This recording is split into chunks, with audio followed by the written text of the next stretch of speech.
And we are live. Hello everyone, welcome to the Alien Spaceship stream. We're going to be doing some trial watching and reactions to an old trial that we viewed recently, another scene from it.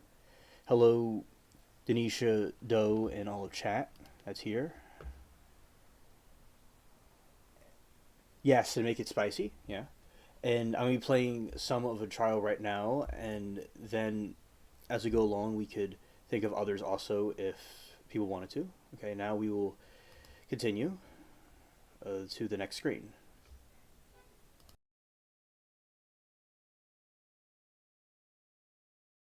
Mark and Leslie Udy. And Leslie seemed to know her a little bit better than I did. I talked to her for 5 minutes at the convention, and then I talked to her a lot on the phone before she came over for about a month and a half. We'd have a lot of conversations throughout the week, but Leslie Udy seemed to know her a little bit better.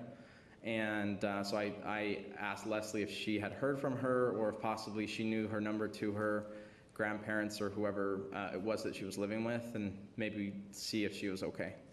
Were you successful after this call to Leslie Udy in receiving a return call from the defendant? No. So when we couldn't get a hold of her, I had just hoped that maybe she could figure out where our training was, and so I thought maybe I'd see her at the training. So you went to the training, and you said that started at 7 o'clock, correct? 7 p.m. Mm-hmm. And you hadn't heard from her at that point, right? No. So the training lasted for how long? 2.5 hours. So that would place you at what, 9:30 in the evening? 9:30. Mm-hmm. Where did you go after that training? At that time, we had a few of our buddies. Every week, we'd go over to the Cheesecake Factory, and we'd just hang out. We'd grab a drink, sometimes grab an appetizer or something. We'd just sit there and chat. So that's where we go. And while you were at the Cheesecake Factory, which would have been after 9:30, right? Yeah, we got there probably about 10 p.m. And while you were there at the Cheesecake Factory, what town is that in? That Cheesecake Factory that you went in? Murray, which is maybe 10 minutes east of West Jordan. And when you were there, did you receive a call from the defendant? Yes. About what time was that Maybe we had talked about it a little bit. I knew that she knew some other people at the table, like Mike Bertot was there. But you received the call from her? Around 10:30 p.m. Right. And what did she say to you when she called? I mean, obviously, first I just said, Jody, and she said, hey, and she almost sounded apologetic from the get-go, and I just said, hey, are you okay? And then she said, yes, I'm fine, and I just asked her, where she's been, and how. So you asked her where she's been. What did she tell you that she'd been? She said a few things happened. For one, I think she said she's kind of airheaded like that, and she took the wrong freeway. And she drove the wrong direction for many hours, and then at some point she got tired, and so she fell asleep, and she couldn't believe how long she slept by the time she woke up. And I just said, okay, well, good, I'm just glad you're okay. I couldn't get through to your phone. And when I said that, she told me that she had lost her car charger, or she hadn't forgot to bring it, maybe pack it, and so her phone had been dead all day. If she'd forgotten the charger and her phone had been dead all day, Mm-hmm. how was it that she was then able to call you from that same phone? He actually calls for speculation. I think she told me. Sustained rephrase. Did she tell you something about that? She told me that she had, I think, bought it from a gas station or something. She found one. So she told you she'd bought another charger, right? Right. And how long did this conversation last? I could be wrong, but maybe 30 minutes to an hour. And It could be longer, I'm not sure.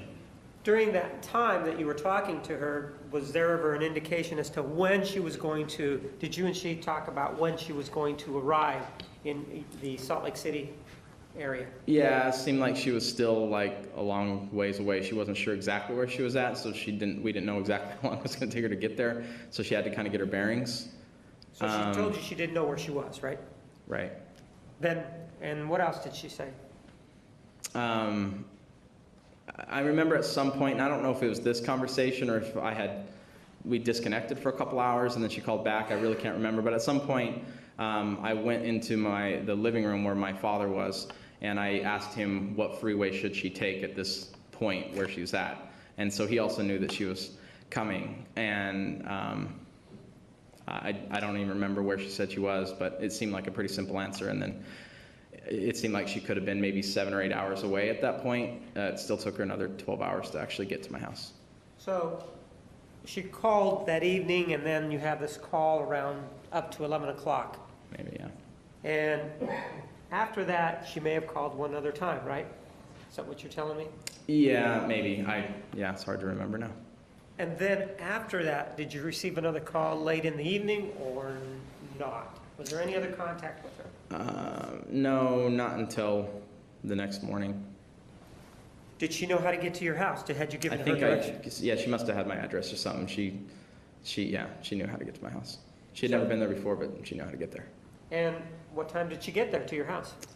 Again, not sure, but maybe around 10 or 11 the next day. I'm not positive on that. And that would have been the Wednesday, right? That would have been Thursday now. That was Thursday then. And she was supposed to get there Wednesday. Yeah, so this is 24 hours after I was originally expecting her. And did you have any plans for lunch during that? I had an appointment, and so I'm not really clear of how this happened, but I know that she followed me to the appointment. But let me stop you there. Where was this appointment? And what was it? At it a place for? called Jim's Restaurant. It was less than a mile from my house. And what was the purpose of the appointment? I had an associate on my team who had another gentleman who felt like he had some connections, some people who could use our help from our company. And so we arranged the time for me to go and meet with him and do a presentation. What time was the meeting scheduled for? Could have been 11 or 12, I'm not positive. So she arrives before that meeting, right? Yes. After she arrives there, does she stay a long time there at your house in West Jordan or not? I don't remember anything before that event. And that meeting might have been the first time I think she came straight to that sit down with me because of the time she was showing up. And then she actually was with me during that sit down. All right, so she was there during the meeting. Right? Yes. Yeah, she actually followed me in her car there. How far away was the meeting in terms of travel from your house to the restaurant? How far was it? A mile. And on the way from your house to the restaurant, you say you're driving your own car. Is that what you said? Yeah. Is she driving her own car? Yeah, I think so, yeah. Yes, yes, she was for sure. So she's driving her car, and as you're driving to this place, does something happen? We get pulled over by a police officer. When you say we, did you get pulled over too? No, I was in front of her, so the police officer, her car was behind mine, police officer was behind hers. And who did he pull over? Both of you, her or you? Jody. And what did you do when the police officer pulled her over? Just sat there, looked in my rearview mirror at them talking to each other. And how far from your house, or how much had you traveled before she was pulled over? 700 yards. I mean, we pretty much got pulled over right away. And after you're watching in the rearview mirror, what are you seeing? He's talking to her, and eventually, it didn't look like he gave her a ticket or anything. Why do you say that? Because I didn't see him hand her, and maybe he gave her a warning. I'm not sure. I was trying to figure out if she got a ticket or not. But I didn't really find out the story, I don't believe, until we went to the restaurant. I might have got out and talked to her there. I don't think so. I think we went over to the restaurant before I got the story, what happened. Okay, so you went to the restaurant and you had the story. What was the story that she told you? She said it was a funny story. He pulled her over because her back license plate was upside down. And then I asked her how that would happen, and I think she had what she told me is she was coming out of a Maverick or a restaurant or something like that, and Where? What? sometime on her trip to get to my house. All right. And when she came out, there was these kids that were goofing around at the front of her car with her front license plate. And when they saw her, they were laughing. They dropped the license plate and took off. And she told me she thought that was the only thing they did, so she just took that license plate and put it in her back seat, or maybe put it back on. I don't remember. But she thought that's all they did. But what she told me is that apparently they also switched my back license plate and turned it upside down. And so that's why the police officer had pulled her over. So we laughed about it, and that was it. Do you know whether or not you helped her reaffix the license plate right side up? I honestly don't know. I think I might have fixed it for her, but I cannot remember. So then you go to this meeting. The meeting is completed, and she's there, right? Is what you told us. Yeah, and she's at the sit down with me, probably around 11 or 12. After that, Where did the two of you go? We went back to my house. Okay, and when you go back to your house, what did the two of you do? We talked for a while. I think we agreed that we were going to watch a movie or something like that. And that's what we did. We turned on a movie. And what happened during the movie? At some point, I mean, we were talking and we kissed. And did this kissing continue, or did it just stop at one kiss? Eventually, we kissed probably many times. Every time we started kissing, it got a little more escalated. And with regard to the physical contact beyond the kissing, was there any of that? Clothes never came off. At some point, she was kissing my neck. I was kissing hers. But clothes never came off. How about your hands? Yeah, my hands were, I never touched her breasts or anything like that. At one point I had my hands on her thighs. She was, she was definitely seemed to be into the moment, and, eventually we stopped. Before you stopped, did your hands ever go near her vaginal area? Yes. When you say that you stopped, at any point did she say to you, we need to stop, or how was it that it came? I don't think really either one of us had said, please stop. We both just stopped. I mean, part of our conversations with each other were about her religious views and my religious views, and I didn't want her to regret her trip, there. I didn't want that to happen, so, at some point we stopped, but it wasn't necessarily her stopping me or me stopping her. I didn't want to go any further for her to regret the trip. During this interlude that you are having, what was her demeanor? Was she upset? Was she happy? What was her demeanor? It just seemed like the person I'd be talking on the phone, just meeting her in person. There was never a moment where it felt awkward or anything like that.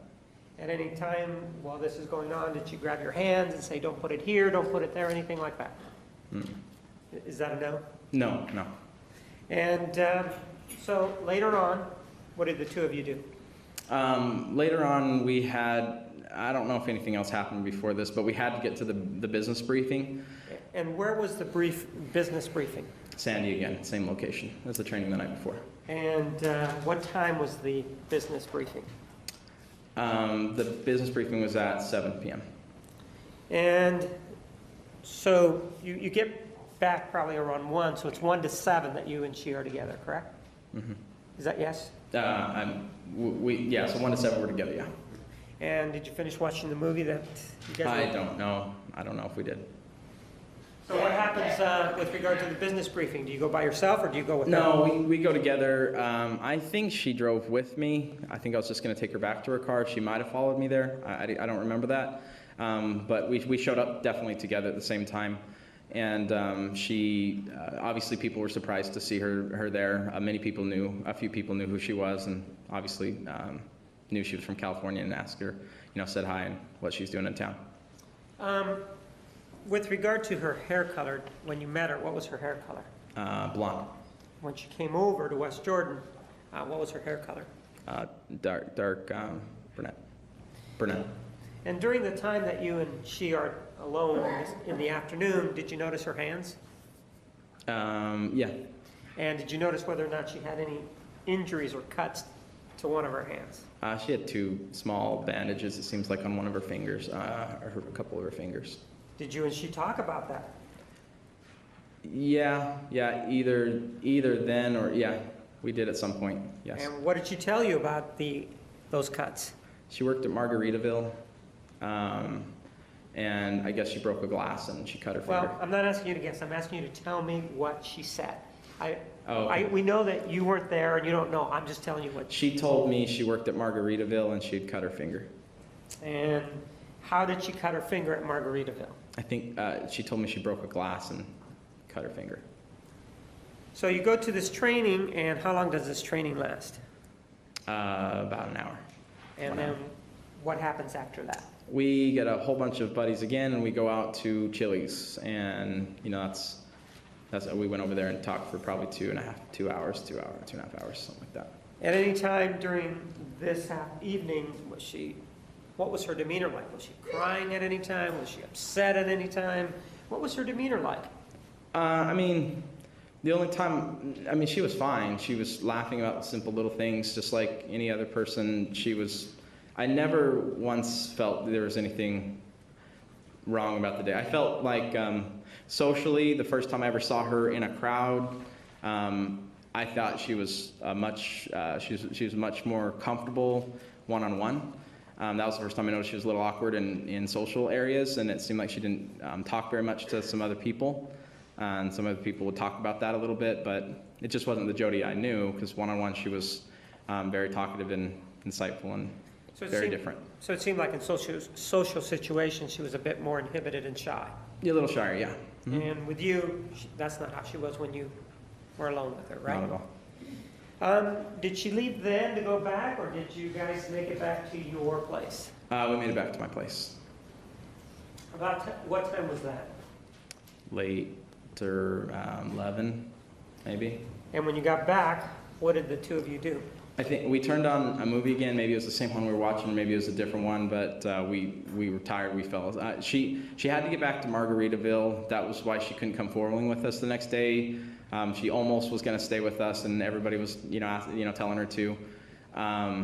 But she seemed to think about it. But it got to a point where she felt like, no, she couldn't, she's got to get back to work. And so we left, but sometime as we left, she said she don't have to leave right now.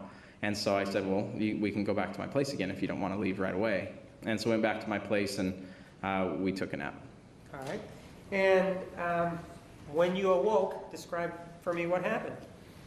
I don't know how long we were sleeping. The second we woke up, we were kissing. And what else happened? She got on top of me pretty aggressively, and we were kissing. When she got on top of you pretty aggressively, where was her genital area compared to yours? I mean, she was right on top of me. And you guys were kissing, correct? Mm-hmm. Is that yes? Yes. And how long did this encounter take? Maybe a few minutes.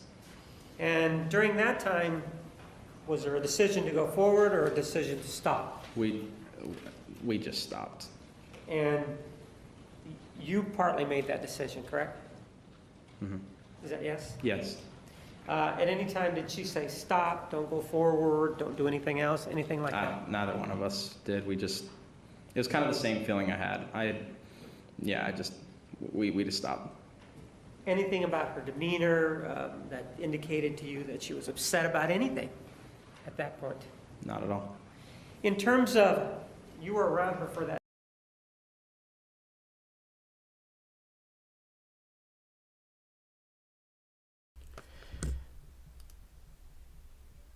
Michael, if you are in chat, Joyce is wondering if you are okay.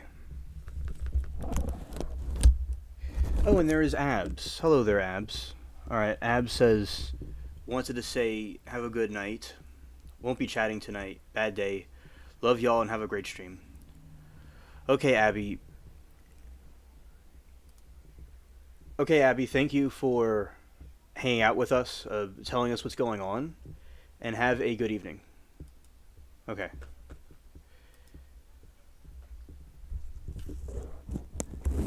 I hope things get better for you. And thanks for keeping us posted. Alright. Now we'll be continuing.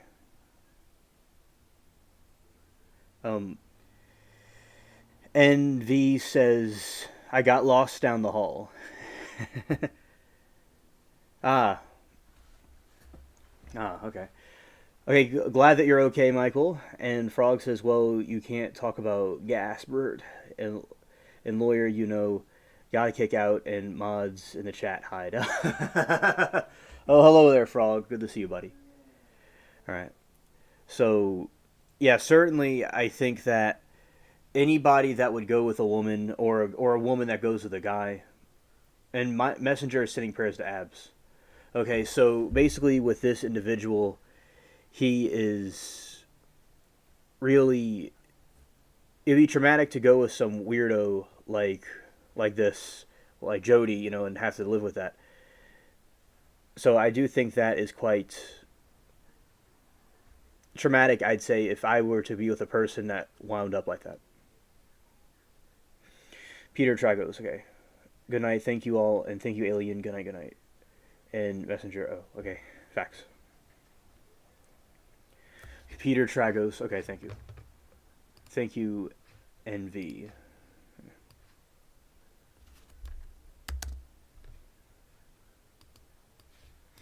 And Joyce, there is this pizza from this cartoon, this animation on YouTube that I would watch, and it took Jimmy Neutron, and their dad orders a pizza, and then the pizza gets aggressive and starts floating and bouncing around the room. So that's what when he said she got aggressive, that's what that reminded me of. Yes. And yeah, so he got his. I would not want to, God willing, I never have to encounter a Jody type person. But I certainly would tell the tale. It would be a story to tell, though. Michael says, my house guest was one of the best friends that I have known for over years. The best man at his wedding. Ironically, I knew his wife before him. Hilarious. Hilarious. Yeah, yeah.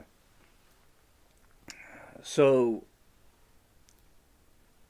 in that situation, you could kind of see describing in detail. It must be awkward in the stand to describe in detail about these sexual encounters they had. It's quite frisky. Choo! All right. And now we will be continuing.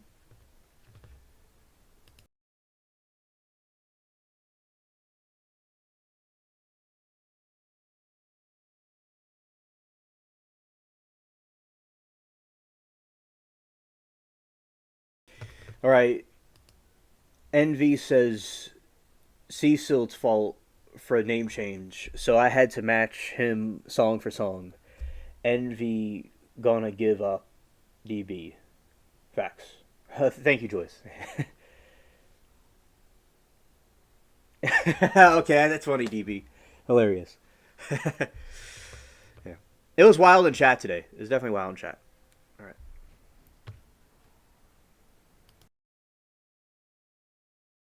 For that day, did you form an opinion based on your contact with her and being around her as to her strength and how fit she was? She's very fit. She causes speculation. Good. You said what? She's very fit. She was in good shape.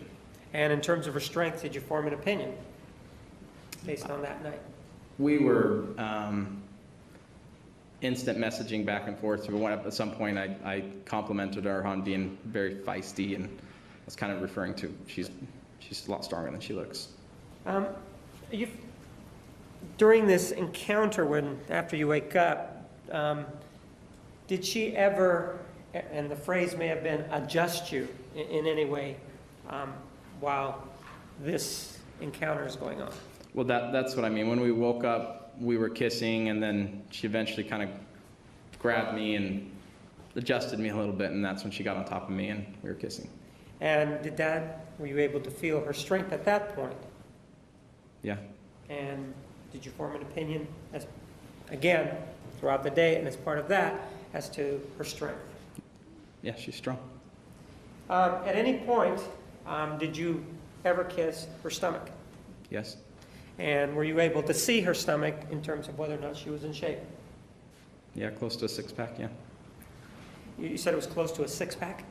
That's what she was even talking about in our MSN, or our instant messaging through Google. Yeah.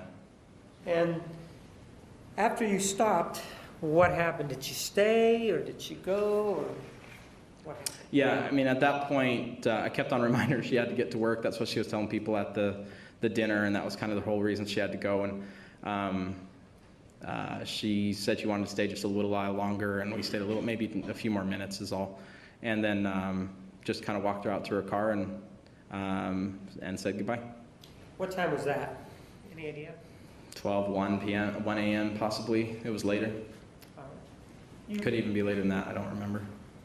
One of the things that you indicated to me was that there was this sort of instant messaging part or component of your relationship.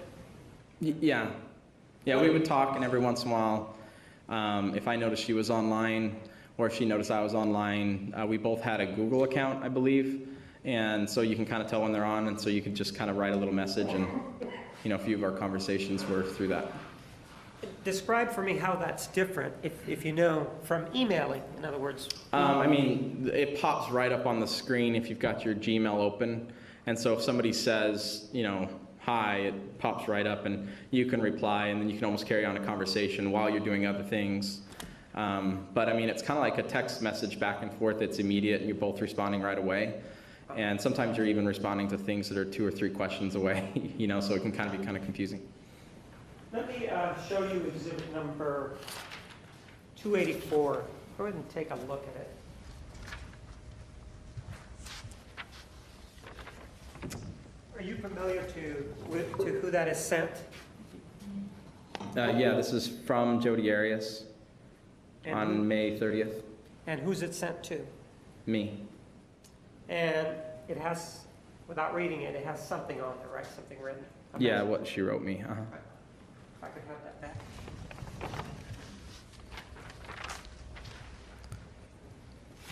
Move for the admission of exhibit 284.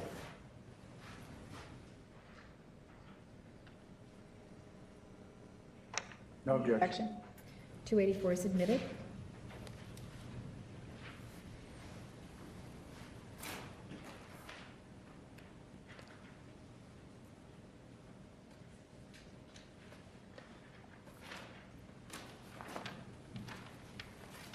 Let's take a look at 284, and if you look at your computer there, I think it'll pop up for you. Yes, I see it.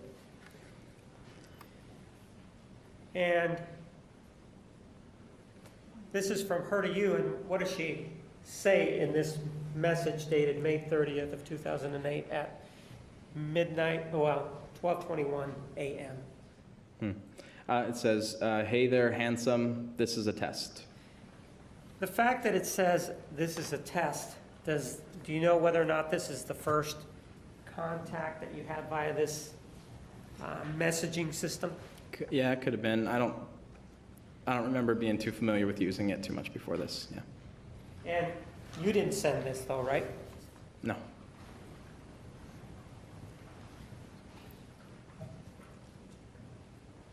Take a look at exhibit, well, let me show you another exhibit.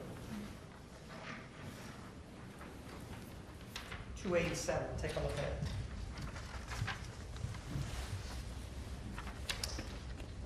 Yeah. Is it the same sort of message and it's between you and her? Yeah. It's just this one's on 623. All right. I move for the admission of exhibit 287. I'm going to object, Your Honor, when we approach. You may. 287 is admitted. It indicates it's from you to Jody Arias, right? Yes. Mm-hmm. In reading this, it appears that it says at the top, but it's always great to hear from you when that says me, and then directly underneath it, it says Ryan's PPL. Mm-hmm. Are you me or Ryan's PPL? I'm Ryan's PPL. And in terms of reading it, it does say that it's always great to hear from you. You do the same, referring to something, right? Yeah, but I mean, the conversation looks like it starts at the bottom, like it goes the other way. So it That's would the be, last thing that was said. so it would actually read, if we're going to read this conversation, her saying to you, hey, hottie biscotti, what's new, right? Yeah, that probably would have been the first. Is hottie biscotti a pet name she gave you, or is that just something that's in this text message or message? I didn't. She might have said it a few times. I don't remember her calling me that on a regular basis. And then it says Ryan's PPL, it says, hey, you, what's? Probably what's up. I just didn't type it. You're not really spell checking yourself as you're going through this. And then me, which would be her, says, actually, I'm just running off to work. And you responded with what? Okay, have a great day. And then what did she respond? She said, you do the same, but it's always great to hear from you. There were other such conversations between the two of you, right? Yeah.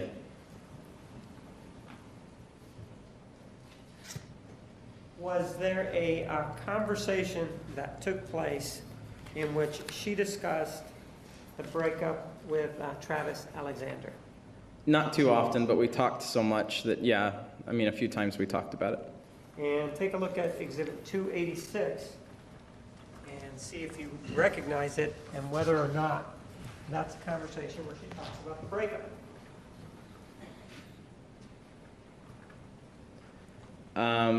Yeah, this is a few days after we were together in West Jordan, and we did talk about, yeah, we did talk about the breakup here, a little bit about some of the things that happened, and yeah.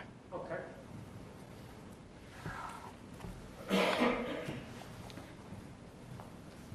I move for the admission of Exhibit 286. I'm going to object again, same objection. Please approach. Exhibit 286 is admitted. Sir, let's go ahead and take a look at parts of Exhibit 286. This is page 2 of 9. We see the me is who? That's Jody. And the Ryan's PPL is who? It's me. Me does indicate something there. Why don't you read to us what that sentence or that whole section says? You want me to read it or just say what I No, it's remember? just whatever it says, starting with anyway. Anyway, back to Travis real quick, and this is Jody. Anyways, back to Travis real quick. He's a great person, and I wouldn't want to edify him as anything else. We all have our character flaws. We've seen each other at our absolute worst and our best. We are just fundamentally different. This is page 4 of 9. If you start reading with me from the bottom and read up for me. From And where me you're pointing? Me is Jody Arias, correct? What, you want me to start on well? No, where it says yes. Uh-huh. Well, there is a little more. What is Laugh out loud, LOL, laugh out loud. The whole time we were seeing each other after we broke up, he had another girlfriend. I had no idea. He didn't tell me about her here, but her probably until after they broke up. Let me see if I can get this to focus in a little bit. There you go, that's better. Okay. But I felt so bad this time I was the other girl. I wanted to tell her, but that would have caused a lot of unnecessary drama and pain. Anyway, since she asked what time it was, I decided to text her back, quote, "Time to cuddle with Jody, good night." Then I deleted the message, went to sleep, and never mentioned it to him. Let's continue on. What did you say? I said, "Oh man, that is intense." And she responded, But it got to the point where I couldn't keep it in anymore. I confronted him. We broke up, and I kind of wish that was the end of the story. But he is very persuasive, and we continue to see each other, even though we were no longer boyfriend girlfriend.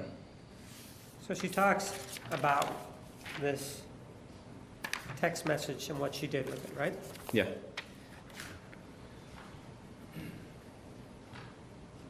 As part of her coming out there, did you and she continue on talking about what it was that you might do when she came out there to see you? Before she came the first time? Right. Mm-hmm.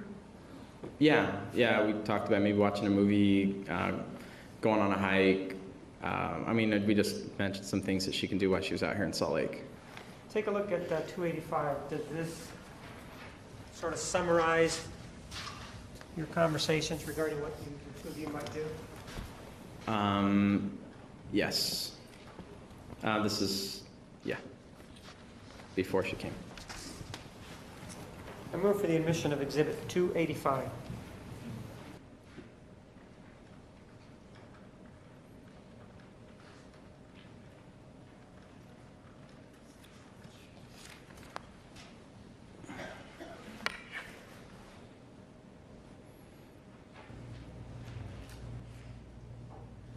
Your Honor. You may.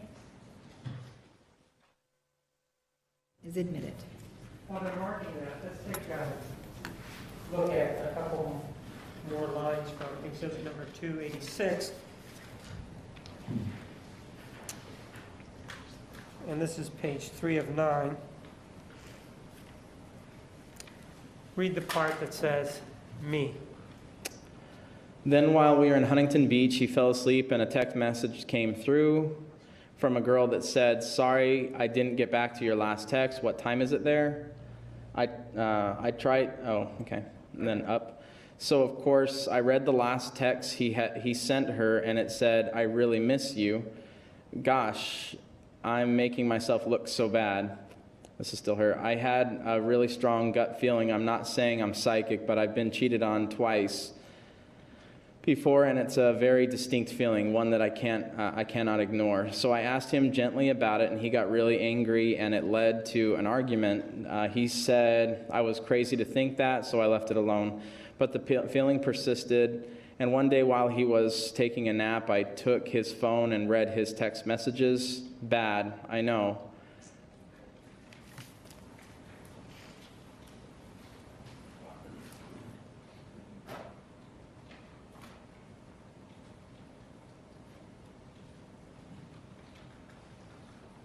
And exhibit number 285, for example,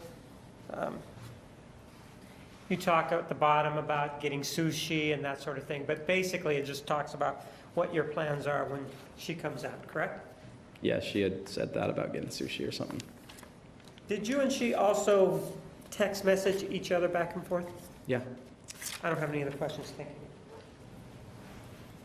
Cross-examination. A moment, Your Honor. Yeah, so basically, people like her, yeah, I'm sure he's more aware now too, and a lot of times, and this still happens to this day, like there's not necessarily, and look, it could happen to women as well, it could happen to women too, either gender, and those that happen to, so he wanted, a relationship with somebody, and you could kind of tell from the messages he could have some awkwardness to him, but he was trying, and then he unfortunately came across this snake, and I mean, he could have been a victim too, hypothetically, if things weren't, different. So, women like her, and I will just say people like her, because it could be a man or a woman, or whatever people are. And she just, I think she wanted the manipulation, she wanted the attention. That's what she liked. Whatever type of attention it was, she wanted it. And to this day, you have people like that out there on the world today with, say, social media. There's a lot of, as I said, I'm sure there's women too, but there's men that will go with talk to these like dating sites and stuff, and they want something out of it, but all they're doing is giving attention. But also it could be in real life as well. I mean, you have real life when people go date somebody, and then they go date somebody for a while, and nothing goes to occur. And they're just being used. So that's what I think that she was doing. She was trying to cause a manipulation. She just wanted the attention. Because it's like, giving like free money out. That's what it's like, yeah. That's what I think with his circumstances are in this instance. And continuing.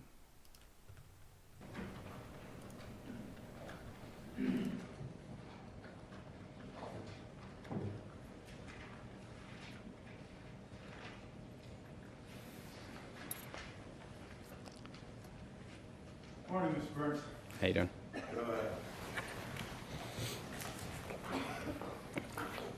Let me start out today. I want to talk to you a little bit. I think what you told us was that you met Miss Arias in Oklahoma City. That's right. Okay. And that was at I think you call them convention for people at Digo, right? Yes. Okay. And you mentioned having a conversation with her after a meeting or a ceremony, if I understood you correctly. Yeah, it was like a specific team breakout session. So Okay. it's a little bit smaller than the entire convention. It's just a closer knit team. Okay. And you began to talk to her after that. Do you remember how long that conversation was? It couldn't have been more than a few minutes. It was quick. Didn't spend a whole lot of time. We were going Okay. to and from. And what were your initial impressions of Jody at that time? She was nice, beautiful. That's what I remembered about her. Okay. At this point in time at this convention in Oklahoma City, and it was April 2008, that was your recollection or thereabouts? Yes. Okay. Did you know a man by the name of Travis Alexander? Yes. I knew who he was. I didn't know him personally. Okay, so could you kind of describe that for us, what you mean by that? Yeah, I maybe 3 months in the business, I was struggling, not doing so well. I was even thinking about quitting. And then at some point, Travis Alexander was flown into town as a guest speaker for Salt Lake City market. And I attended that training, and I was inspired by him. It kind of changed my business around, and that was my only encounter with him personally. Okay. And so I just, I kept going and did much better after that. Okay. Now, you also mentioned that sometime subsequent to this initial meeting with Ms. Arias.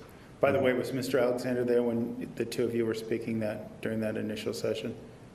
I don't know. I don't remember him, so probably not Okay. being there. All right. And as someone who was important to you, you probably would have remembered that. I probably would have recognized him. Yeah, probably. I mean, I know he was at the event, but not that specific event when me and her were talking and exchanged numbers. Okay, gotcha. And you mentioned something, I believe it was a smaller team get-together where a gentleman by the name of Zion Lovinger, did I get that correct, was there? Excuse me.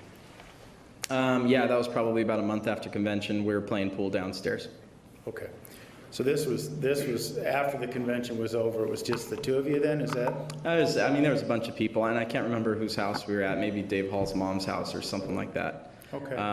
But it was kind of a dinner get-together with just the business people in Salt Lake and the Utah area. Okay. And, yeah, eventually Jody's name came up, and Do you remember the context of her name coming up at this meeting? It sounds kind of out of it's place. been so long. I don't really remember if I brought it up or if he did. I'm not sure. Okay. In between this initial meeing and the time her name was brought up in this meeting, the pool or what have you, did you have conversations with Ms. Arias? I don't think so. I think it was about a 3 or 4 week break before we really started talking after that convention. Okay. Tell me what you can recall about that conversation with Zion about Jody.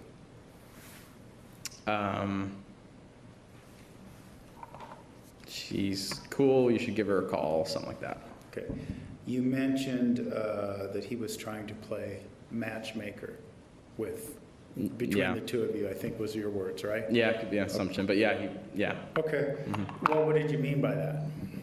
I mean, he mentioned that I should call her, and I told her that I originally had her number, and I think I even. Okay, Ellen, Moki, it's great to see you, and I'm curious about what did you eat for lunch today? I'm sure y'all had a good time. I'm glad that y'all went, and and Michael said on Monday he said he went to lunch with a friend on Monday. That's cool, Michael. That's cool. So yeah, I was wondering about that, and I'm glad to see you all here. Shout out to all of you as we react to this ladies' man right here. Okay. Continuing. Asked him for it because I didn't have it anymore. Okay. And did he express the reasons why you should call her? Objection, hearsay. Not really. Overruled, you may answer yes or no. No. Okay, but something he said must have motivated you to call her, is that Yeah. accurate? Okay. Mm-hmm. And just so we're clear, you were single at this time back in April 2008, or maybe May when you had this conversation with Zion? Yeah, Okay. at that point, yeah.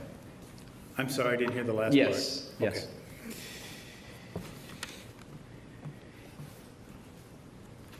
And so, did you take Zion up on his offer, and did you call Miss Arias? I think if I remember right, I actually called her right there at that event.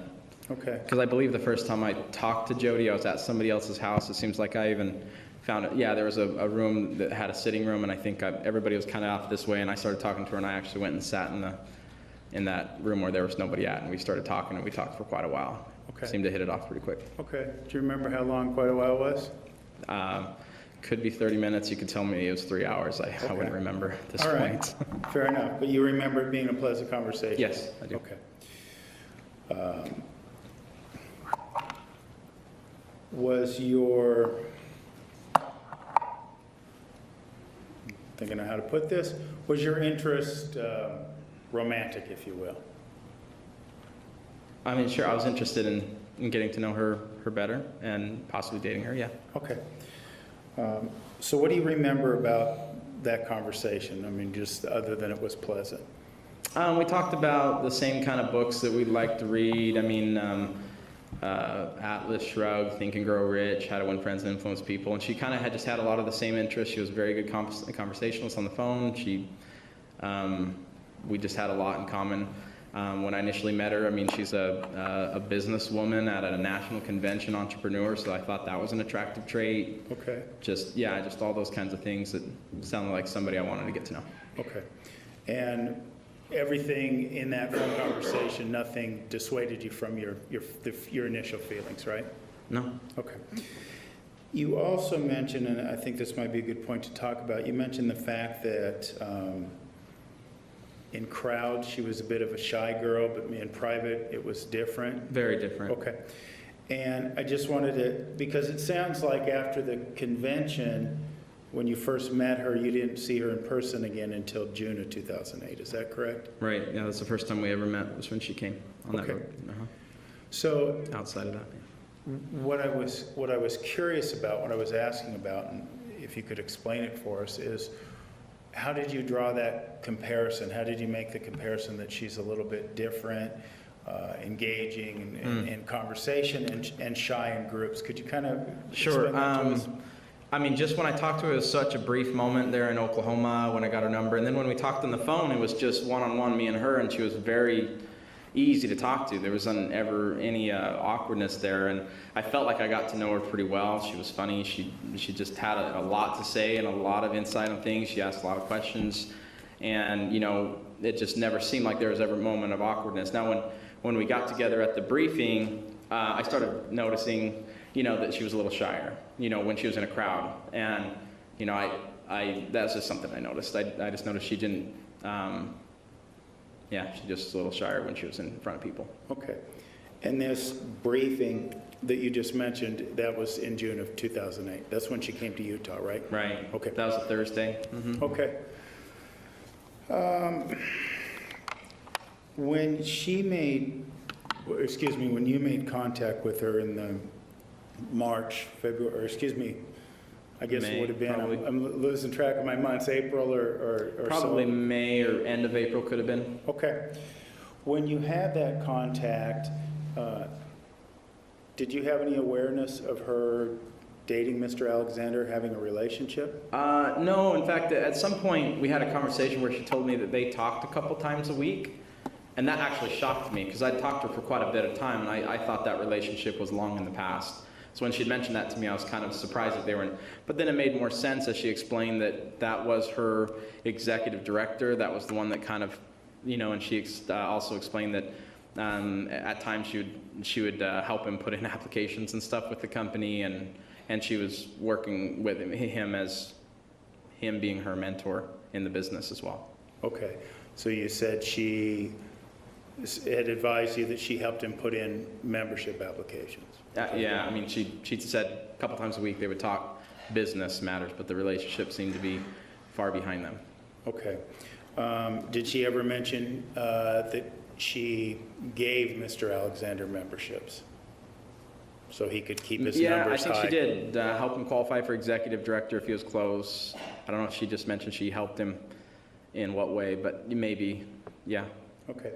And you mentioned, I think it might be a good time to kind of describe, you said to help him maintain executive director, right? I think that's the word you used, right? What is that, what does that mean? Could you just It's a bonus level in our company, and it just, you get paid a lot more if you qualify for it. And so it requires a certain number of applications that your team would process. At that time, I believe it was 75 memberships. And so if you only had 73 by the end of the month, you would still get paid director commissions, but not the executive director bonus. And so it's not a position you'd want to miss if you're close. Okay. So it is there's financial reward for being a quote-unquote executive director, It is a correct? big pay jump. And Okay. Yeah. You say big pay jump. Is there any way you can, I understand it's a commission-based business, from what I understand anyway, I should say. Is that correct? I mean, for example, my first month as a director, I made $6,000. My first month as an executive director, I had my first $10,000 month. Okay. So it was a $4,000 increase for me. Okay. And would that also, apart from the financial rewards, which obviously you just described are significant, are there, for example, status? Does this status allow you into certain places or certain meetings, or could you kind of define that for Yeah, us? like an executive director banquet, for example, might be the only thing I could think you're referring to, or that you would get. Basically, you just got paid more, you know, but there would be certain incentives the company would put out that would be just for the executives, and so we'd have 1,000 or a couple thousand of us with us in our state or whatever that would go to an executive director banquet. Okay. So, I mean, there is incentives in that way, yeah. Okay. And easier to get on the Cancun trips and that kind of stuff. The requirements are a little less for executives. I see. Okay. Could you, and I know that the state showed you some of the instant message conversations you had with Ms. Arias between, well, not all of them, but some of which were between April, May of 2008 and June of 2008. And well, that was one medium you used to communicate, right? Yeah, sure. Mhm. Okay. And you said you made phone calls as well. You Yeah, just usually at talked about night. phone calls. My business was really picking up at the time, so I think she was busy during the day and she knew I was busy during the day. So if I called her, she called me, is usually around 11 p.m. at night when we were both kind of settling down. Okay. Between this initial call you made at Zion's prompting and your meeting on June 4th or 5th of 2008, did you talk on a daily basis, a near daily Probably. basis? I'm sorry, I think I talked over 4 your or answer. 5 times a week. Could be more even. Text messages throughout the day sometimes. 4 or 5 times a week, and you text message during the day? Sometimes, yeah. Okay. And these instant message conversations that we just saw a few moments ago, when did those typically take place and how often? I don't think too often, because you usually would just call each other or we'd be texting. If we were both by a computer, when you're on Gmail, you can kind of see your contacts and who's actually online. Okay. And I think at one point she wrote, "Hi, this is a test," and then I was online and I responded back to her, and that's when we started kind of Okay. just talking that way. All right. Tell us about these conversations and what were the subjects? You talked every day. What kind of things did you guys Getting talk to about? know each other, you know, her likes and dislikes. She'd ask me that. She'd ask me a lot of questions like, what are your hobbies? What do you like to do? What do you not like to do? What books have you read? She'd ask me questions about, not too often, but a few times we talked about my dating history, you know, what that was like, how that happened. Do I have trust issues? Does she have trust issues? We would talk about just whatever would come up. Okay. You didn't have any conversations that could be characterized as phone sex? Yeah, we probably did. Okay. And when did those take place? Sometime after she was there, after that. Okay. But no, what I was specifically saying is between the time you met and the time you met in April and the time you met in June, there was none of that. Is that correct? No. Okay.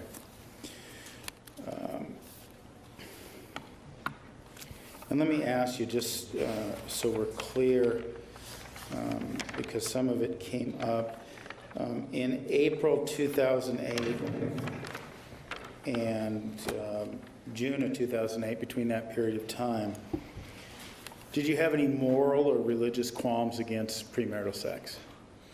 I mean, ironically, it was kind of, I hadn't actually attended an LDS church for probably over a year at that time. And she would often tell me how she felt about, her religious beliefs, the Book of Mormon, how she felt. And I think that was kind of one of the big reasons why I didn't want her to regret her trip when she came, is because I certainly didn't want her going home feeling like she regretted her trip or she made a huge mistake or that she let temptation take over. And so, that was one of the things that kind of made me stop, when things were kind of getting a little heated between us. And so, yeah, it was more her expressing her religious beliefs and almost trying to bring me closer to God. Okay, and you made that comment, I think, to, I know you spoke to Detective Flores on the phone. Yes. Uh-huh. And we spoke a year or so back. You came out to Salt Lake, yeah. And that's, you said that very thing during one of those conversations, that she was trying to bring you closer to God. Mm-hmm. Right? And that was during those phone conversations. And to your understanding, was she a member of your, I guess, former church at that time? Yeah, she was, she was what they would call a convert. She was baptized later on. She wasn't grown, I don't think, she wasn't raised in the church. But somebody introduced her to it. Okay. Do you know who that someone was? I've been told it was Travis. Okay, but she did by her or did for someone else, or just gossip? No, I think she told me. She told me in one of our conversations. Okay. And did she seek to get you reinvested in the church? Is that a little bit? I mean, yeah, she'd mentioned reading my scriptures and, yeah. Okay. And do you believe she was any reason to doubt her sincerity in that effort? No. Okay.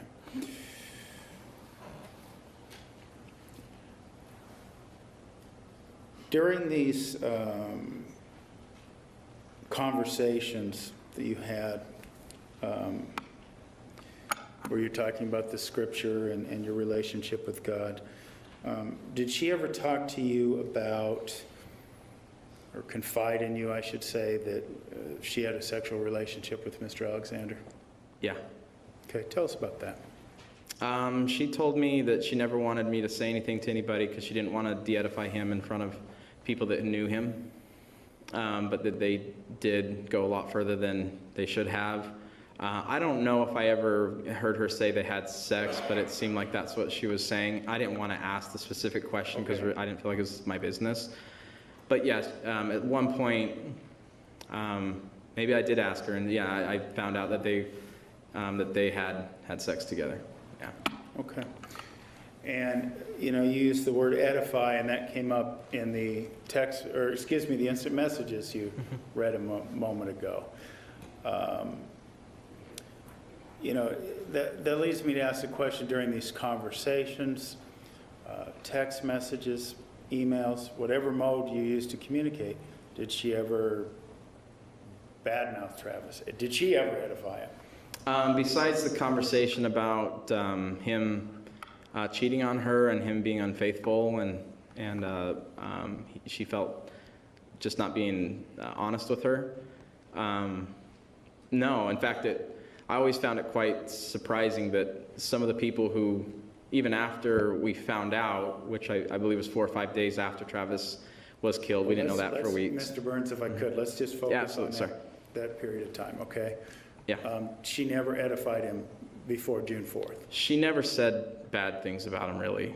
Okay. I mean, besides that, when she said the trust issue. Besides that, everything was, he was a great guy. He inspired her. He was great. Everything. This trust issue and this cell phone and this response to a text message from another girl, you recall talking to that? Yeah, I do remember that. Okay. Do you know which girl she was referring to? No idea. Okay. Do you know the period of time that we're talking about when she found this out? I was under the assumption it was a long time ago. I didn't know if it was 6 months ago or 2 years ago. I really didn't know. And again, I didn't try to pry too much in that relationship. I didn't feel like that was, it just didn't, I didn't know how long ago it was. Okay, fair enough. Do you recall when they broke up? Or did she ever advise you of that, when she became It seemed single? like a year ago. I was under the impression, I thought, but it could have been 2 years prior. I don't remember having that conversation about when, timeline. Okay. Do you know if it was the infidelity that motivated this breakup? 'Cause I kinda got that impression. From everything, Judge respects not an evidence that discussed being unfaithful. Sorry.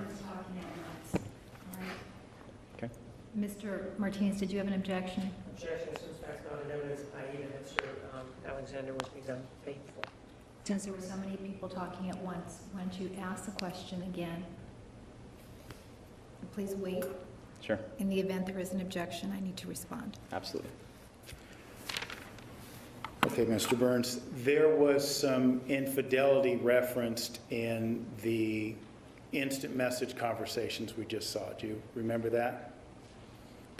Yeah, it seemed like she didn't trust him. I don't know if he was doing stuff with other girls besides flirting and talking to other people. Do you remember in your conversations with her, do you know if that was the reason that motivated them to break up? Seemed like, yeah, that was what, I think at one point I even complimented her, and I felt like she was, full disclosure, I felt like she was telling me a lot more than she needed to, and I didn't ask her to. And yeah, it seemed like the reason they broke up was because they didn't trust each other. Okay. During one of the conversations you had, you made a comment that something to the effect that Travis didn't want the relationship he had, and I think you referenced it a little bit earlier today. Travis didn't want their relationship to be public. Do you recall saying that, or? Yeah, I think that was, that seemed like that was some of her frustration, that it didn't seem like the relationship was going anywhere. And I think and that's why she told me she moved away, because it just was, she explained it was hard to stop seeing each other when they were so close. Okay. So she moved away. And when you say moved away, did she reference where she was moving to? From Arizona to California. She moved away for that. Okay. And I don't think you mentioned a specific city, but you mentioned when she returned to Northern California, correct? Yeah. Okay. Yeah. And this would have been when, do you recall? When she moved away from him? Yes. I wouldn't know. Okay. Do you remember when she told you about that? Just that was the end of it. Okay. But you don't Or that remember, she wished that was the end of it. okay, but you don't remember when she moved. You don't just saying, hey, I'm moving or anything like that. You don't No, remember I that? don't remember Okay. her saying that to me. But I still want to get back to my question about how Mr. Alexander didn't want their relationship to be public, which is something you've said in prior interviews. What did you mean by that? How did you get that impression? It just seemed like they were just on the way to breaking up, and they kind of hooked up a few times after they had broken up. I think he, from the sounds of it, sounded like she wanted to move on, and it sounded like he wanted to move on. Okay, so let me ask this a different way then. Did you ever see, and how long was this convention in Oklahoma City? 2 days, 2 days, okay. sometimes 3 if you'd fly in the day before. And I'm guessing the logistics of it was it's located at a certain hotel and everybody's, It's the Cox Convention Center in Oklahoma. okay. And I certainly don't expect you to have an attendance total with me, but are we talking hundreds of people, thousands of people? Well over 10,000. Okay. And were there a social event? I mean, you talked about meetings or social events, that sort of thing, correct? Yeah, social events, parties. They do training throughout the day for about 8 hours, so you got 2 4-hour sessions then. And then usually after they would have, you know, dance parties, hanging out, all kinds of stuff going on. Okay. And it sounds to me, from what you've told us in the past, is that you and Jody had a fair amount of mutual friends. Is that correct? Yeah. Okay. Yeah. And was there any interaction with yourself and those mutual friends at the convention with Jody there? No. Okay. Hello there, Lori. Good afternoon, good evening, whatever it is. Yeah, good afternoon to you, Lori. We are having a good chat. We're talking about we're talking about this ladies' man on the stand right now. This dude's hilarious. Yeah. Good evening. Good afternoon. Glad to have you here with us.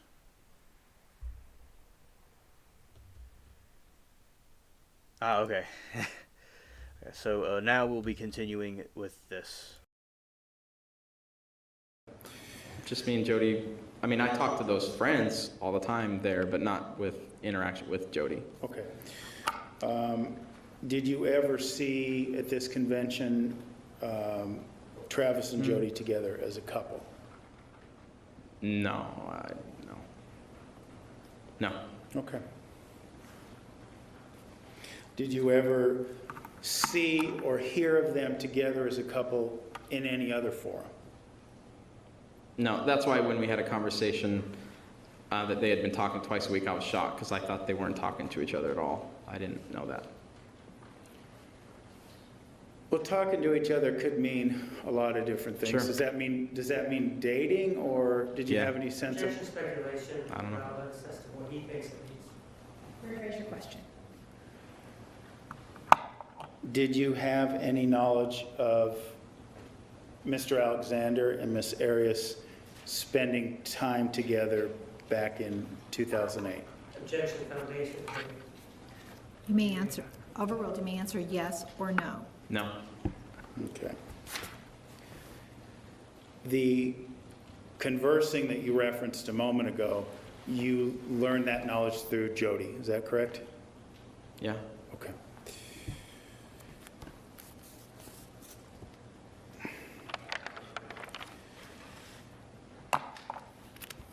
A moment, Your Honor. And if I may approach, Your Honor. Yes. Mr. Burns, I'm going to hand you a copy of what's been marked as Exhibit 283.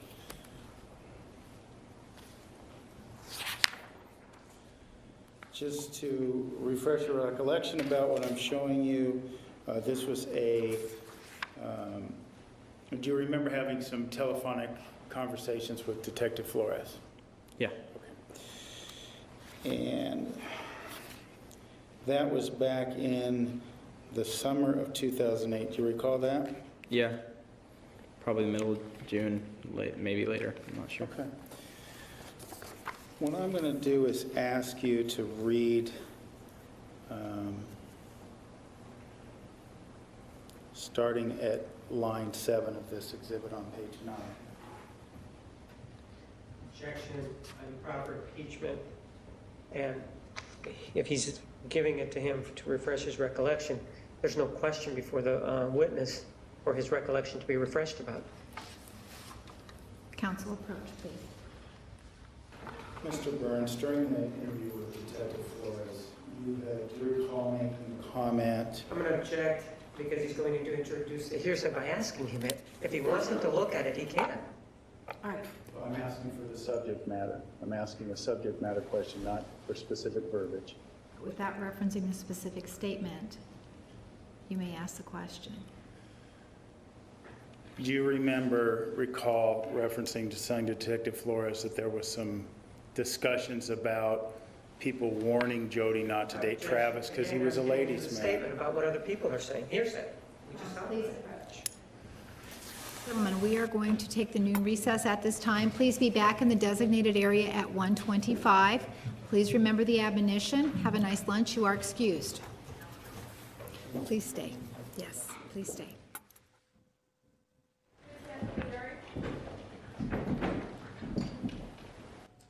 Please be seated. The record will show the jury has left the courtroom. Mr. Nurmi, you may continue with this witness outside the presence of the jury for purposes of the objection. Mr. Burns, you made a statement in your interview with Detective Flores, and since we're outside the presence of the jury, you said, and in fact, they told her to stop dating Travis because they felt like he was kind of a ladies' man. Do you recall that? What? Yeah. Okay. And Judge, I would just be asking what he meant by that. And for what do you mean? What did you mean by that? I mean, I think Travis had the reputation of just kind of being a fun flirt, and I don't know who you're referring to when I said they. It's 5 years ago, so I don't know who I'm referring to when I say they. Okay. And I'm not asking you that. I'm just asking you what you meant by when you said that. Okay. That he was flirtatious. Okay. And the other comment you made directly subsequent to that is that he wasn't treating her right. Do you recall making that statement? I don't remember saying that. Okay. Do you know what you would have meant by that statement?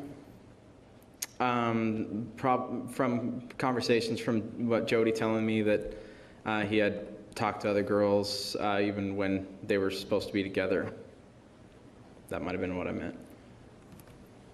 Judge, as it relates to the objection, I don't know if you want to have this here in front of the witness or the argument. Mr. Martinez? With regard to that particular statement, that that's in exhibit number 283, they told her to stop dating Travis because they felt he was kind of a ladies' man. And you know, who is this they person? I just don't know. When did this they tell you this information? I don't remember saying any of that. I just don't remember how that conversation went. I just can't Do you remember. have any idea what the motivation was for them to be saying that? The only thing I can think of that would have given... No. You know. Mm-mm. I don't know. I'm not asking you to speculate. Where were you when you may have heard this? That they shouldn't... They told her to stop dating Travis. I don't know. I don't know when I would have heard that.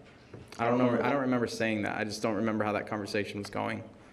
What were the words that were used, other than your conclusion? They told her to stop dating Travis. What were the words that were used? I just don't... I don't remember any of that. And in terms of he wasn't treating her right, but then they were telling me, you know, who are the they that are telling you that he wasn't treating her right? I mean, I really don't know who would have told me that. It might have been... Well, without speculating. Yeah, that's what I mean. I could take a guess of who I might have heard that from. I don't know. Mm-mm. With regard to what it was that the statement was, what was the statement that involved his treatment of her? In other words, that he wasn't treating her right. What were the exact words? I don't know. In terms of Mr. Alexander, when Mr. Nurmi was asking you the questions, you said, well, he was a flirt, something like that. That was his reputation, right? Is that yes? Yes. What do you mean when you say he was a flirt? He just talked to everybody, you know, and, you know, he was flirtatious. You know, I don't know if Clancy told me that. I don't know who told me that. I know, but what do you mean when you say that he's a flirt? I didn't know enough about him, but I just knew he was a flirt, and that you know he was. I remember Clancy telling me, you know, at times that you know that just was him, and she was, you know, he would just flirt with everybody, just goofing around. Nobody really took it seriously. It seemed like, you know, obviously he's just a flirt. That might have been what I meant. At least somebody named Clancy told you that he was a flirt. So that's Clancy telling you that, right? Yeah. I don't have any other questions. Mr. Nerve, anything to follow up?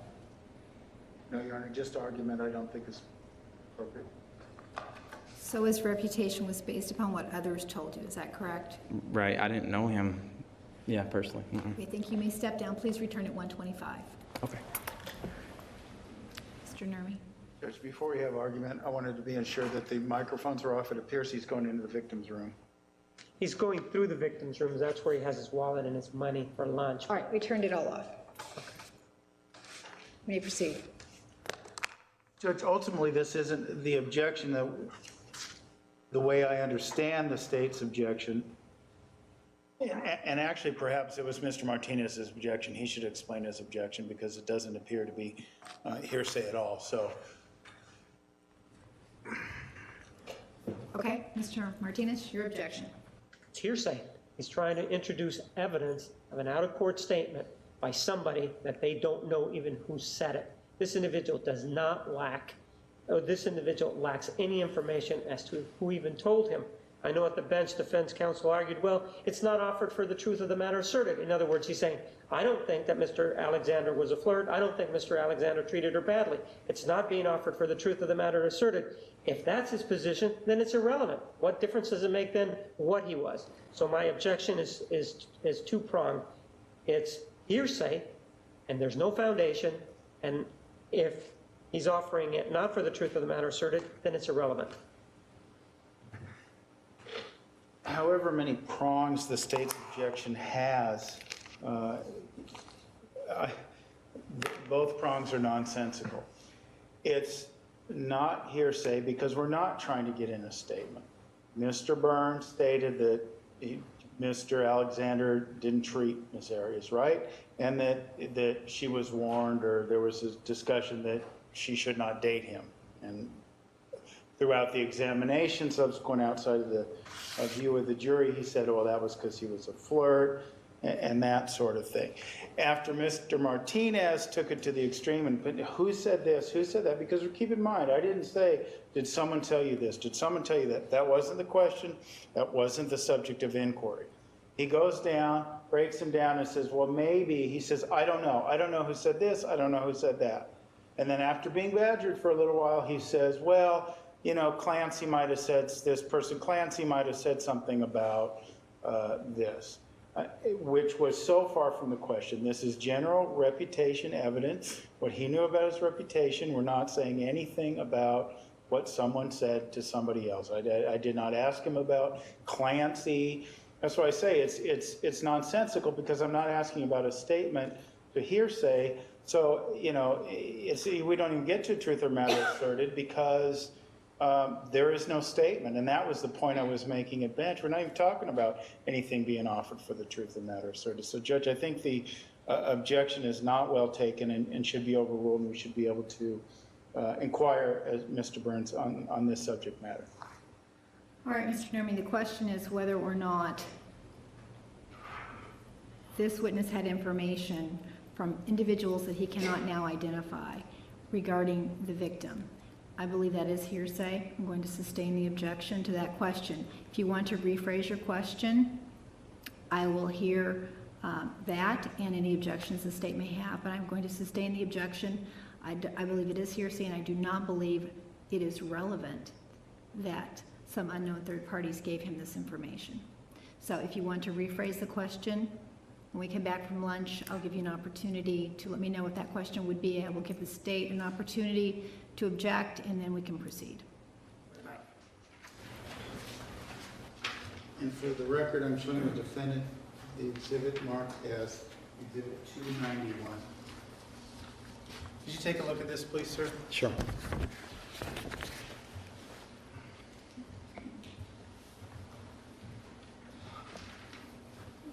Now, based on your review of that exhibit, what day of the week was what days were your business briefings then?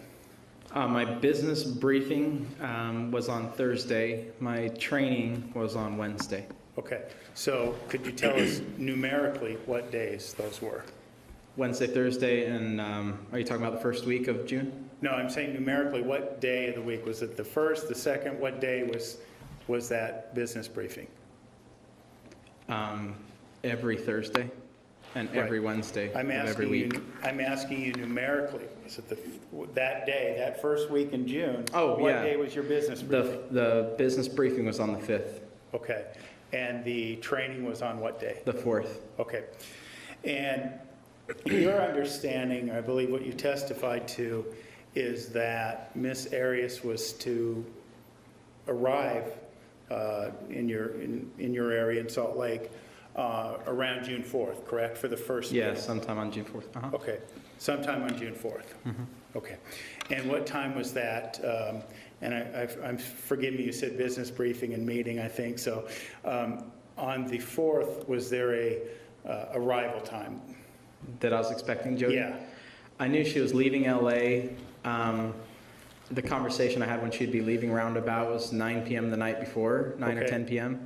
So I was expecting her, if she drove straight through, it's a 12-hour drive, she would have got to my house at maybe 10 a.m. I didn't think she would drive straight through.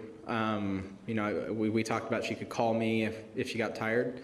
Okay. And so obviously if she slept, then that would take a little extra time to get there. Okay, so let me back up then, or backing up a bit and looking at the calendar in front of you. Before she arrived in your home, when you met her on the 5th, I believe you testified earlier, correct? Yes. She arrived on the 5th? Okay. She did. The conversation you were just referencing in advance of the 4th, when did that take place? That would have been on Tuesday night, the 3rd, maybe around 9 or 10 p.m. Okay. And during that conversation, did she tell you where she was at?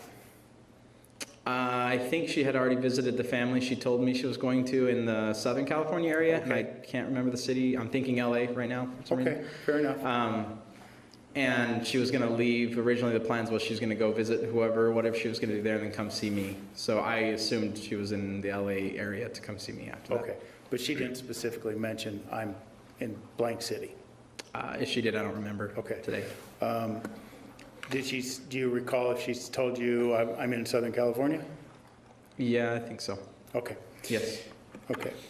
And during that conversation at 9 or 10 p.m., did she say to you, I'm going to be late, I'm not going to be there till Thursday, anything like that? No. Okay. Did she make any excuses? Well, I might be a little late for any particular reason. Maybe to take a nap in case she got tired. Okay. That's it. But she advised you that she was going to be there on June 4th? Yes. Okay.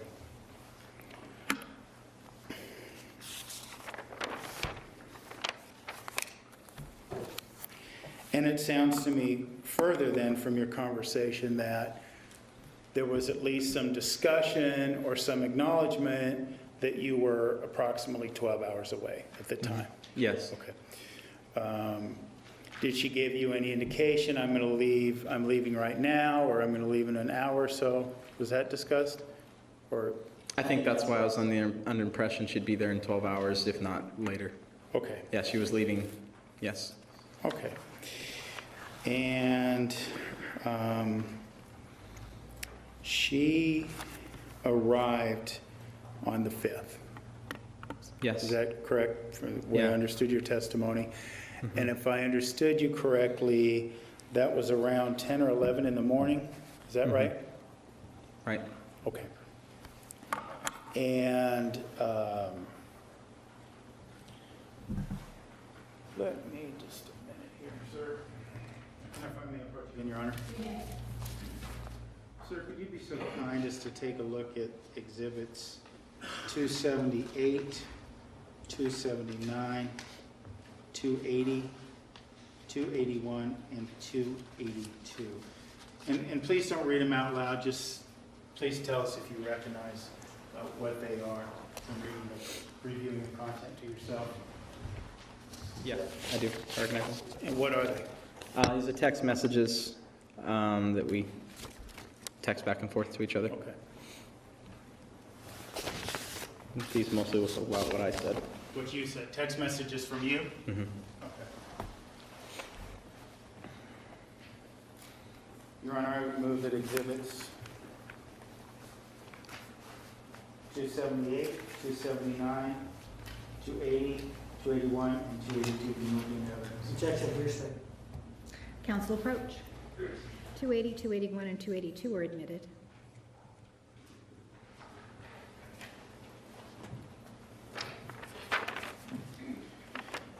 And Your Honor, if I may approach again. You may. Mr. Burns, I'm going to show you again what's been marked as Exhibit 278. Could you review that to yourself again as well? Yeah.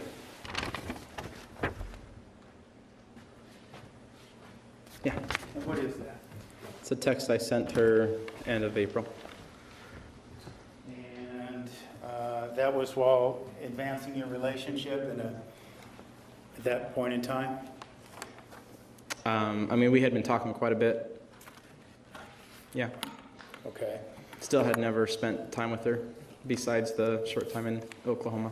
So in the context of this text message, then you were asserting or explaining your continued romantic interest in her. Is that fair to say? Sure. And if I may approach again, Your Honor. I'm going to show you what's been marked Exhibit 279. Mm-hmm. Okay. And that would also be a text message from you to her, is that correct? Yes. Okay. And that was a continuation of that conversation where you were expressing your, again, continued romantic interest in her? Mm-hmm. Judge, I'd move for Yes. Yes. the admissions of Exhibit 278 and 279. Any objection? All right, the objection's overruled. 278 and 279 will be admitted. Why don't we start, Mr. Burns, with, you said in reference to Exhibit 278, you made the comment you hadn't heard from her in a while, and you sent her Exhibit 278 in an effort to kind of make contact with her. Is that correct? If I can see it, it'd make more sense. Should you explain Why it? don't we go ahead and put this up here? You can see that on your screen. Can you see that on your screen? Yeah. Okay. Could you tell us when you sent that text message? April 30th at 8:03 a.m. Okay. And could you read that for us? Never. Well, not until I get my goodnight text from my adorable girl in Cali. Okay. And that you said earlier then, is that correct then from what you said earlier? That was your reaching out to her because you hadn't heard from her for a while. Is that correct? I can't remember if there was a conversation before or after this text. Okay. I don't know. Okay.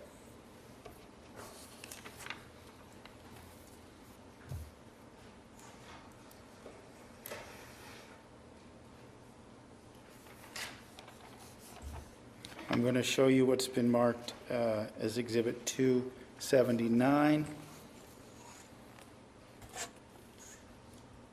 Are you able to see that on your screen? Yes. Can you read for us the date and time that was sent? 4:30 at 8:13 a.m. And could you read that for us, please? The whole thing or just the part you're showing me? Well, whoops, sorry. How about that? Thank you, gorgeous. Good night. Okay. Was that in the same series of text messages? I mean, it sounds like it's about the same time period. Yeah. Okay. Now, sir, I'm going to show you what's been marked as Exhibit 282.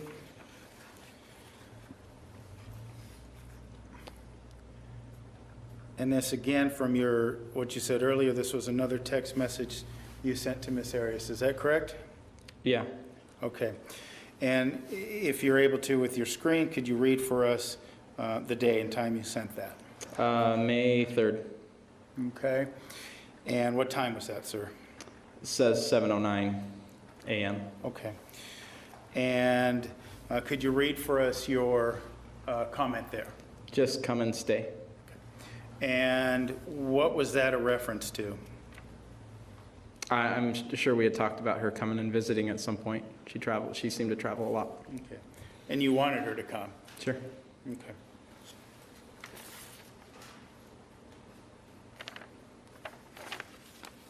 And sir, I'm going to show you what's been marked as Exhibit 281.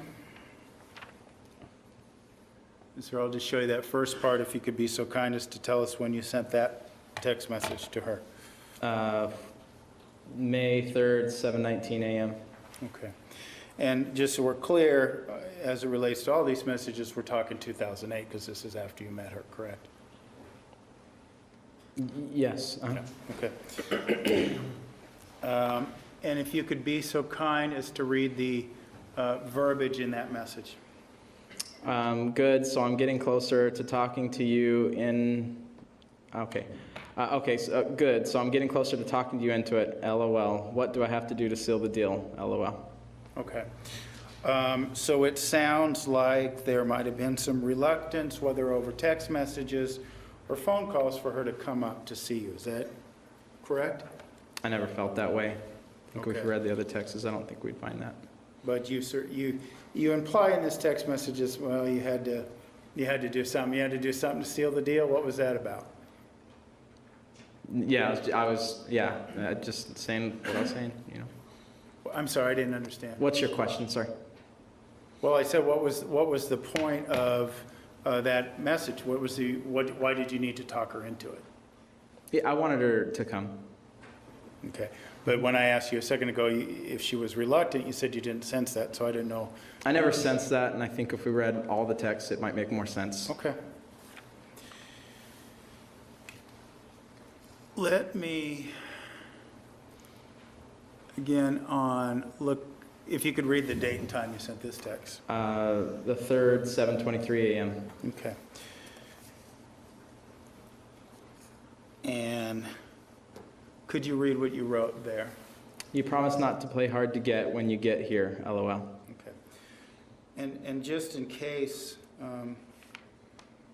people may not understand, what does LOL stand for? Laugh out loud. Okay.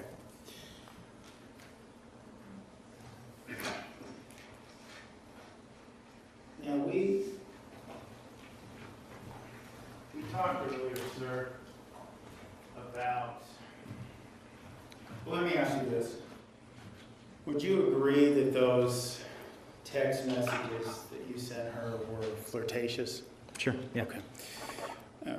We talked a little bit about, earlier you made the comment that you had engaged in sexual conversations with Miss Arias. After she was there. Okay, after she was there. So before that, none. And then after she was there, are we talking about that same sort of thing, or are we talking about something different?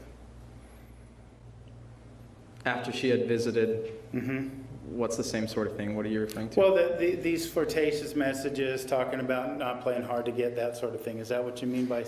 Yeah, before she had come, I mean, we talked about what we would do, watching a movie and cuddling up, and that's what I was referring to in those texts. Okay. And after, was the conversation flirtatious, as I just said? Okay. That's what you meant by sexual conversations. Yes. Sorry. And that's what you meant by sexual conversations with her afterwards, right? These texts were shown her a month before she came to visit. Now you're talking about after she was there, so I don't know what you're asking me. Okay. You told us that you had conversations with her of a sexual nature after her visit, correct? Yeah. Okay. What I'm asking you is if the sexual nature of those conversations was as the same character as what we just saw. We knew each other a lot more by that point. She had spent a whole day with me, so it was a little different. Okay. And how would you characterize these messages, these conversations then? started talking, I guess, about, why things didn't go further.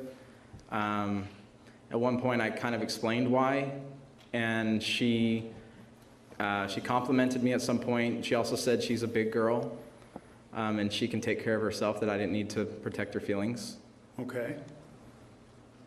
And is that what you meant by phone sex earlier, or sexual conversations? It wasn't necessarily phone sex, but Okay. more like what could happen if we met up again. And she did invite me out to California to spend some time with her at a team event a few weeks after we found out Travis had died. Okay. I appreciate you clearing that up for me. As it relates to the visit itself, then, it sounds to me like, based on these messages and some of the things you said, I mean, not just these text messages, but the phone conversation, the IMs, the text messages, that you were at least hoping for, I'll use the words romantic interaction when she arrived. Is that fair to say? When she came first time?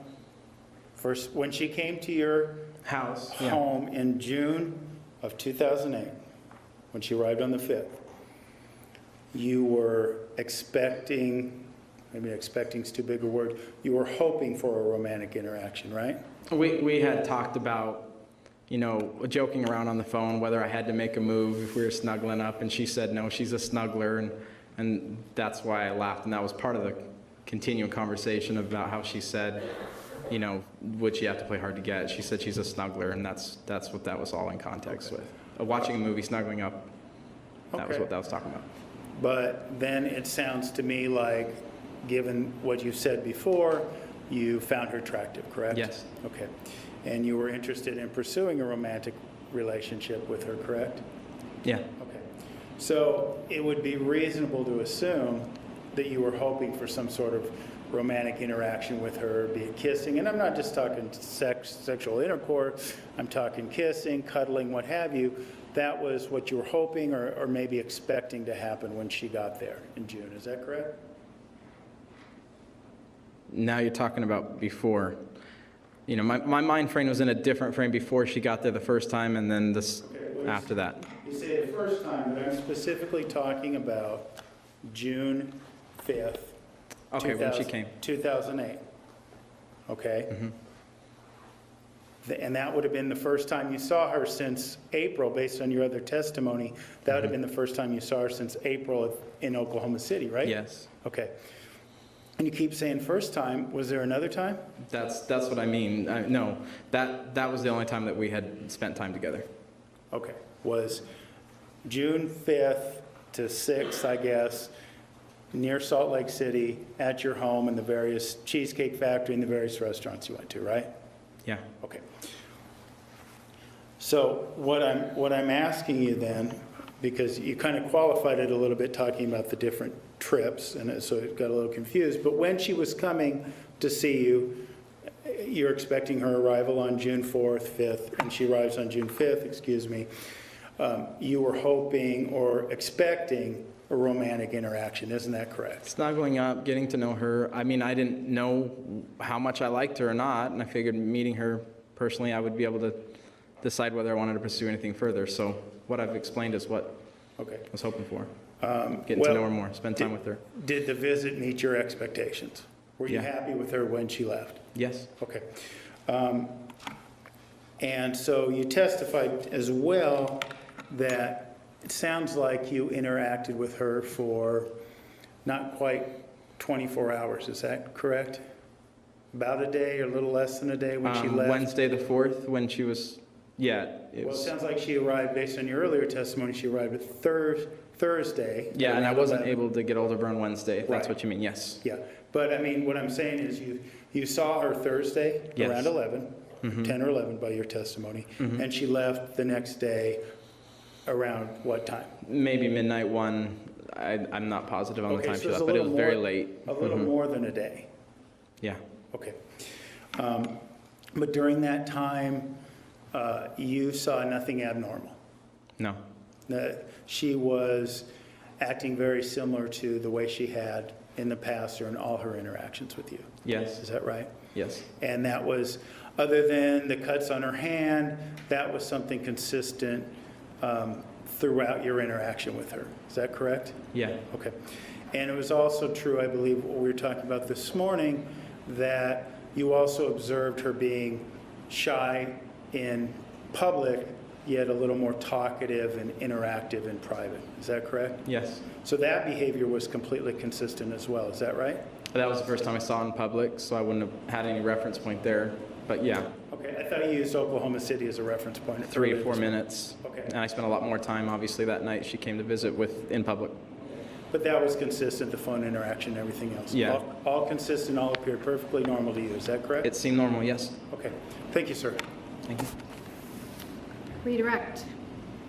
Sir, in terms of how much time she spent with you, you told us that she arrived what day of the week? On Thursday the 5th. And you did what you guys did, and she stayed part of the night, is what you said before, right? Yes. And she left that night, right? Yeah. So she didn't stay more than 24 hours, did she? No. How long did she stay? I've been 14, 15 hours. Let's talk about these text messages.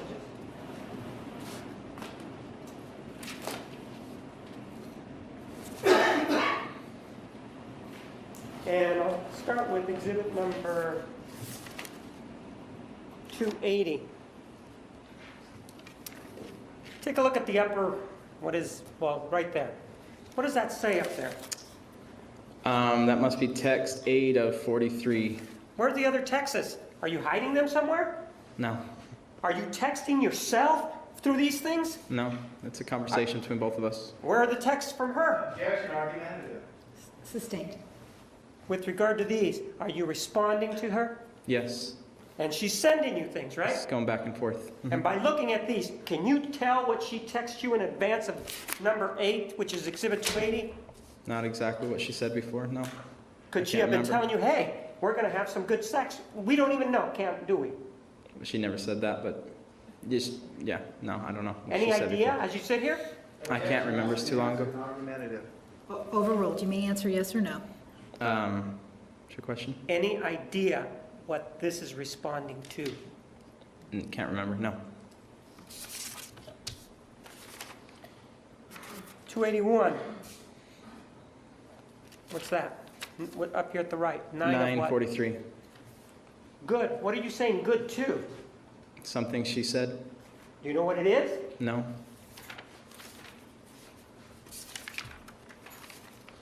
Exhibit 279.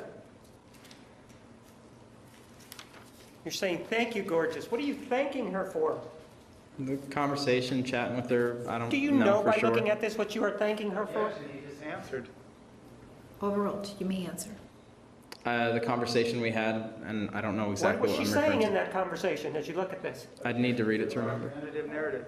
One at a time, please. Your objection, Mr. Nurmi? It's argumentative, it's the narrative, he's leading the witness. Overruled. You may answer. What was she saying? Do you even know what she was saying? When No. you were... Exhibit 278. Never. Exclamation point.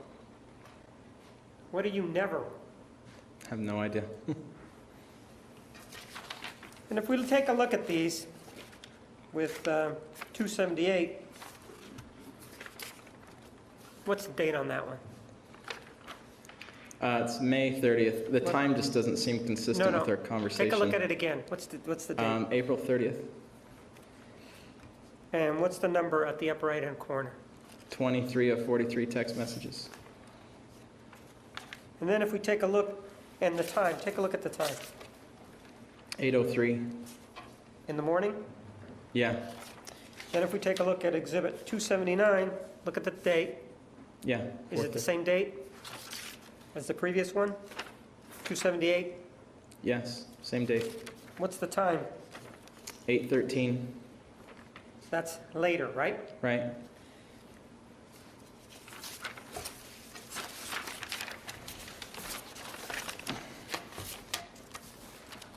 Sir, one of the things that you were asked about was this cuddling. You remember being asked about cuddling on cross-examination? Yeah. Previously, you talked about the interaction that you had with her when she showed up, right? Yeah. Was this the first time when she showed up there? Was this the first, this whole time, was this the first episode of sexual interaction that you'd ever had with her? Yeah. Did you have any sexual interaction in Oklahoma City? No. And the kissing, about what time of the day was it? Probably 3 or 4 p.m. And she arrived at what time? 10 or 11. 10 or 11. So within 5 hours of arriving, and you'd never seen her before, this interaction is taking place. Yes. And you said, well, we talked about cuddling. Do you remember that? Yeah. Does cuddling include her moving you around and getting on top of you and grinding on your pelvis? No. Is that what you mean? We never talked about that. But is that what cuddling means? You actually asked an answer, that's not what he said. Overruled, too many answer. No. What is cuddling? I mean, just snuggling up to a movie. I don't know how else to. One of the things that you were asked about was the future of this relationship. That's one of the things you were asked about in terms of what was the interaction between you and her over this either phone or maybe text messages after she came to see you, and you said it changed. Do you remember saying that? Yeah. How did it change? I mean, had a good time with her, spent the whole day with her, and felt like I knew her a little bit better. In terms of the sex, then, I'm going to be more direct. Do you think that if you had seen her again, second time, in your opinion, given what had happened before, you were there, that you would have engaged in sexual intercourse with her? Objection calls for speculation. Overruled. Hard to say. I think it could have gone further. I don't know. How about the first time that you were together? Could it have also gone further? Yes. Objection calls for speculation. Overruled. Could it? I mean, it could have. I don't know under what. One of the things that you also told defense counsel is that when she talked to you about the Mormon faith was that you had a conversation with her and you were asked, well, with regard to the Mormon faith, based on what you knew of her, did you have any reason to doubt her sincerity? Do you remember being asked about that? Yes, I remember. Applying that same standard, did you have any doubt or in her sincerity involving what she told you as to why she was late in arriving to West Jordan, Utah? Objection, Your Honor, to be honest, across and argumentative. Counsel approach. With regard to this issue of sincerity, you were asked about whether or not she was sincere in her trying to have you return to the church, right? Yeah. And what did she do to try to get you in this sincerity to get you to return to the church? I mean, it was more like casual conversation, talking about how she felt. Going to church, praying about it, reading scriptures, just. Her demeanor on the telephone, when you spoke to her before she came out to visit you, her demeanor in these text messages, that one of them being 281, and then after she left you, did that change at all? No. I don't have any other questions. Thank you. Mr. Nermy? Thank you, Your Honor. Mr. Burns, I think you might have already answered this question, but I was afraid it might have got lost in the other voices speaking. Mr. I'm Mar- object about the speaking voice. If he has something to say to me, he can say it directly. State your next question. Thank you, Your Honor. Mr. Martinez asked you if she could have sent you you could have been responding to a question saying, we're going to have some really good sex when I get up there, right? He said something to that effect. He asked you that, if that was what you were responding to. Do you recall that? Yeah, I remember. Okay. And I believe you said she didn't send you a text message like that. Is that correct? Yes. Okay. And she didn't, right? No. Okay. Thank you, sir. Anything else from the state? No, I don't have anything All else. right, it looks like we have some questions. Does any member of the jury have a question for this witness?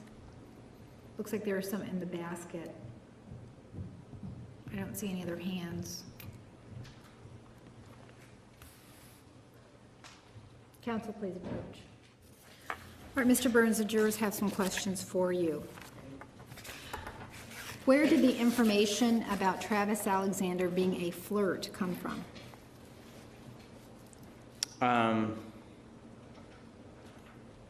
It's hard to remember because most of the people I talked to knew Travis more than Jody. One friend of Jody's was Leslie, and I think they might have had a conversation at some point. Kind of just, he wanted to move on, she wanted to move on, and I'm going to check the scope. Is that what he was asked? Yes, the question was, where did the information about Travis Alexander being a flirt come from? I can't be sure, but I would say it would probably be Leslie. Sure. I can't remember. All right, I guess thank that's you. the best answer I can say. Next that. question. With regard to the exhibits you were shown earlier, do you know where the date and timestamps on the text messages came from? Are they send dates? Do you know? Yes or no? Don't know. Why Guessing. would you say goodnight at 8:13 a.m.? I thought the same thing when I was reading the text. It didn't fit. I don't see why I'd say goodnight at 8 a.m. I don't know why that would happen. Hand you Exhibit 286, testified about that earlier. Do you know on what date those conversations occurred?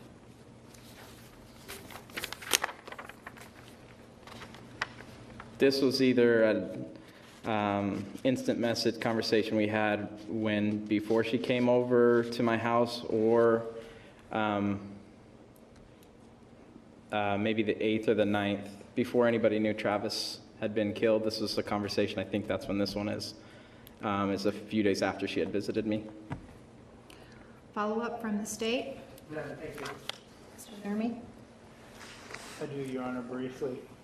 Mr. Burns, you were asked about the dates and probably more specifically the times of the text messages in the juror's question, correct? Yeah. And what you said to us was that you didn't know why the dates the times were what they were, correct? Okay. And could you answer verbally for us, please? Just what anybody else would guess. It's just from the phone, I guess. Right. I don't Well, I'm not asking you to guess. I just wanted the verbal answer for the court reporter that you don't have any explanation for the times. Times that seem I inconsistent. have no with explanation for it. the verbiage, right? No explanation. Okay. Right. But you're not doubting any of the verbiage. You remember you sent those text messages. Those are yours. Yeah, sounds like, yeah. Yes. Yes, those were yours. Okay. Thank you, sir. Thank you. Any other questions from the jury? Sir, you may step down. The state may call its next witness. The state recalls Heather Connor.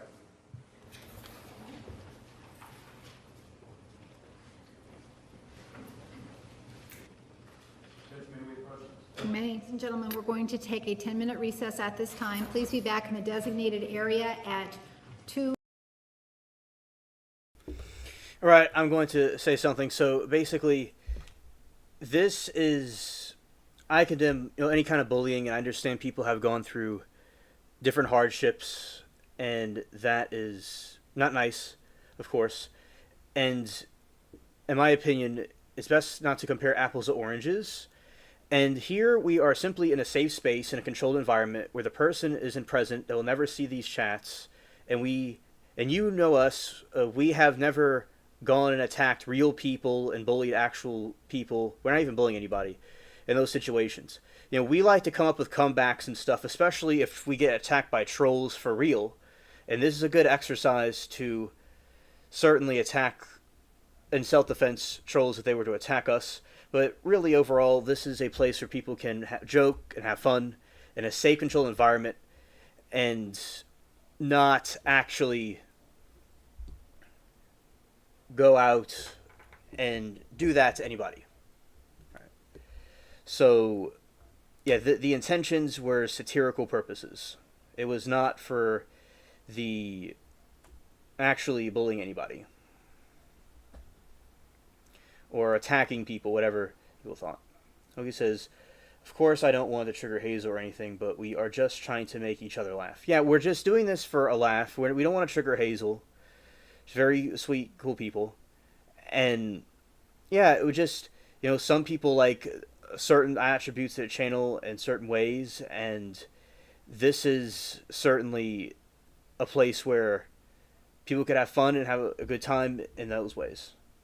Oh, Regina, we were making jokes about the individual, the witness, and this is a murder trial, and this person was involved with this evil woman, and a lot of times we have done this before, especially if there's a bad person on the stand or a bad situation happening, that we have done this as a way of condemning and different actions and behaviors. But we were just making jokes, cheesy jokes, and just kind of having a laugh, having a good time. And Hazel had a remembrance of things that may have happened to her, which of course is a very, very sweet person. We don't want anybody to actually be bullied, but we have to separate the wheat from the chaff, and that this was just a place where people could have fun and have a good laugh. It wasn't anything serious. And yes, we don't want to trigger Hazel, but I don't want this channel being policed unless it's by me. And I want, because people want to have fun and let loose, I want to have that here. But actually bullying other people, I completely condemn. Right. So as I said, that is my position on it. And, sometimes there could be streams people may not like. People may like other streams more than others. But yeah, this is, a situation where we're just making some jokes about person on the stand, not to be taken seriously. All right. And chat can do as it pleases. Of course, people can, if you feel free to disagree, it's fine. But we will keep on doing as we do. Okay. And I have been trolled on YouTube. I've had things happen to me, but I understand this is a satirical situation. But I do think that traumatic bullying, it can be a very serious thing. This situation is not intended to be that way. And one thing we can't deny, the person isn't really present in the chat. We'll never see this chat. We're not actually going after anybody. Yes, Glow, we are. That's true. We were making jokes about the witness, and Hazel was upset because she reminded her of things that happened to her and thought that we were being mean.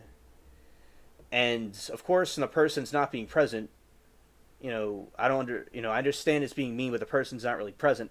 Now, if you're going after people for no reason, that's different. So, right.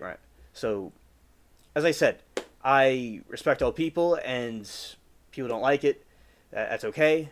I want people to be able to let loose and come up with these different ideas. But yes, we condemn bullying and actual attacks on people. All right, so that was some cheesy jokes and comebacks, that's all. And as I said, chat, very good job with the comebacks and the jokes and the chat. We've been having a very fun night so far. All right. And we will hopefully continue to have the rest of the night going well. Lori said, very well said, Alien, thank you. Would never say disparaging things directly to someone. These people are so far removed from me. Peace to you, Hazel. Yeah. And it's very messed up that they did those things to you, Hazel, or you had to go through that. It's really messed up. And I want whatever is best for you and whatever is best for your well-being, because you usually enjoy the streams and like the jokes I say. But whatever is best for you, you do whatever is best for you and your mental well-being. Yeah, it's Brandon's fault, absolutely. You can't wear your heart on your sleeves, right? So as I said, I want the chat to continue if they want to continue, and I really didn't want this place to be policed by people, because that's one of the great things about this chat. It was not being policed, but people could feel free to disagree if they want to. But the captain is me, and I don't mind taking any disagreements, but it's not intended to be bad. And peace to you, Hazel, and no harm was intended. Okay. We'll continue on.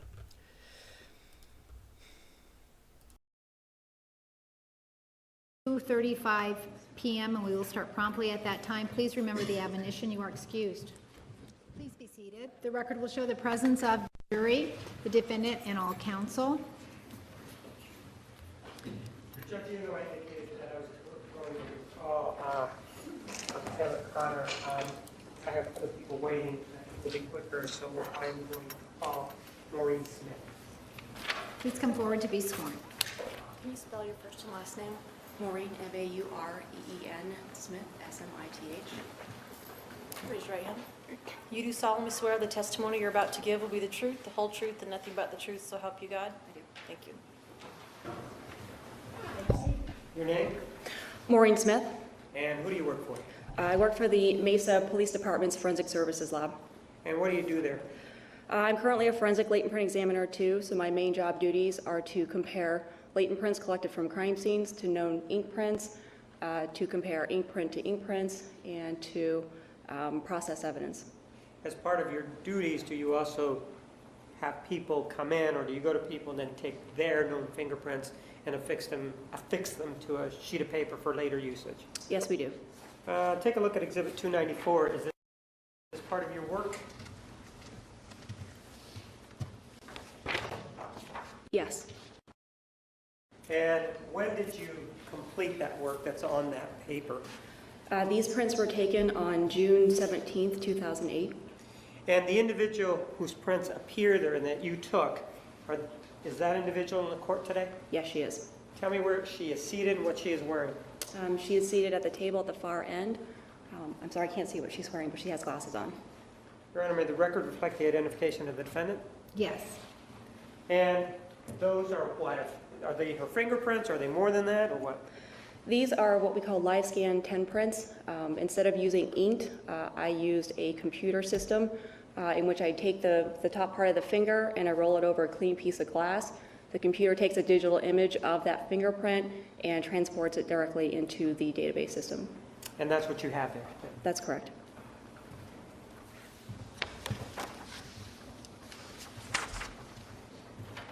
I move for the admission of Exhibit 294. None. Exhibit 294 is admitted. These fingerprints here in Exhibit 294, where were they taken? Were they taken here in Mesa or somewhere else? They were taken at Mesa in our main station where we were located at 130 North Robeson. And they do include a name, correct? Yes, they do. And the backside includes the residence of this individual, correct? That's correct. And what's the address? It's 352 Pine Street, Wairika, California, 96097. I don't have any other questions. Thank you. Cross-examination. Briefly, Your Honor.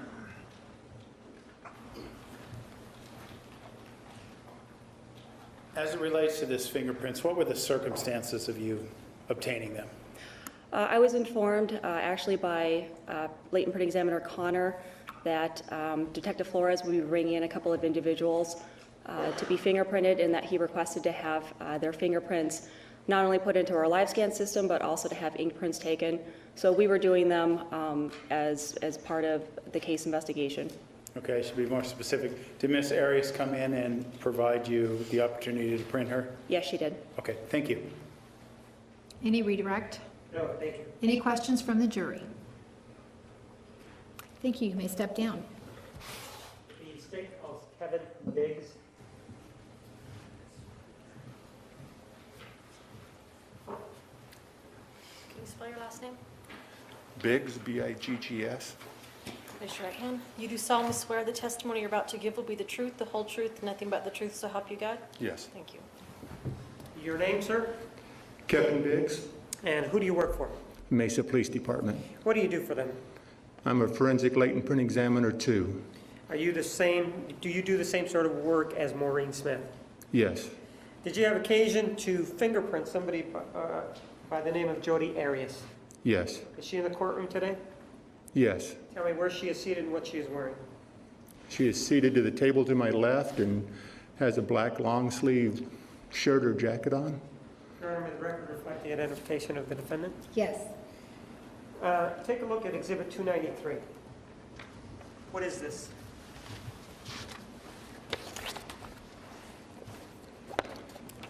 These are the major case prints that I took of Ms. Arias And what date did you take them?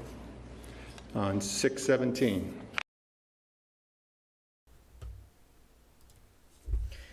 Where he said I was terribly teased, picked on, and also bullied my neighbor's kids. When I was 4, I am mandatory reporter for child abuse and neglect. I understand. I think this chat is a different matter. Okay, thank you, Lori, for your analysis.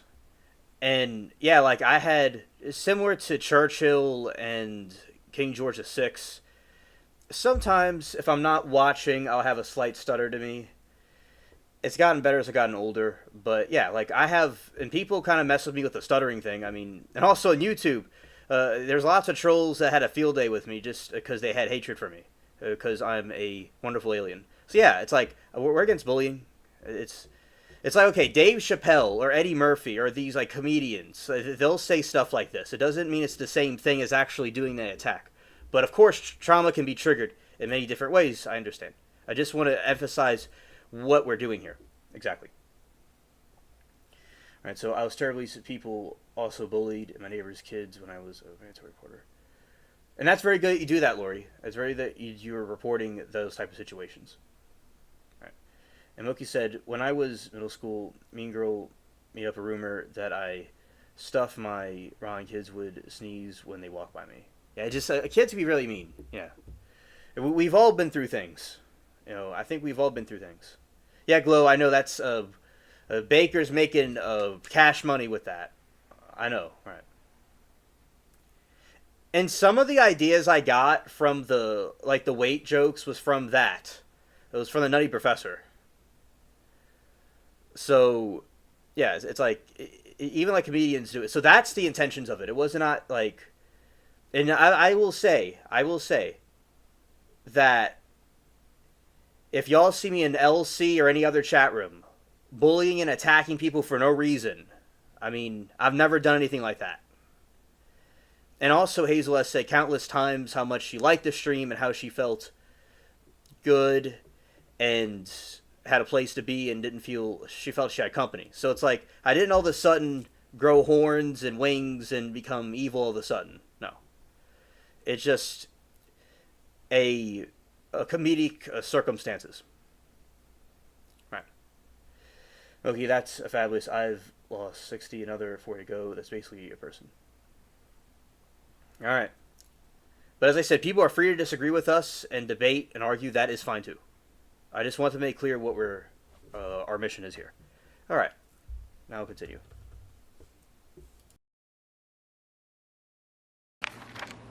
My question to you is this. Take a look at Exhibit 294. That's this one here, and yours is 293. What is the difference between 294 and 293? This is the set of prints that was taken. Well, this being, we don't know which, but would that be Exhibit 294? Exhibit 294.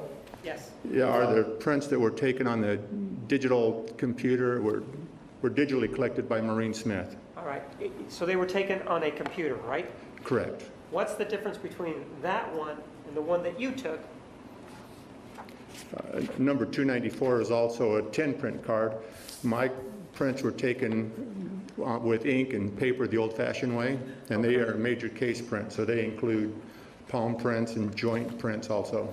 So yours are a little bit more inclusive. Would that be one difference? Yes, And yours were taken the old-fashioned way with ink and paper? yes. Why were you taking yours that way if you already had the other ones? Why was that being done? What's the difference? The computer or the APHIS system that we had only did the 10 prints. There was an option in our building to have palm prints also, but they're pretty limiting on what they can take. With the way I did it, I was able to get all of the ridge detail, including the 2 joints of the hand and both edges of the hand, which the palm print on the APHIS system does not collect. So you had more information that was not collected as part of the APHIS system, is that right? Is that what you're saying? Correct. At the time that I took these, and the machine that we were using did not have the option to collect palm prints. We only had the option to do the 10 prints. With regard to a fingerprint, can it be dated? For example, if it's lifted from a place, can it be dated? In other words, if you get it, you identify it, can you then say it was left on this date at such and such a time? No, we would have to go back to a time that it was cleaned or the item was manufactured, but no, there's no way to date it other than that. All right. I move for the admission of Exhibit 293. Any objection? Moment, Your Honor. 293 is admitted. And let's take a look at this. And this is the difference that you're talking about. This is actually done with ink and paper, correct? Correct. And in terms of the information that's provided here, the height and the weight, who provides that? Miss Arias gave that to me. And the date of birth, did she also provide that? Yes, Is it signed by her? yes. You were talking about how yours has an addition to it. Take a look at the back of one of them.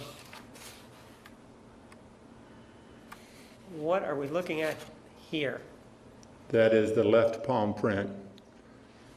And then we have something, what is this right here? That's a left little finger on the front of it. After rolling the left little finger on the front, there's not any more space up there. I felt I needed to roll it again, and so I rolled it back here on the back and then labeled it. And what is this over here on the top? Looks like just like a smudge. That's going to be the thinner side of the palm. The thumb side over here, the extreme edge that I was talking about, that we can collect that we don't get on the APHIS system. Is this the left, given that this says left, this is the left palm, correct? Yes, And the one in the back would be the right palm then, right? correct. I don't have any other questions, thank you. Cross-examination. Sir, where were these prints obtained? At the Mesa Police Main Station at 130 North Robeson in the Yeah, so Hazel, I want to eat, as I told you, Hazel, I have a bit of a Temu brain sometimes, and you are absolutely right. You never said that evil with horns and a tail. I know that, yes. I am saying as an idiom that, as a form of expression, that I was not being like a deceptive or a person you didn't think that I was. Not that you even said that. Not that you even said that. And I am just saying that I am not, I'm the same person you knew before, you've known the whole time. I understand this episode of the Spaceship Show is not maybe the most pleasant one. But my point is that I was not having any evil intentions, because I personally just think that actually bullying people is evil. I think that is evil to actually do that. Just my point was that I am still what you knew from earlier today and before that. I wasn't a wolf in sheep's clothing. And you can speak. All I have is text. Yes. I mean, if you want to call into the show, you could, if you wanted to. But I understand. It's the text. So, yeah. And I do not want to misrepresent anything that you're saying. If you can agree about what I'm saying here is that my intentions were in this chat today and the rest of the folks were not bad intentions. We were just intending to have a comedic relief time. That was all. So, yeah, you never told me that or called me that. You said that the actions of us were being mean. So, and our intentions were not to be mean. So I hope that clears up anything that about the statement that I mentioned. It was just my own way of reasoning, of making an expression, not that you literally ever said that. Right. So, continuing on. Okay. As I said, Hazel, you could disagree with us, what we do. I have no problem with that. I think it's good to have people with different views about things. Hazel, you do not have to be quiet. You could keep on. You are doing nothing wrong. You could say you're opined about anything. It's fine. I want to. I value your thoughts, and I want to hear what you have to say about whatever we're doing. Okay. So, we're continuing on. As I say, you can call into the show if you wanted to. But you are very valued, Hazel. You're extremely sweet. And as Lori said, and as I said, I always appreciate chatting with you in the chat rooms. And if you want to continue with us, we would appreciate you having you here. But as I said, we meant no harm about what we were doing. And so we value your thoughts very much. All right. The latent print unit. Okay, and Ms. Arias came in, voluntarily gave you your prints, all the prints you wanted and left, is that correct? Yes. Okay, thank you. Any redirect? No, thank you. Any questions from the jury? Thank you. You may step down. Let me check and see who's out there. Thank you. May I recall Maureen Smith? Yes. Ms. Smith, please take the stand. You are still under oath. Do you understand? Mr. Martinez? Your name, please? Maureen Smith? With regard to this case, you told us that you were a latent print examiner, is that what you said? That's correct. Do you also do the collection of any biological substances for later testing? Yes, we do. And what is it that you do? If we're requested, we are able to collect either DNA samples that are unknowns, or we are able to collect DNA samples for known purposes. With regard to the individual Jodi Arias that you previously identified, did you take any biological samples from her? Yes, I did. What did you take? I collected what is called a buccal swab, which is a swabbing of the inner lining of the cheek. We just gently take a sterile swab and swab the inside of the cheek cells and collect those into a secure packaging. I don't have any other questions. Cross-examination. Briefly, Your Honor.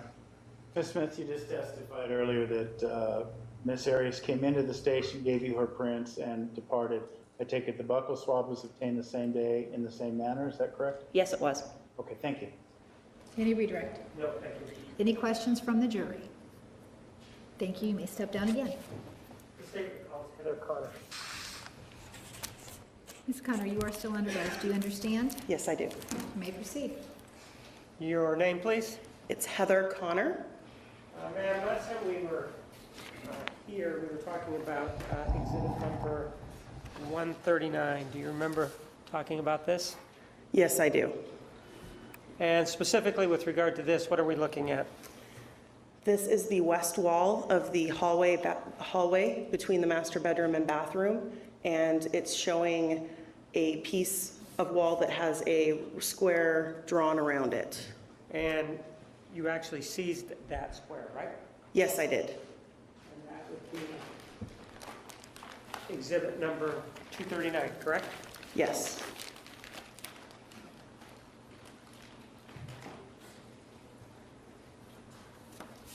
And exhibit number 140, we did not look at that, which is a photograph. What is it that we're looking at here? What you see in this photograph is a latent palm impression that has been developed on the wall. So that's friction-ridged skin from the palmar side of your hand. How, was this developed at the site or was it developed somewhere else? This was developed while I was at the scene. And that's why you decided to take the wall? That's correct. So once you take it back to the lab, what did you do with it? additional photographs were taken of this latent impression in the laboratory after the wall was seized. Why were there additional photographs taken of this particular fingerprint? While we were at the scene, photographs were taken of the wall and the print on the wall. However, being that it was in the hallway, it was somewhat of a tight space with which to work with a camera and a tripod. So the intent was, in case the photographs at the scene didn't turn out as well as they might be able to, I could take additional photographs in the laboratory. In terms of the comparison that may be done later, is the comparison then done between the wall, or is it done between the photograph of the wall and the known fingerprints? The comparison is done between the photograph of the latent print and the knowns. Take a look at Exhibit 292. What is this? This is the photograph of the latent palm print from the wall. And is it a photograph of this that we're looking at, which is exhibit number 140, or is it 140? In other words, is that just a black and white photograph of this, or is that a different photograph? There were numerous photographs taken of the same ridge detail. I don't know if it's the exact same photo, but it is of the same exact ridge detail and surface. In looking at exhibit 140, there is an arrow there. What does that mean? That is indicating the directionality of the print. I'm trying to orient it on the wall. So the up means that the wall went up from there. To the ceiling. Yes. LCV stands for? Luco Crystal Violet. And impression AD, what is that? AD was the designator, the unique identifier given to this latent impression within the scene. We move for the admission of exhibit 292. No objection. Exhibit 292 is admitted. Let's start at what I'm calling the lower right-hand corner. And that would be right here. What is that? What are those notations? There you have my initials, HC, my employee ID number, which is 16166, and the date 6/26 of 08. And why is that date on there? That is the date that this latent print was individualized. And at the top, what is that?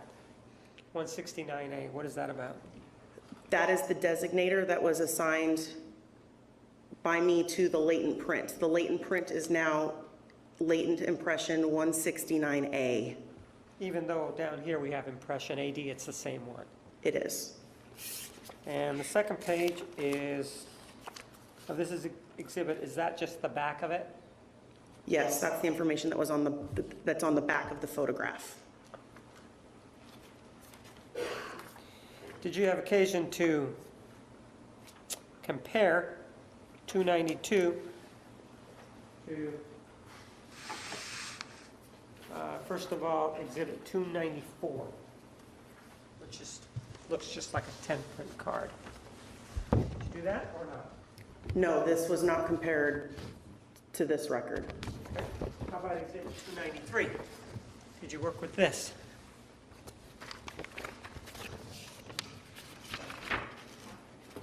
Yes. What did you do with regard to that? The latent palm print was compared to the known impressions on this exemplar, and this was the exemplar used in the individualization. And with regard to exhibit 292, what were your findings or what were your conclusions? Latent print 169A was individualized as the left palm of Jodi Ann Arias. Is that the notation that's here on the left? That's correct. Who put that on there? I did. And as we look at the wall here, which is exhibit number 229,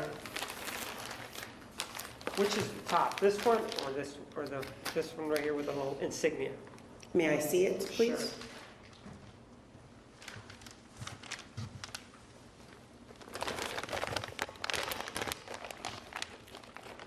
The wall was oriented this way. And where would the fingerprint have been? This region. And in that particular region, which palm print was it? Which, the left or the right? It's the left palm. And can you tell us how it was on there using your left palm print? Absolutely. If I may stand. Sure.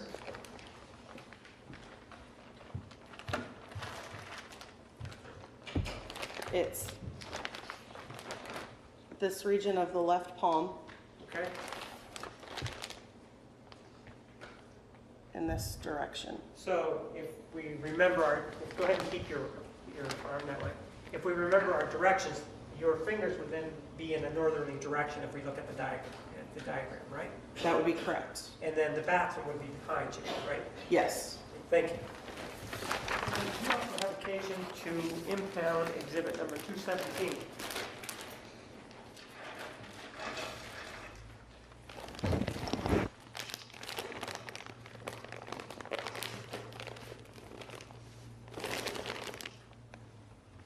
Yes, I did. And what is exhibit 217? This is a scale that was collected as item number 15 LB.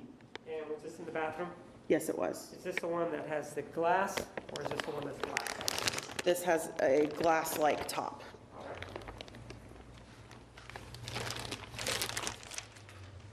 Move for the admission of exhibit 217. 217 is admitted. Was there a bath bed in the bathroom? Yes, there was. And exhibit 227, is that the bath mat?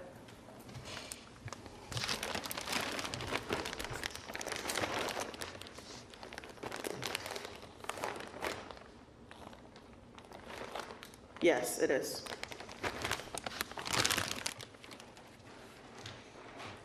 Move for the admission of exhibit 227. Yes. No objection. Exhibit 227 is admitted.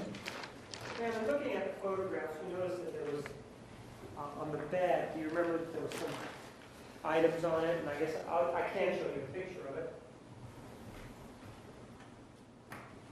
Exhibit 63 and 64. You see this here? Yes, I do. And exhibit number 64. This right here. Did you collect that?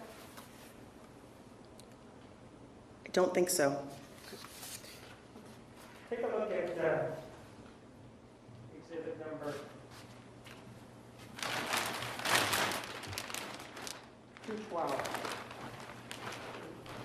Tell me if you know what this is.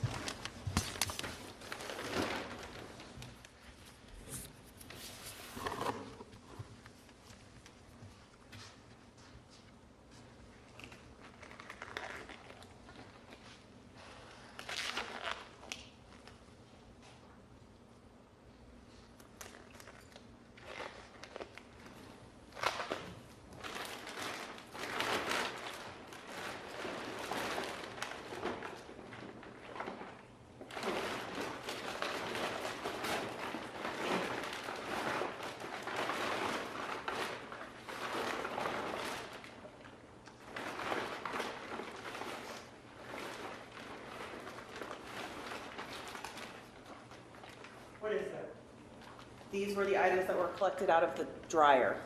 Okay, thank you. I don't know if I believe we've already moved these into evidence, but if not, I'll move them in again. 212.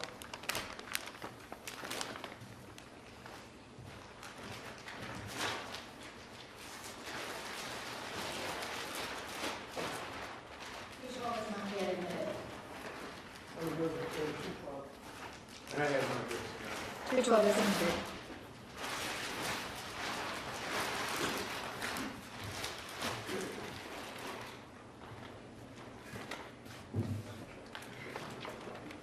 It does say on the bag that it's bedding items.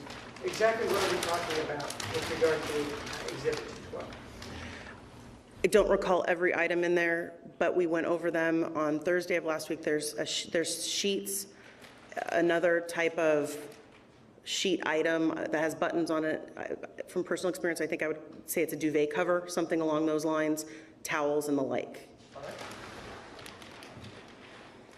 Ma'am, let's take a look at Exhibit 130. This area here, where is this area, first of all? That is the carpet leading from the master bedroom right at the entryway to the hallway that leads to the master bath.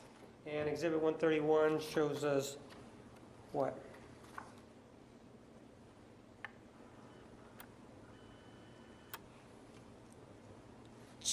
That is showing a bird's eye view of some of the red stains that's on the carpet. And this right here? That's the tile in the hallway. What's Exhibit 211? It's wrapped in butcher paper, but it appears to be the piece of carpet that was cut out and collected this piece of carpet. When you say that, and say that it appears, it sort of makes it seem that you're not sure. So I think the scissors may be there if they're not. Okay. Go ahead and open it. Make sure.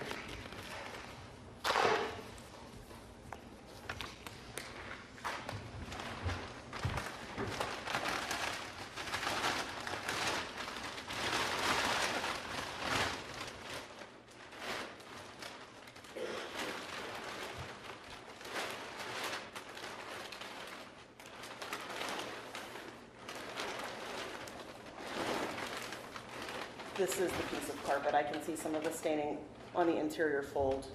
Okay. I remember the admission of Exhibit 211. That's the number on it right here. 211. Mr. Nurmi, if you want to look at it, why don't you walk up and do so? 211 is admitted.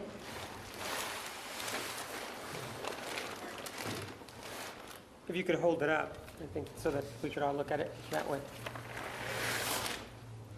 And ma'am, if you take a look at the screen over there, which is 131, can you see it behind you or there on the side? You Yes. see this area here? The Yes. tail? And you see that the tile is this way? What's in this direction? Is the bathroom in this direction? That's correct. Can you orient it with that on top? So this is this is how it was at the house, with this being the northerly direction. Yes. You could- Northerly direction? I'm sorry, southerly direction. That's correct. If you could place it in its container? Oh, putting it back. Yes.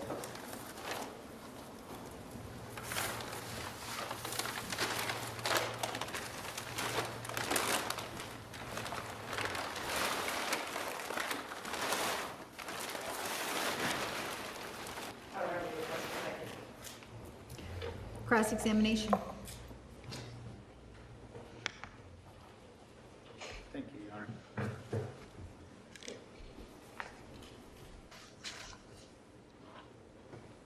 Ms. Connor, do you still have the gloves with you there?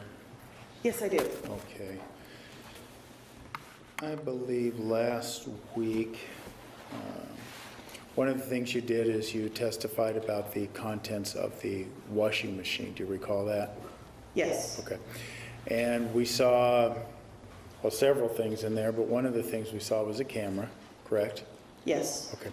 And the other thing we saw was various articles, towels and clothing, that sort of thing.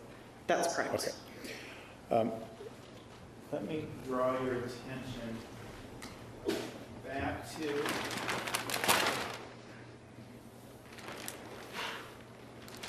what has previously been marked and entered as Exhibit 216. And may I approach, Your Honor?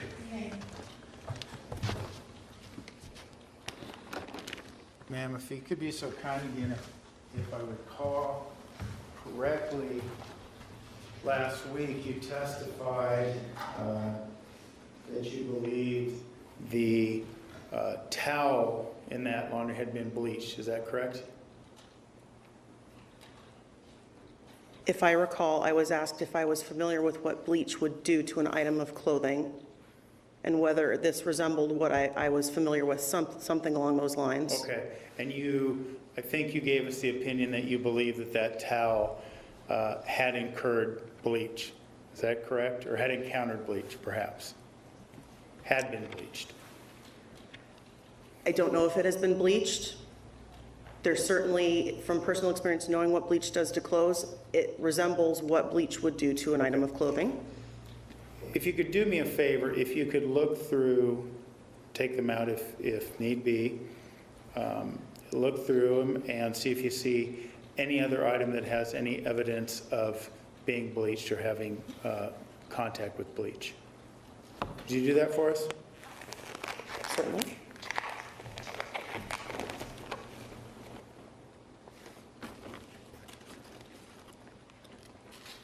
And Ms. Connor, if you recall last week, that was the item you believe had been bleached. Has the same appearance as what bleach may appear, yes. Okay. And forgive me, I know you probably don't recall your exact words, and I don't either, but that's a yes. Okay. And if you could look through any of the other items.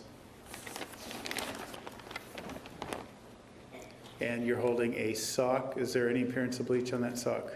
There's orange coloration to an otherwise very dark sock. Okay.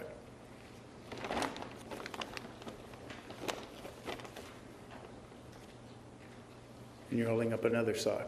Yes. Is there any evidence of bleach on that item? Certainly an orange coloration that's different than the remainder of the sock. Okay.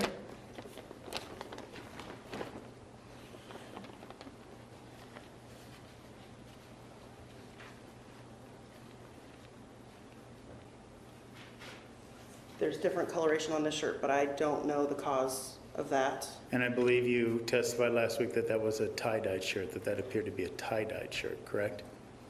I don't recall that. Okay. Would you agree with that assessment today? It certainly could be. Okay.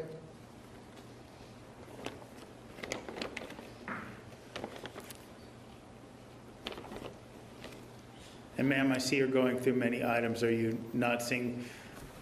Could you just hold them up? You seem to be shuffling through them. Could you just take a good look and make sure that? No, is there any indication of bleach on that sock?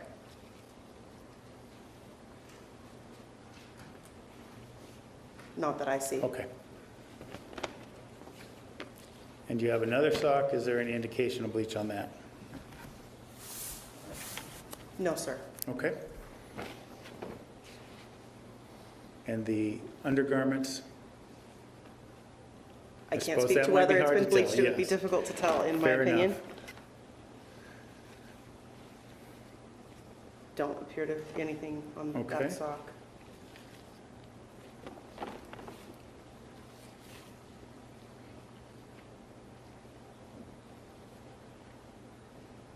And the shorts, is there any appearance of bleach on those? Not that I see. Okay.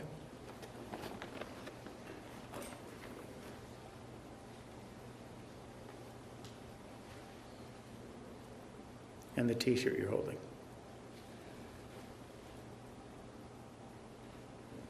Not that I see. Okay. Would you like me to continue? Well, is that all the items, ma'am, or was there? There are a few additional items Okay. in here. Yeah, please. Okay.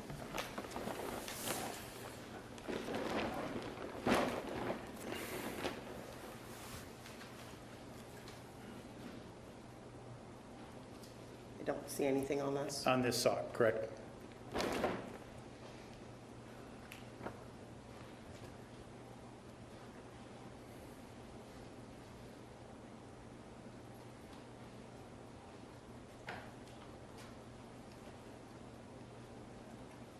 And with a cursory glance, I don't see anything obvious on this Okay. pair of pants. And is that all the entire contents there? Another white item to which we could not determine. That would be correct. Fair enough. Without going through every single sock, that I believe is everything that's in here. Okay. I would have to pull them out one by one otherwise. I understand, but no indication of bleach on all those items, correct? Not during this cursory look, no. Okay. Thank you. If I may approach again, Your Honor. Yes. Now, I'm going to show you what's been marked as Exhibit 213 and entered, excuse me, as Exhibit 213.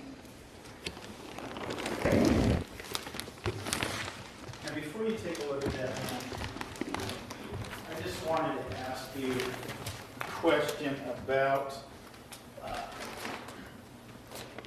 Exhibit 216. All those items were the same load of wash, is that correct? Was that item 216? Yes, the one you just looked at. Those were all what was taken out of that same load of wash when you were there at the crime scene, correct? Yes, it was. And just to further clarify too, you mentioned, I believe, that there was a biological unit that collected items of biological evidence, correct? Members of the biology unit of the forensic services section responded to the scene and helped me process it. They identified certain stains in other areas of the house and performed preliminary testing. I did all the collection of the biological evidence. But if my understanding was that the biological unit or the people that do the biological testing did not test that. Is that correct? Is that what I believe that's what you told us last week, but I just want to make sure that's correct. I don't have any work in the biology unit. I wouldn't be able to tell you what items were tested and not. Okay. But to your knowledge, that wasn't immediately tested at the scene or when you collected it? The type of testing that was performed at the scene was preliminary testing on certain stains that we found in some areas of the home. The items within the washing machine were not tested at the scene. Okay. And then if you could be so kind as to open up what's been marked Exhibit 213.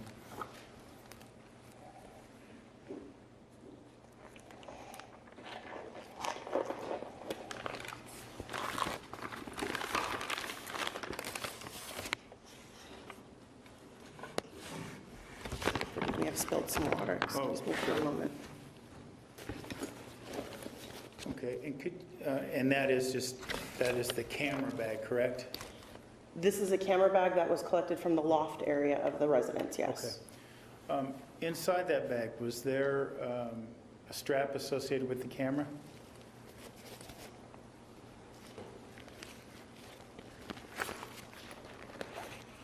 There is a strap inside. I don't know to what camera it would be associated, but there is a strap. Okay, and it looks like, although some of the letters may be cut off, it looks like there's a brand on that strap. Is that It shows Sony. okay? And is that the only strap in there?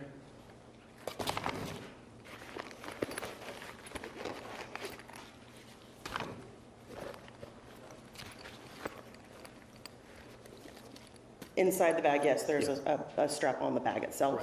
Right. Okay. Moment, Your Honor. Nothing further. Thank you. Any redirect? Ma'am, with regard to Exhibit 216 and what I'm going to call the tie-dye T-shirt, do you know what size it was? I would, please.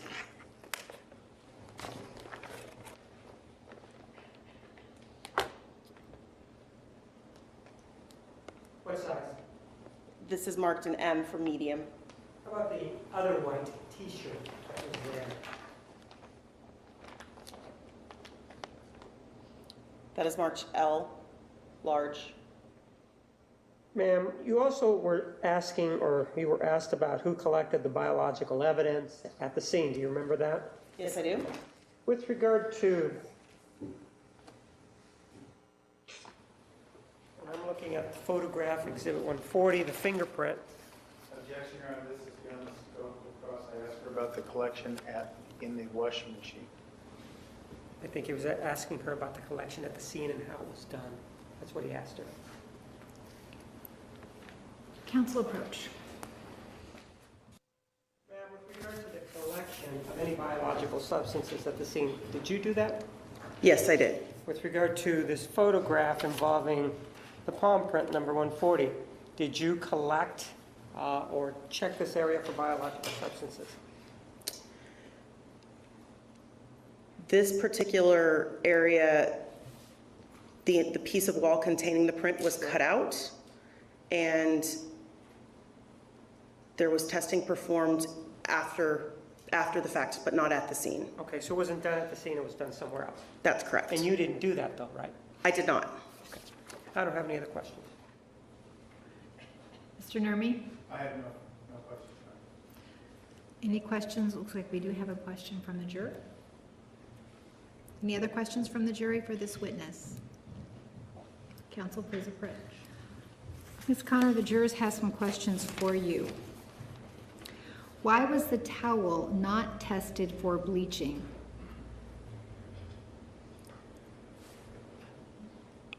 I don't know of any testing that we could perform at the crime lab that would test for bleach, but I don't work in the other units.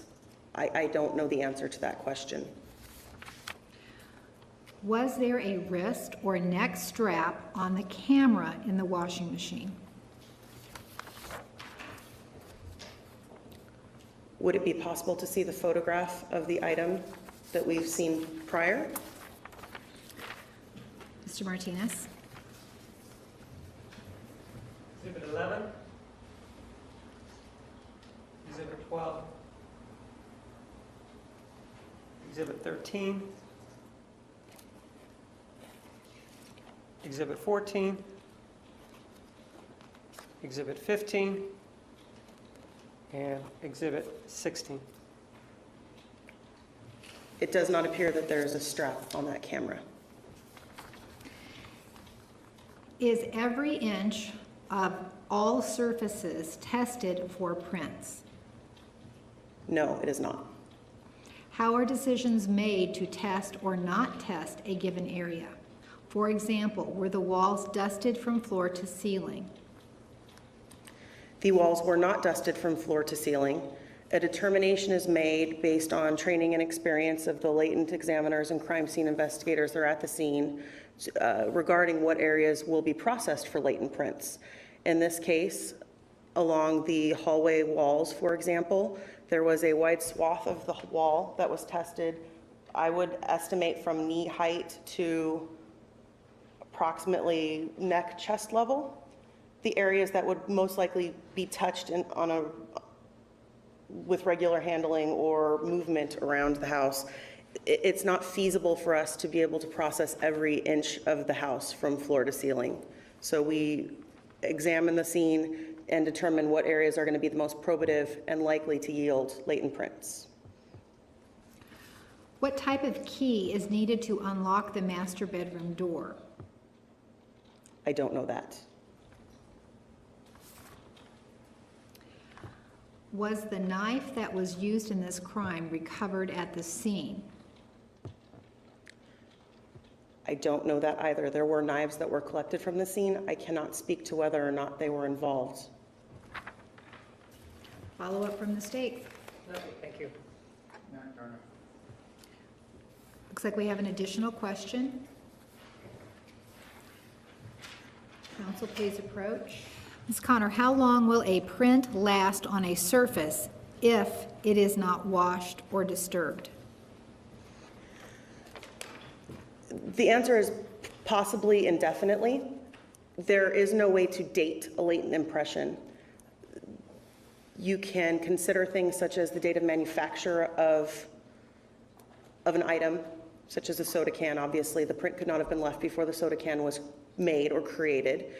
In the same regard, if you have a window, for example, and it's been washed, you can assume in some cases that any prints that are on that would be since the last washing if the washing was very thorough. Depending on the type of residue that leaves that print, it can last for a very long time. Any follow-up from the state? Yes. With regard to when a fingerprint is left behind, if somebody says, for example, hypothetically, I was there on June 4th, whatever year, and I killed this individual, and I hadn't been there before that, since before May, and I haven't been there since then, would you be able to date that fingerprint? I am not able to date any fingerprint. Would you be able to tell us when it was left, given the other information? You used the example of the soda can. Would Yes. you be able to date it or not date it, or tell us when it was left in that hypothetical? Will you repeat the hypothetical, please? Hypothetical is, have a killing, and you have an individual who says, I did the killing on June 4th. And they haven't been there for months, and haven't been there in months after that. With regard to a fingerprint, let's say that's collected from a wall, would you then be able to say, well, I believe, based on the fact that I found the fingerprint and other information, my opinion is the fingerprint was left on such and such a date, in that hypothetical of June 4th?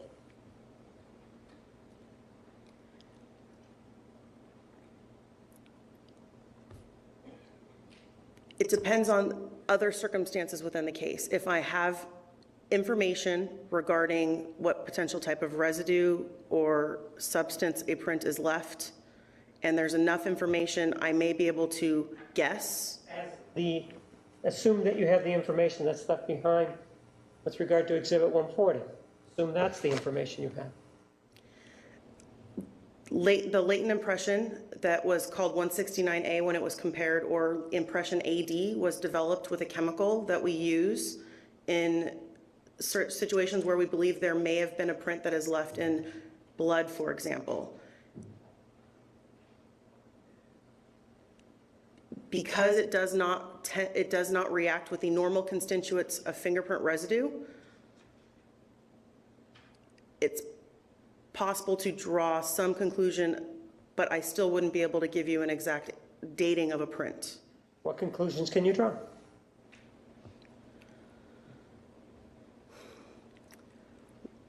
Yeah, I'm going to object, Your Honor. This goes beyond the scope of the question. Overruled.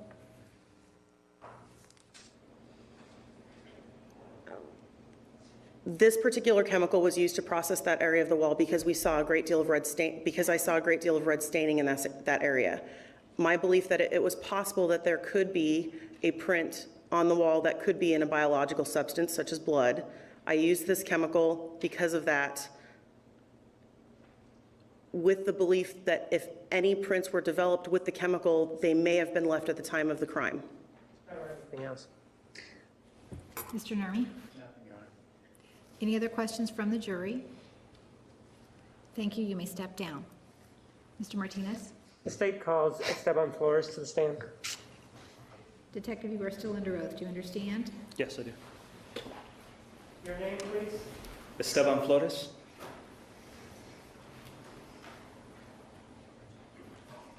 You're the person who was previously testified in this case, right?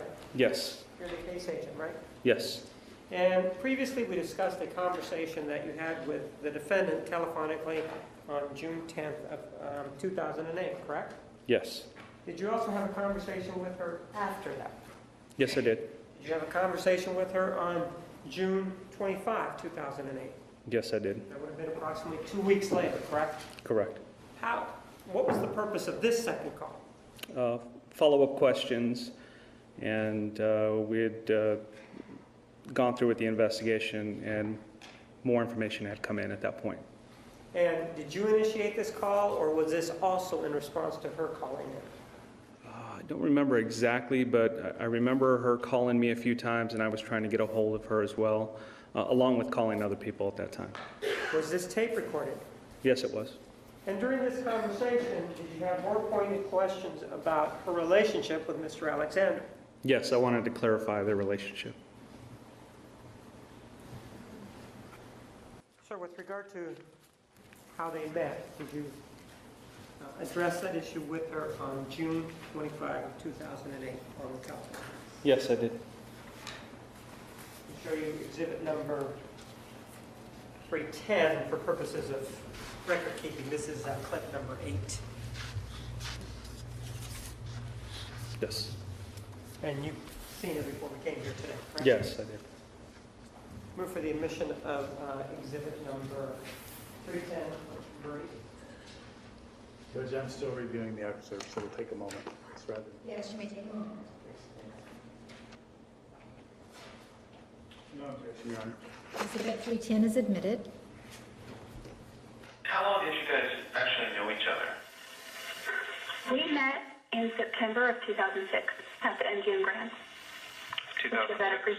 Yeah, and that was the pre-legal international convention where tens of thousands of people go. And when did you guys actually start dating? Not for a while. We met in September. The following weekend, he invited me to church. And the following Wednesday of that Sunday, he gave me a copy of the Book of Mormon, and I started reading it. I got baptized November 26th. We would talk a lot and hang out a lot, and we kind of had like a thing, and there was definitely an attraction and an interest, but we weren't officially dating until about February of 2007, early February, I'd say. And I think it just a string of events sort of pushed that together. Travis has kind of a commitment phobia, I would guess you could say.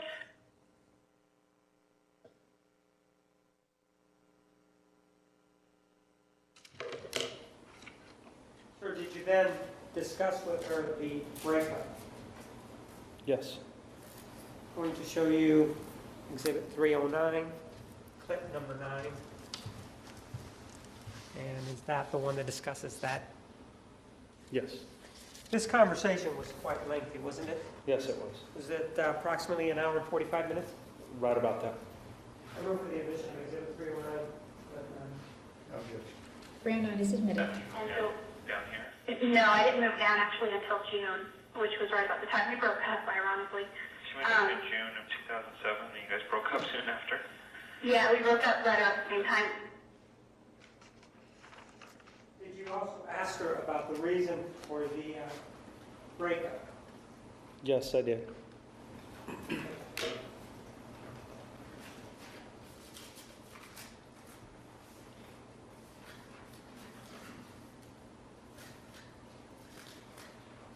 Take a look at exhibit number 296, which is clip 22. Yes. Is that it? Move for the admission of that exhibit, clip 22. No objection. 296 is admitted. I've been in relationships before where the other guy wasn't faithful, and there's like a distinctive gut feeling that you just have, and that I've noticed, and because I've been in relationships where they were faithful, at least to my knowledge, they were totally faithful, and that feeling just isn't there. And so I had this feeling with Travis, and I gently asked him about it. He got really upset, and he's like, no, there's nothing there, don't worry about it. And I knew he was on his phone texting a lot, and I knew he was texting these girls, and I was like, well, what about your text messages? He's like, look, I can be flirtatious, but there's nothing going on. And I said, okay. So this was last year, I think in June, and one day he was taking a nap, and I felt, this is why we lost, this is one of the reasons we lost all of our trust. I shouldn't have done this, but I grabbed his phone and I looked at his text messages, and I found there were tons of girls that I'd never heard of, and I knew that he knew a lot of people from the business, so I didn't worry too much about it. But what bothered me was there were, not only were some flirtatious like I had suspected, which bothered me, but it wasn't necessarily a crime. But there were plenty of,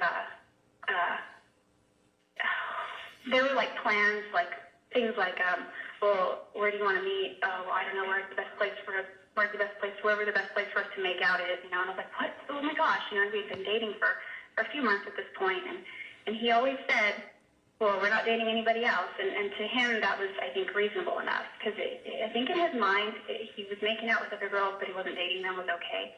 And the only reason I think that's true is because of what we continued to do while he was dating Lisa, and I didn't realize that either. So I confronted him about it. Actually, I didn't confront him at first. I should have been an adult about it and confronted him, but I held it in for a few weeks, and then it all came out, and that's when we broke up. And so I just realized that I didn't feel like I could trust him fully to be monogamous, and I don't think that he could trust me fully to not get back in his phone someday and then try to find something out. So. After she moved here to Mesa in June, as she indicated after the breakup, did you ask her what she did here or what kind of work it was that she did here? I believe she was waitressing, just Did you discuss it with her odd jobs. Did you discuss it with her on the tape? Yes. Take a look at Exhibit 308. It's clip number 10. And did you review it before coming to court? Yes, clip 10. And is this the one that deals with this issue about what she did when she moved to Mesa? Yes. I move for the admission of Exhibit 308, number 10. No objection. 308 is admitted. Did you do that whole time you were down here then? You just kind of tried to work and... I guess I figured, like Mesa is like the Mormon land of opportunity, honestly. It's kind of the way I look at it. And with regard to what she did between the time she was here and came out here in June until April, until she moved, did you and she discuss what she did then? Yes.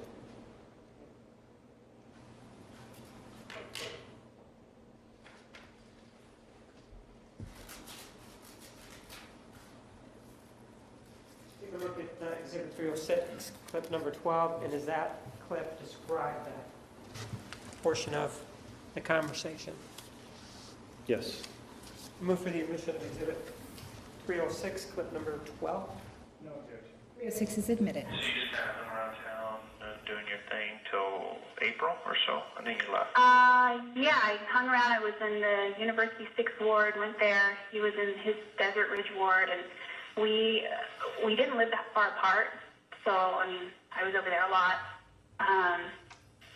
Not a lot, because he had his own social circle from his church that I didn't really want to interact with, because I sensed that maybe there was a little bit of awkwardness there because of Lisa and because of Elena. And That's right, you dated Lisa right after that. During the time that they were broken up between June and April, did you then also talk to her about the type of relationship that they had? Yes. Take a look at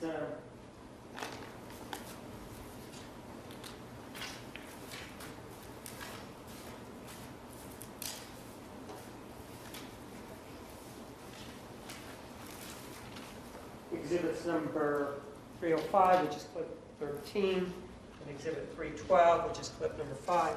Did you listen to these before you came, and does that describe their relationship while they were broken up? Yes. I move for the admission of exhibits 305 and 312. No objection. Exhibit 305 and 312 is admitted. You mentioned it. I mean, obviously you guys dated before. And yeah, we did. We you guys dated last year. were kind of just still really good friends, but not, romantically seeing each other anymore. Not exactly. We broke up Still a last. bit, kind of. Yeah, and I would say there was certainly a romantic side to it, you could say, or an intimate side to it. But we weren't exactly on the path to marriage, anything like that, and we both knew that. And exhibit number 305.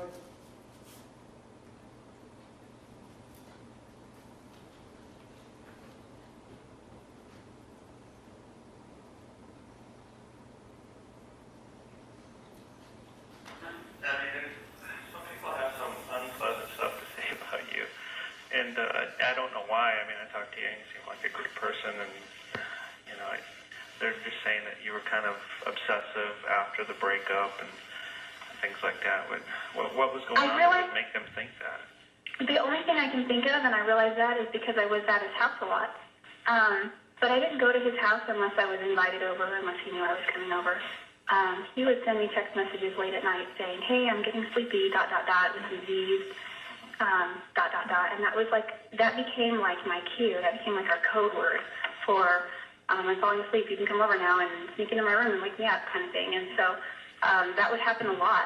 And I mean, I don't want to make this unpleasant or anything, but I mean, was there still a sexual relationship going on after that? Yeah, there was. Okay.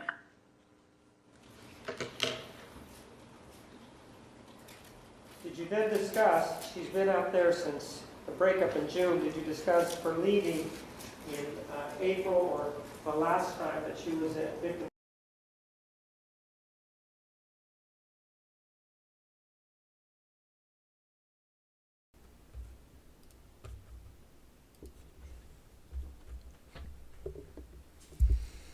All right, the Terrace Crosby retrial update, this is something that Oki and us have discussed before, and I just kind of want to give a general analysis about it. So, in the ongoing retrial of Irish fighter Terrence Crosby, the jury began its deliberations in Boston on Wednesday.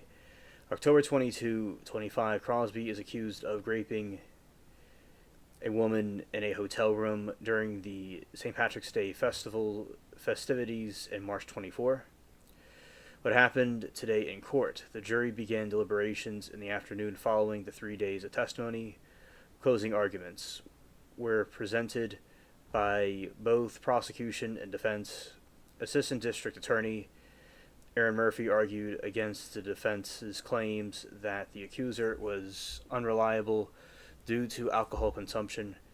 She pointed to the accuser's detailed account and consistency in her statement to police and medical staff. Murphy also argued Crosby's testimony was rehearsed. Defense attorney Daniel Riley focused on the inconclusive DNA evidence and started an acquittal would end Crosby's nightmare.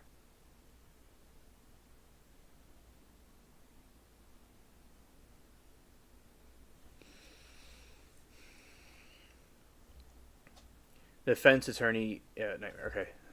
Case background, charges rape in connection with the incident in a downtown Boston hotel room. Accusations. The accuser testified that she woke up to Crosby raping her after falling asleep in a separate bed from his room, with whom she had consensual sex with. No sharesies. Yeah, scared. Alright. First trial. Mistrial was declared in June 25 after the jury failed to reach a unanimous verdict. The defendant's testimony, Crosby maintained his innocence and testified that he never touched the woman. Deliberations. The jury will continue deliberations tomorrow. So we'll see if a verdict is reached or it'll just be a retrial.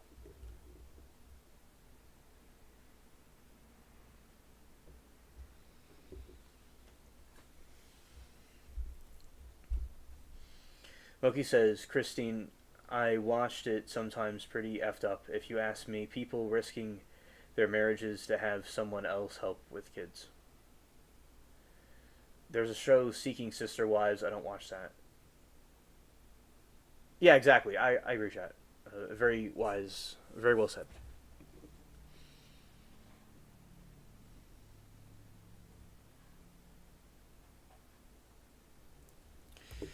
Okay, and that is about that trial also. So, yeah, definitely. I think that is very messed up.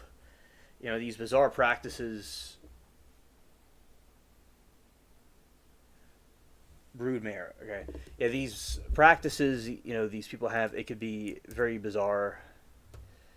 And I do think that it causes more problems in, you know, the long term. Certainly. Absolutely, yes, indeed. I agree. It's... Yeah, and definitely, Lori, if I didn't say it a moment ago, it certainly would feel like cattle, you know, for a woman to be put in that situation. Yeah, it's just, as I said, just bizarre practices that I think deviated from the original ideas of Christianity, and then they kind of, people came up with their own way of doing things, but it kind of was a deviation. So, yeah, and then when you do that, you just get a load of problems. You know, so I do agree with you, ladies, about what you're saying, but Cody is quite narcissistic, from what I've seen. I watched it when I was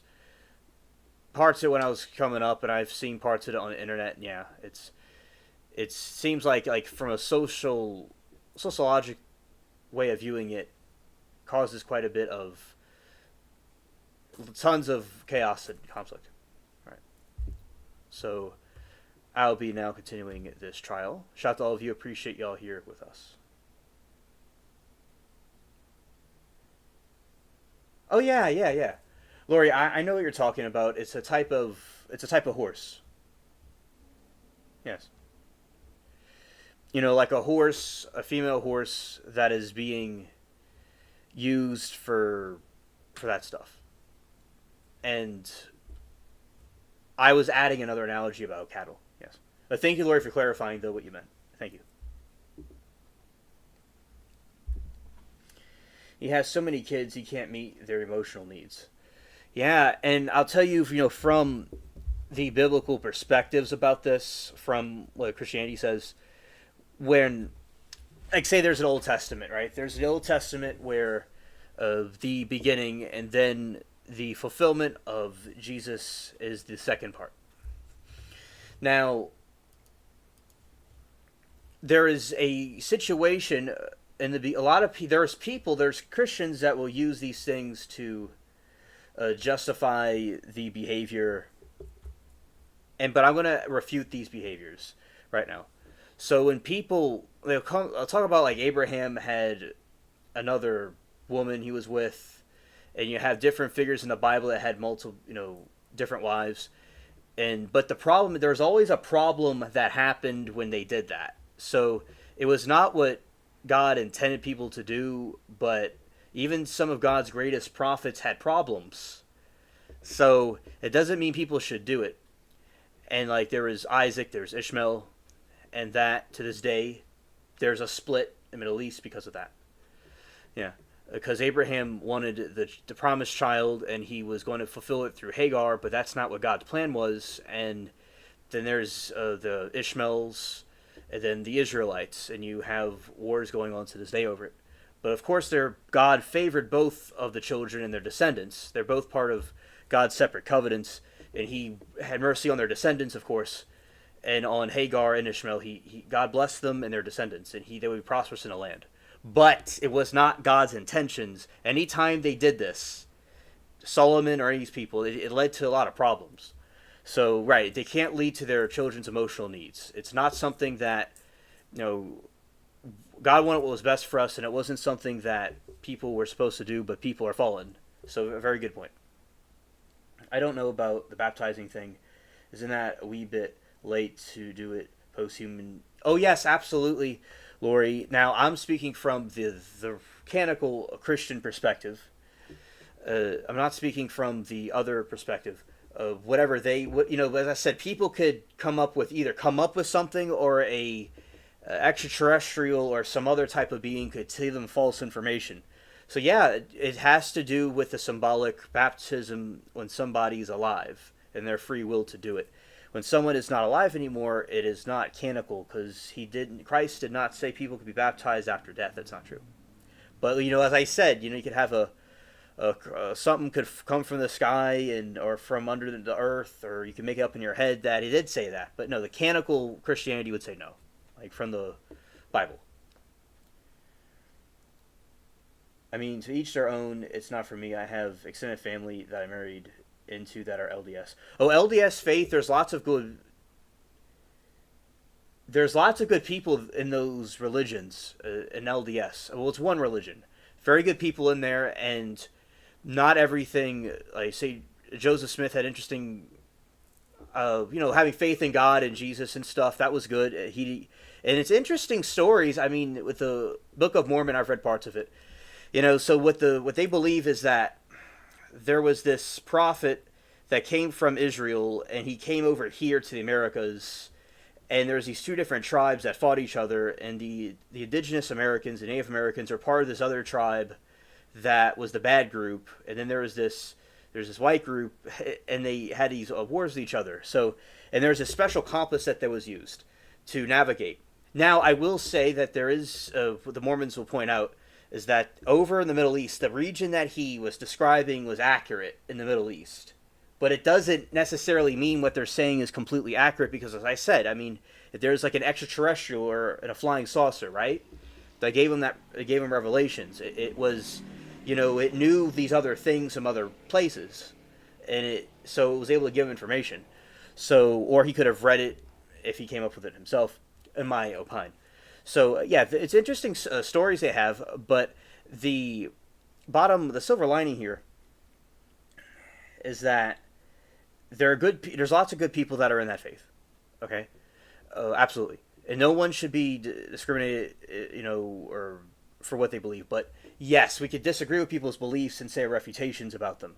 And there are practices in there that are not aligned with the canonical scriptures that Jesus' gospel mentioned.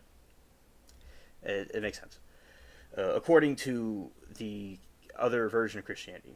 where he says, okay, going into Harbor Freight for 3 things only, pray for me, I love the store. I'm praying for you right now, yes. And I like Harbor Freight. I've not been there in many years, but my grandpa and I used to go there all the time. It was, I've gotten some interesting stuff there. I got a bullhorn from there. Yeah. Scared.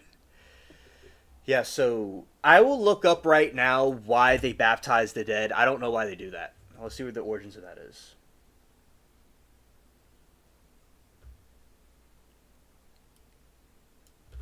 All right, let's see. Why do LDS baptize dead?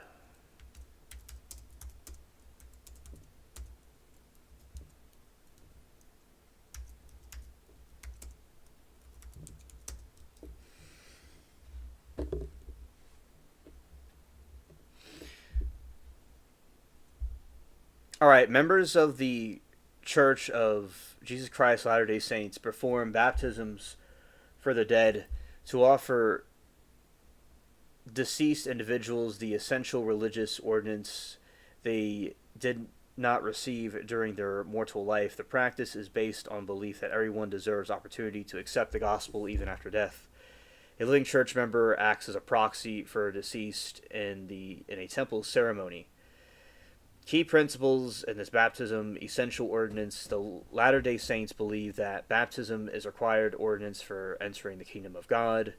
As taught in Jesus in John 3:5, this created a challenge for those who lived before the church was restored or did not have the chance to hear the gospel.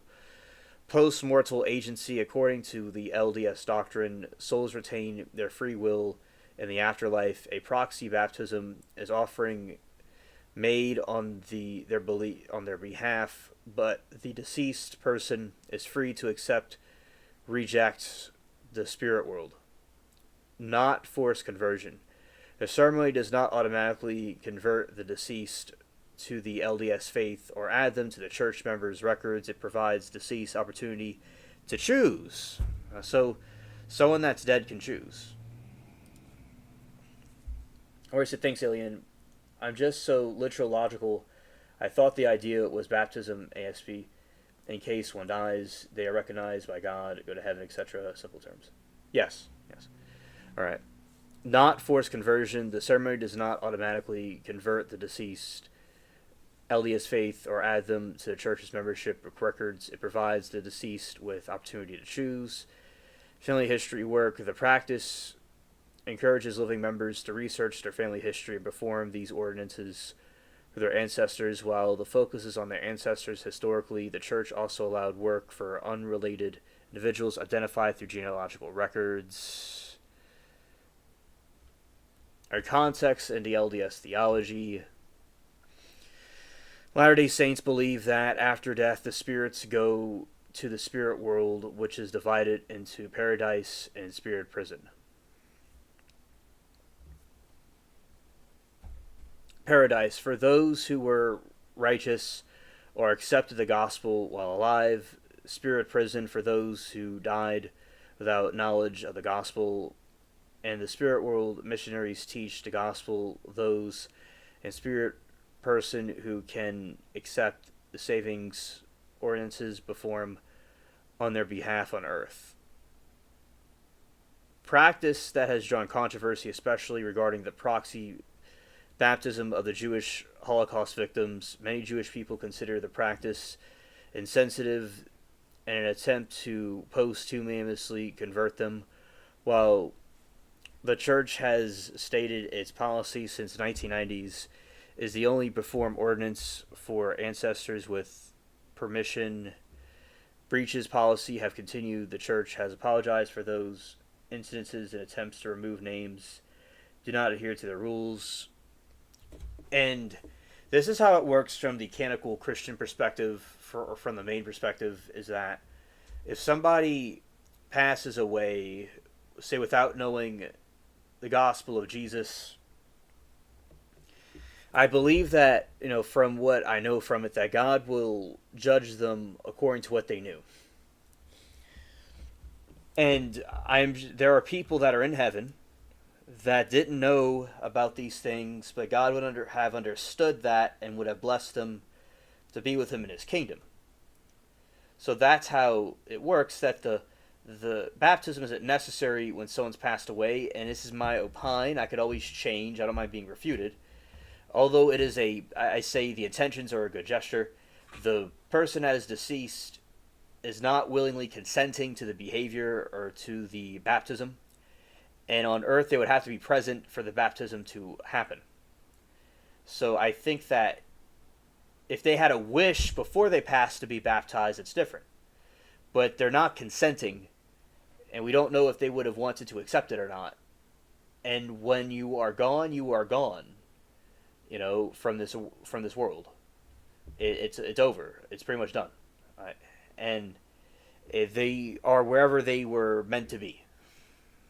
And now in the Catholic Bible, which Protestantism took it out, there was something called purgatory that did exist in the ancient Israelites. I don't know if that is still a thing after Jesus' death and resurrection, so the Catholic Church still believes in it. And if there are people in those realms, God will take care of them the way they're supposed to be, and we could pray for those people.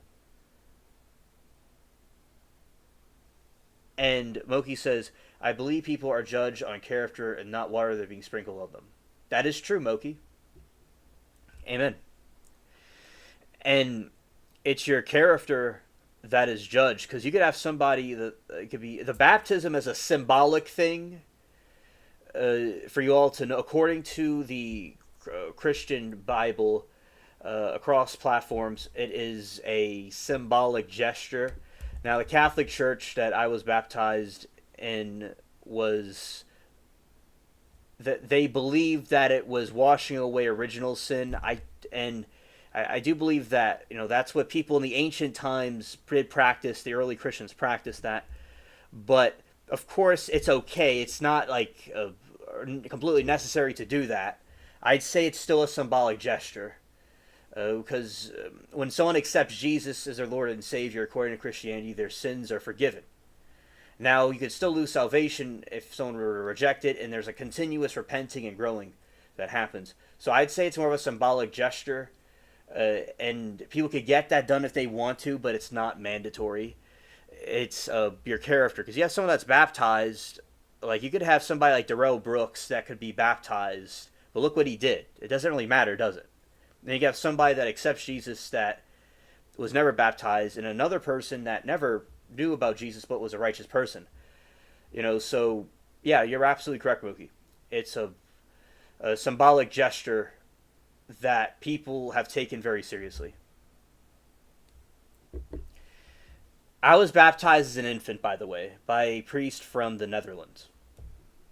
Or from Holland. I get it mixed up. It's allegedly from Holland. And that, you know, the Netherlands might be in Holland, so I might be being an ignoramus with my Temu brain. But yeah, it was specifically in Holland. Moki said, I'm almost through the New Testament, and there is so much to talk about circumcision, like why so fixated on the skin. Ah, okay. Okay, Moki, it's kind of a similar concept to the Old Testament, where they didn't eat pork, and also in Islam as well, they don't eat pork. So back in the past, they weren't able to preserve the meat, the pork, with salt. So God told the people, and the people themselves were able to figure out that they could not have pork, so they banned it. And I think with the foreskin, it was healthier because of the time period they were in, that they had to be circumcised because of it was a healthier practice for the people of that region at that time, and the tradition continued into our time period. But it may not be completely necessary now, although allegedly it seems that it's allegedly healthier to get it even now than, I mean, also, but it has had to do with the people at that time were trying to do the most healthiest practices. But in our modern age, it's okay to not be circumcised or to eat pork. Just the ancient people didn't have a way to, they had to do what they had to do to survive, and God advised them to do what was best for them at that time period. And then traditions maintained through this time as well. Okay, thank you, Moki. I thought that because I would tell Mary Toodles that I was baptized in the Netherlands, and she said, from the person from the Netherlands, she said, I think it was Holland. So I don't know. I mean, if they may be the same place, I don't know, but Because someone said Netherlands, the other one said Holland. So it's Holland specifically. Okay, thank you. So yeah, someone from the Netherlands baptized me, and I was an infant. And it's a church that got demolished after Katrina. And what they do is, it's a baby, right? And there's like a little bowl of water, a big bowl, it looks like a Roman bowl. It's like a marble. And they get some water and sprinkle it on the little baby's head. And I could be rebaptized if I wanted to, but I consider that, and I willingly, freely accept that baptism as a Christian, and I accept it. Now, a child can't consent, technically, but as I said, it's a kind gesture that they do. But yeah, I believe people need to be willingly, through their free will, to choose to be baptized or follow Christianity, because religion is not compulsory. But yes, I was already baptized, so I already got that done. I accept it. But other people may not be Christian at all. Right. Loki says, it would be like saying you're baptized by an American, and she said someone from the South. Right. Thank you. Yeah, it's more of a specific region. And I got gifts from my people across seas when I was baptized, and it was a beautiful church, by the way. Beautiful church. And I want to look up right now why they do circumcision, what it says why they did it. Why biblical people? Yeah, geography, right.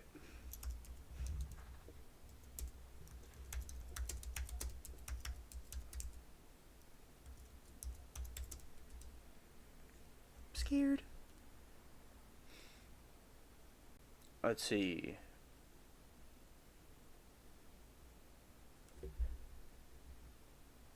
Her human body. Let's see scientific reasons. And although we know the biblical reason, which is important, I want to know if there was like some other health reasons. Was there health reasons?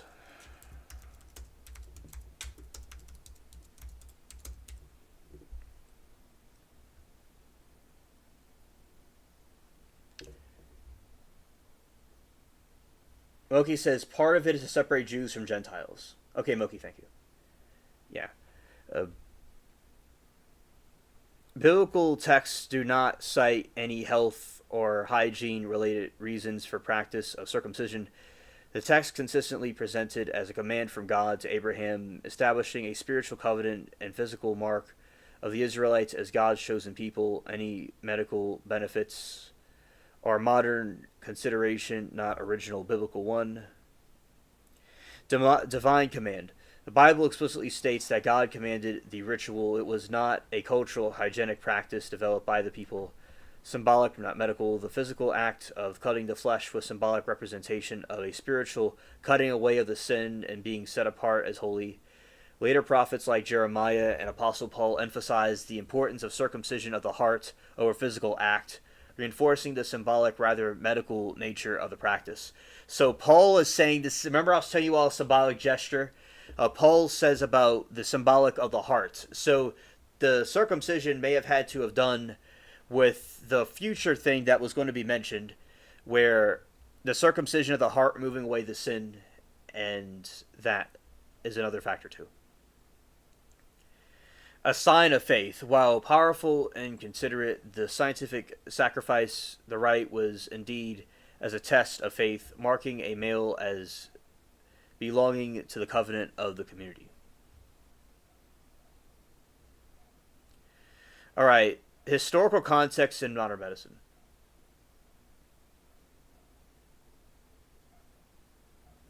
Lori said, my sons were because their dads were. Yamoki says, yes, Paul said it doesn't matter, but it's still a little weird. Yeah, absolutely. Lori said, my sons were because their dads didn't want them to feel different or negative way, but after learning how traumatic it is, I would never have decided to do it. Yikes. Yeah, guess what? I didn't even know about this. I always thought that's just how it naturally looked. But my buddy I talked about aliens with, he was like, no, Hansis. There was something called a foreskin that was there before that. I'm like, oh, I never knew that ever. So yeah, I didn't know that myself. But it's quite traumatic indeed, yes. Now, let's see some more context about this. Scared. While the Bible does not mention health benefits, some modern interpretations and historical accounts from outside the Bible discusses potential hygienic benefits, particularly in arid in arid climates where water may be scarce. Historical accounts outside the Bible discuss potential hygienic benefits, particularly in arid climates where water may be scarce. Historical context. Circumcision was practiced by several ancient cultures, including the Egyptians before and during the time of the biblical Israelites. In Egypt, it was often restricted to priests and royalty and was performed for both hygienic and ritualistic reasons. However, the separate from the biblical narrative, which frames the practice as unique divine command from Abraham and his descendants.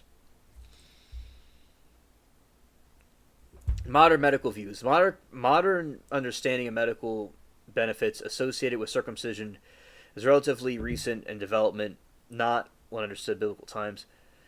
And let's see, is there any health benefits from it?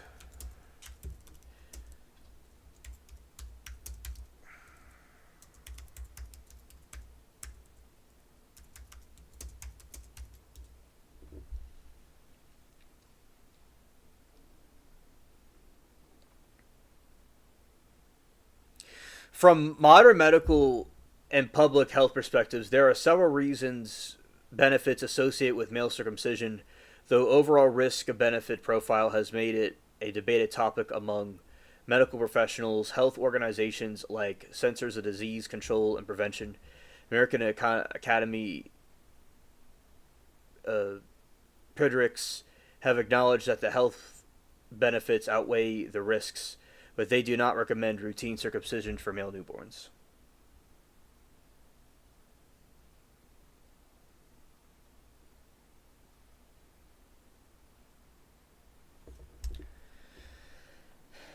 And also, God made people that way in the beginning. You know, like when he first made people in the beginning, he put that there. And I'll be curious what they say. But they certainly, God knows what's best for us, and maybe, as I said, there seems to be some health benefits of it. Maybe that was a reason that God wanted people to do it, and they wanted to distinguish them from the Gentiles as a commandment. It's also possible too. And reduce risk of sexually transmitted diseases, infections. A significant body of evidence shows that male circumcision lowers the risk of acquiring several STIs, including HIV, genital herpes, and human papillomavirus during heterosexual contact. The World Health Organization even recommends it as a prevent strategy in areas and high rates of HIV infections. Oki says, just wash your junk and you'll be fine. Scared. All right, prevention of urinary tract infections. UTIs. Studies show circumcised infants, boys, have a lower risk of UTIs during their first years of life compared to uncircumcised infants. While UTIs are not common, the male infants can be severe. And Moki said, don't be a man slut. Yes, amen. Amen. Reduce risks of penile cancer. Through penile cancers are rare cancers, less common men who are circumcised infants. Prevention of penile conditions. Circumcision prevents fibrosis, tightened foreskin that cannot be retracted. Foreskin cannot be returned to its normal position, which medical issues that cause pain and other complications. All right. Easier hygiene. Okay. So let's see why that they did it. Let's see. In addition to roles, signs of the covenant, circumcision carried several symbolic meanings in the biblical narratives. Separation from sin. The act was viewed as a physical representation of cutting away sinful and worldly desires to achieve holiness. Divine dedication. By carrying this mark, the male Israelites were designated as a kingdom of priests devoted to God's service. A perfected humanity. Some rabbinic hello there, D Sauce. Good to see you. A perfected humanity. Some rabbinic interpretation suggests that because God created the world imperfect, humans have mission to perfect it. Circumcision serves as a symbolic act of completing or perfecting God's creation. Yeah, scared. Later biblical prophets emphasized that the physical act of circumcision was not enough on its own. It needed to be prepared with true inward commitment to God. Circumcision of the heart. The prophet Jeremiah chastised the people of Judah for being uncircumcised of the heart, despite being circumcised of the flesh. This idea of circumcision of the heart, metaphorical cutting away of the stubbornness and rebellious nature, represented a deeper internalized devotion to God.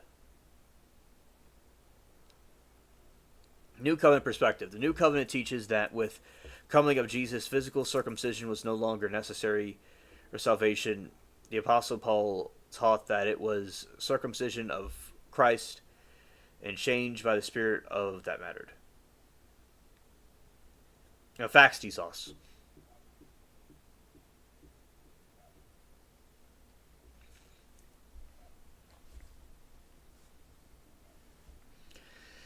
According to the Bible, the practice of circumcision was established as a physical sign of the covenant between God and Abraham and his descendants and the Israelites. The rite marked them as God's chosen people and carried special symbolic significance. The command of circumcision is first introduced in Genesis chapter 17. God made a covenant with 99-year-old Abraham, promising him that the descendants would be numerous as inherited the land of Canaan. Practice was to serve as consistent, visible reminder of the everlasting covenant. Every male in Abraham's household, including all his male descendants and any foreigners who lived with him, was required to be circumcised on the 8th day of life.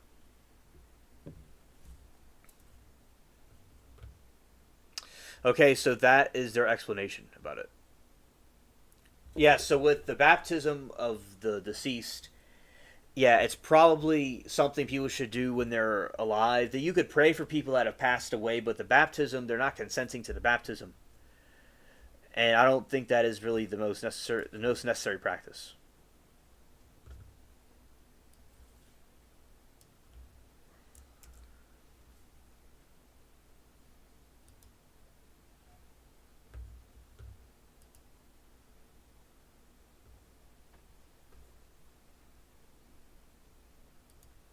All right. So that will hopefully answer y'all's questions. Okay. So about that, yeah. So those are my thoughts about the topic, and it gives some explanation and context about this matter. All right.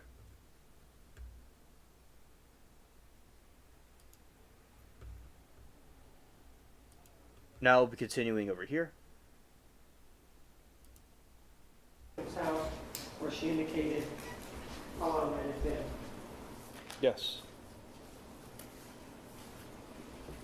And take a look at exhibit number 304, that's clip number 14. Did you review it before you came here, and is that what this is, what it indicates? Yes.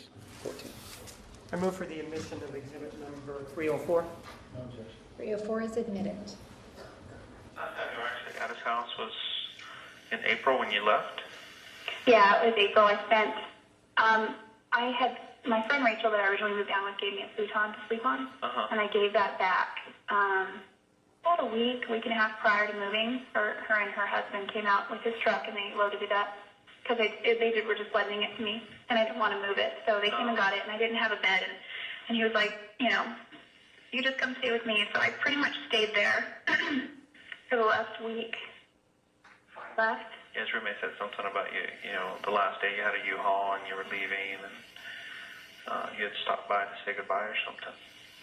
Yeah, I had the U-Haul, and I was already there, but I parked it around the corner because it was huge, and I had my car on the back of it, so I couldn't just park it right out in front of his house. So there's a little, if you go just past his house around the corner, I had the U-Haul parked there. Okay. It's like, So yeah. do you remember what day, April, it was? I don't. I want to say, I keep thinking the 9th, but before you quote me on that, I can check. But towards the beginning of April.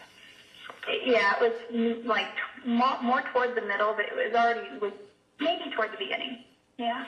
Because originally I was supposed to leave early April, like April 1st, like a little after April Fool's, but I ended up staying another 4 or 5 days. Because it was like... Stay there with him or someone Yeah. else? Okay. Yeah, with him.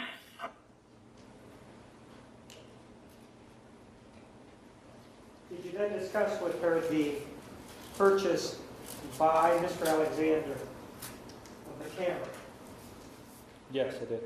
And does Exhibit 302, Clip 16, Exhibit 301, Clip 17 deal with the purchase of the camera and her role in that purchase? Yes. I move for the admission of Exhibits 301 and 302. 301 and 302 are admitted. Yeah, a lot of pictures. Actually, he had just purchased the camera. Yeah, I remember that.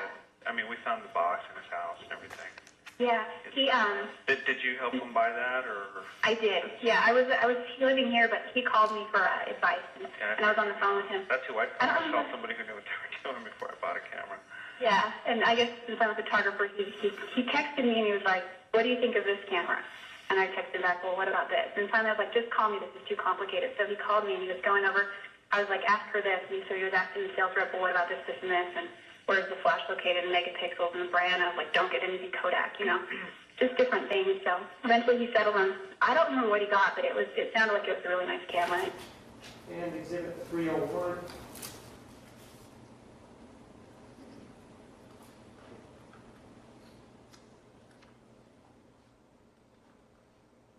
Do you remember when you bought that camera?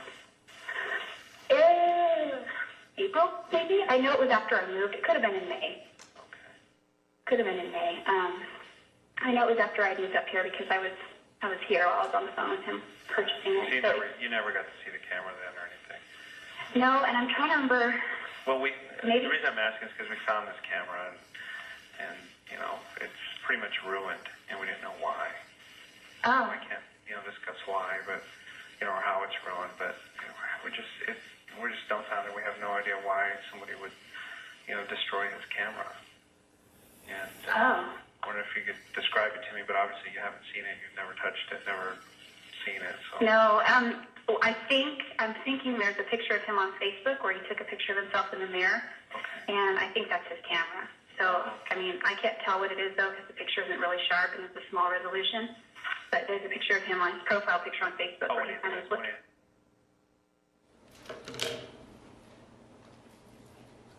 In terms of the June 2nd, 2008 trip, did you then try to talk to her about that and the trip as it began and where she was on Tuesday night, who she spoke with, as well as whether or not she talked to Mr. Alexander on that Tuesday night? Did you discuss that with her? Yes, I did. Showing you exhibits 313, 316, and 299, which are clips 4, 1, and 19 respectively. Are those the clips where you discuss this issue of her trip and her contact with the victim? Yes. I move for the admission of exhibits 313, 316, and 299. No objection. Exhibits 313, 316, and 299 are admitted. Let's listen to exhibit 316 first. Calling Jody Arias. It's 6:25:08 at 11:05 hours. DR 2008 161 0844.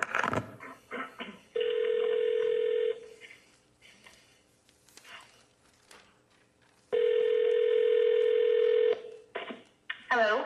Hello, Jody.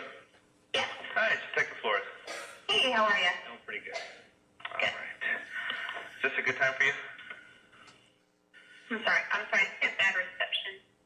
Is this a good time for you to talk?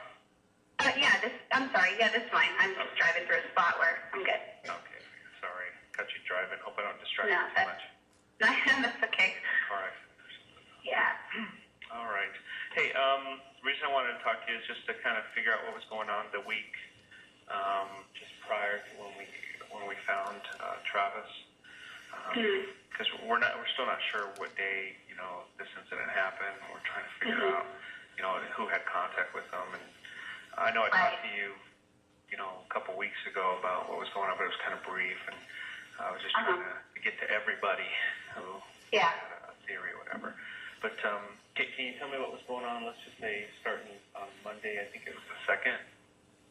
Monday the 2nd. Tell me if you or when you had contact with them or the last. Yeah, I know that I talked to him early Monday morning, I was just up late Sunday night, for example, and I probably talked to him.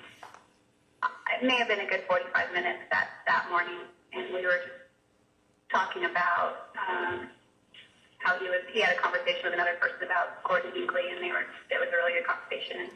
And he was just talking a lot about what was said there, and I think we probably talked till about 4 in the morning, I'd say. Wow. But yeah, he was a night owl, I'm a night owl, and it wasn't a really long conversation. Like, we've had conversations that have lasted hours and hours, but this one was probably only, I want to say 45 minutes. It may have been longer. I guess I could check. And that was late at night?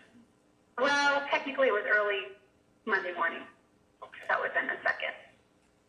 So, that was primarily what that one consisted of. And, he knew I was taking a road trip that week, and he was kind of guilting me because I wasn't going to Arizona. I was going to Utah.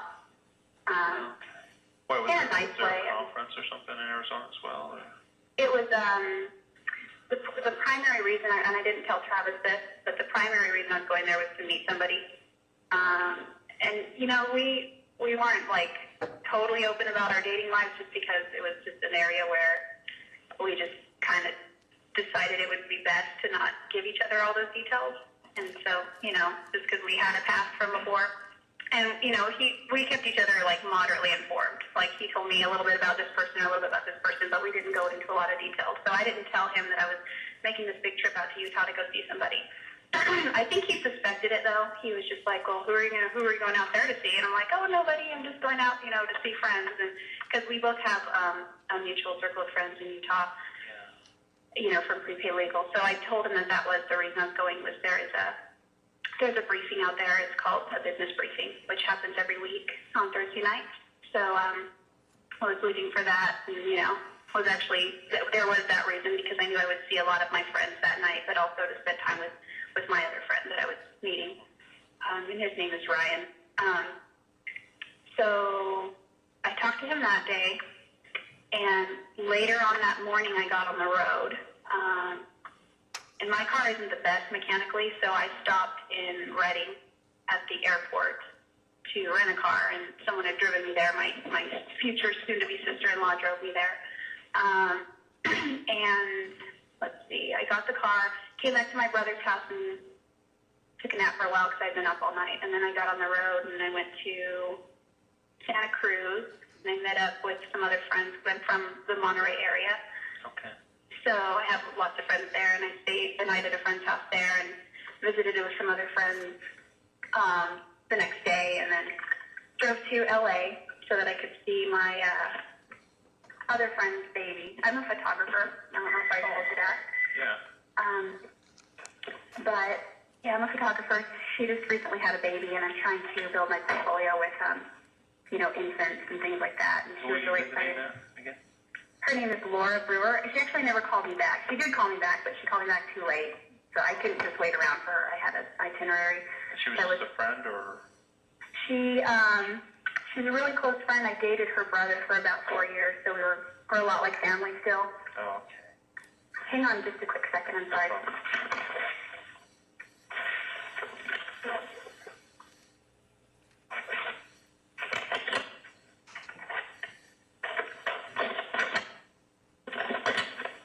Are you still there? Yeah. I'm sorry. My phone, I gotta figure it out. Sorry, I'm just getting out of my car and it's a little distracting. Let's listen to Exhibit 313. All right, so that's the last time you talked to him was like on Monday morning. No, I'm sorry, I did talk to him on Tuesday night. Oh, Tuesday night. It was brief, though. Like that was a matter of just a few minutes. It wasn't like a really in-depth conversation. What time that was? 10 o'clock maybe? 10 I'd p.m.? say. Yeah, I'd say 10 p.m. or maybe 9 p.m., 9:30, 10, 10:30, something around there. I guess I could go back and check. About 9 to 10, anywhere in there. Somewhere between then. Yeah, it was late. It was like kind of a late evening. I mean, for us that's not late, but What was the purpose of that call? just call him, just check in and say hey, and let him know just hi. Okay. I was just calling people because I was bored and I was on the road. Oh, so you were on the road at that time? Yeah, it was real brief. He was nice and cordial, but he was kind of acting like he had hurt feelings because he knew I wasn't Oh, yeah, going. probably. And exhibit number 299. The reason I'm asking is we're trying to figure out when this actually occurred. As people are saying they kind of lost contact with him maybe on Tuesday. On Tuesday? Tuesday or Wednesday, some people aren't sure. They're I having to think back. I talked to him last Tuesday, and I'm sure I called him. I may have called him Wednesday. I know I called him again from the road twice. I sent him a couple of text messages. I sent him a picture. Did you actually talk to him though when you were on the road? Yeah, but it was when When you first it started? was, yeah, it was, yeah, I did talk to him when I was on the road, but I'm sure that was Tuesday night. And, so I figured he was either in California because he was planning to go there, that week, I think, because I know he was going to California sometime before Cancun because he was going to leave his dog with his grandmother. I didn't know his time. Do you remember what time on Tuesday night it was that you talked to him? Oh, it was dark. So I think it was like maybe 10 o'clock, 9:30. And at that time you were still kind of like, were you still headed to LA area, or were you already out going to Utah? Yeah, I was in Pasadena when I talked to him that time. I think I had just left Starbucks or something. I don't remember. I don't know if I had gotten gas yet or what, but I left Starbucks and I was talking to him. Now, what was the conversation about?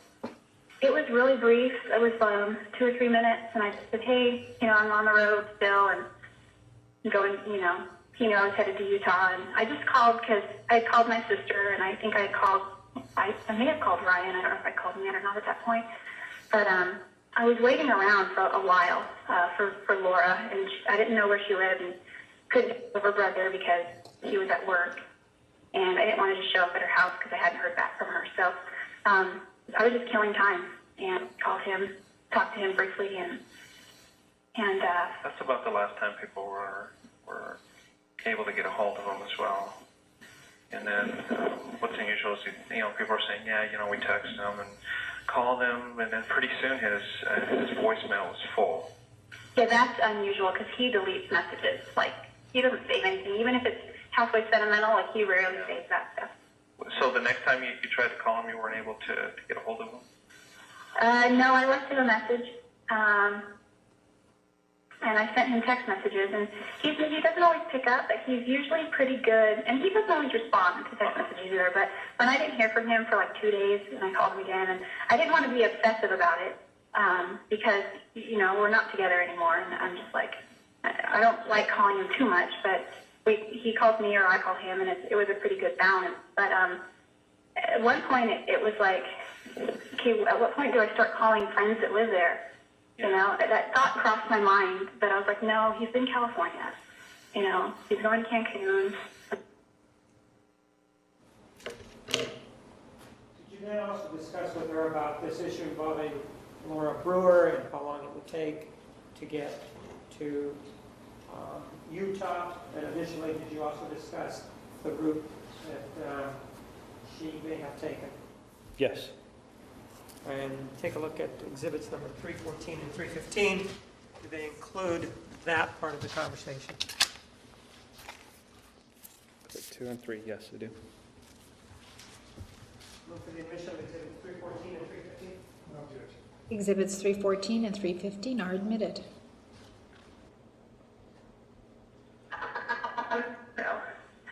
Never heard that. You didn't get to meet with her then? I didn't.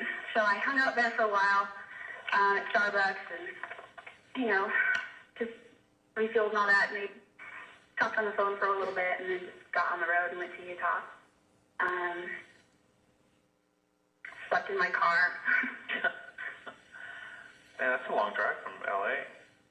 It's about 9 hours. So yeah, it's actually just as long to go from LA to West Jordan as it is to go from Wairika to LA. And this is exhibit number 314. Let's see. So the meeting in Utah, when did that happen? Mm-hmm. That was Thursday night at 7 o'clock. I don't remember the exact location, but I followed Ryan there. Oh, so you met him there? Yeah. Yeah, I ended up, we crashed at his house for a little while and, just hung out and all that. And then, went to meetings and then slept a little bit longer because I was, until I got on the road and then. Somebody had talked to her. I can't remember who it was up there in Utah. They called me and they said they knew Travis. They said that there was a meeting on Wednesday, or was it Thursday? There is a luncheon on Wednesday. I didn't go to that though. I don't think I went to that. No, I went to some kind of meeting. It was at a restaurant. The restaurant owner's name is Chris, and he was recruited by Ryan. Well, maybe that's what they said. It's kind of like a split-up meeting. One day they had like a luncheon, then the other day the meeting. That's Yeah. what they meant. Yeah, I don't think I went to the luncheon. Okay. It's like a thing that happens at it's the same kind of deal, only it's set in a restaurant instead of a business-style meeting. Whereas in the meeting, you just kind of sit for an hour and you listen to a presentation, or 45 minutes, or however long it takes. And the luncheon, you listen to the same thing. Yeah, Mus. The dude on the stand. Hello there, Shell. Great to see you. Welcome to the chat. Okay. I don't know, this guy right here. Some reason he reminded me of Elon Musk. I might be tripping. I don't know. For a moment, I thought he looked kind of like him. But, yeah.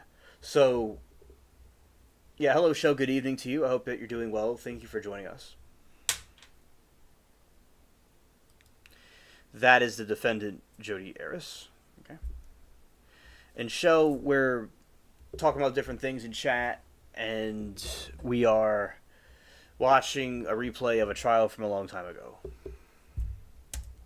Illegal thing, and I've never been a gambler or that kind of lifestyle, so no, I just drove through. I went through Boulder City, and I went through Vegas. I don't remember I think Henderson, until I went up through, I think it was St. George. It took a while. I was on the phone most of the night with Brian that time, but, so he could keep me awake, but I still had to pull over anyway. So, I mean, I'm not shy about just pulling over wherever and sleeping in my car. Then it's the only time on the road. Be careful. It is. It's not the smartest thing. I realize that. I usually park my car in a place where I can just drive off if I need to, so I have it backed out instead of, and I have the keys in the ignition. I'm ready to go. But either way, it's still kind of unsafe. Anyone could break a window or something. But This day and age, you give yourself some protection or something if you're driving alone. I was thinking of that. I know, and I just, I don't know. I guess I do, but It's not too difficult. Well, California, I would say, it's a little more difficult because at least in Arizona, you don't even have to register any weapons. You just go by them and that's it. Well, I've actually looked into handguns because I have a list of things that I'm really scared of that I'm trying to overcome, and that's one of them. And being in front of a public crowd is another. And I was shaking when I sang the national anthem. There was only 200 people, but I had to hold the mic with both hands because I was shaking. So actually, I got that from Travis. Just trying to push yourself and get out of your comfort zone and make yourself uncomfortable and do things that you're scared of. And so I've been looking into that, but handguns are expensive, and it's not really in my price range right now. It's not.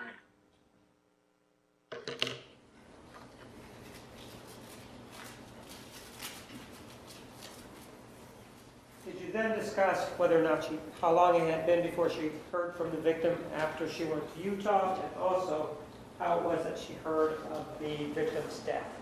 Yes. Take a look at exhibits 300, which is clip 18, and 297, which is clip 21. Yes. And those contain those portions of the conversation. Yes, that's correct. Move for the admission of exhibits 297 and 300. No objection. Exhibits 300 and 297 are admitted. Yes, I gave you the wrong clip. I apologize. It was the one about having not heard from the victim in 2 days is exhibit 298, which is clip number 20. So I would move that one in instead. Any objection? I'm sorry, it sounded like the same one to me. 298, that's what he said. 298. Okay. No objection. 298 is admitted. But anyway, what was I saying with that? Oh, no, we just discussed that, the next 2 days after that, you weren't able to get a hold of him, and you Yeah, were thinking about calling his friends. Yeah, and that's part of the reason I didn't, is because I knew that it didn't feel like my place any longer to be like his mother and calling his friends. So you knew about his trip, and do you remember him telling you when he was leaving for his trip? Yeah, because we had discussed dates of travel up here, so he had said that he was leaving the 10th, and I didn't know how long it would be. I don't know if it was 4 or 5 days or 6 days. But I did know that the last we had discussed is his trip up here was going to be after Cancun and before DC, so it would be sometime toward the end of June. And it would probably be a 4-day thing for me, or a 3-day thing, but longer for him because he was traveling along the California coast and then on to Washington. Okay, so he was going to leave the 10th, and when was he going to come back? I don't know exactly. I know that they're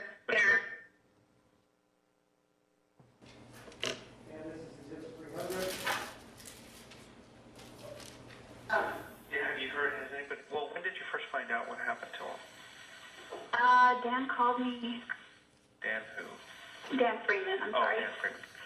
He called me Monday. I think it was Monday night, but it was more like, I think it was late Monday night, like 11 something. And he said, hey, how are you doing? I was like, Dan, because I had been thinking about him, and I was planning my trip to Arizona, and he was definitely on my list of people to visit. I love him and his family. I used to go there every Sunday for dinner. And I said, hey, how you doing? He's like, great. And I said, hey, I'm thinking about making a trip out there. And he's like, yeah, I think you're going to have to. And I was like, yeah. There was a pause. He's like, and then he's like, yeah, it's just about Travis. And I was like, what? That's never good. Yeah, but, the way he said that, yeah. Yeah. So, but I didn't think anything at first. I mean, just kind of, well, okay, what? You don't want to assume too soon. And he said they found him. And I was like, what does that mean? Well, I don't know. Well, what do you mean you don't know? What do you know? Well, I don't really know anything right now. I just know that Brent Hyatt is at his house and Taylor Searle is at his house and that the cops are there. And I was totally shocked. I don't think that I said much. I think that I just kept thinking maybe there's a mistake. Maybe there's a mistake. Are you sure? And he didn't really know, so I kept saying that maybe there was just a mistake. He couldn't say anything. He didn't give me any information, so I thought, he said I was the first person that he thought of to call, but I think he called a couple other leaders in Travis's business first that were close with him. I don't remember who he called or what order, but he called me, and I keep thinking that maybe that they just made a mistake. And I felt so helpless because I wasn't there. If I still lived there, I was like 10 minutes away, not even 10, maybe 7 minutes away. I could have just driven there, and found out and saw what was going on. I just felt totally helpless. What did you think about? I mean, the last time you talked to him was what? Was it Monday or Wednesday? What was that? I think it was Tuesday evening, I think. Yeah, Tuesday night. Yeah. Did you think of, what was going on the last time you talked to him? Did you try to get a hold of him after that? Yeah, I did. I tried to get a hold of him. I called him Tuesday night. I called him subsequently and emailed him a couple times. Exhibit 297 is already in evidence, but is that the one that discusses the check that was found at the house?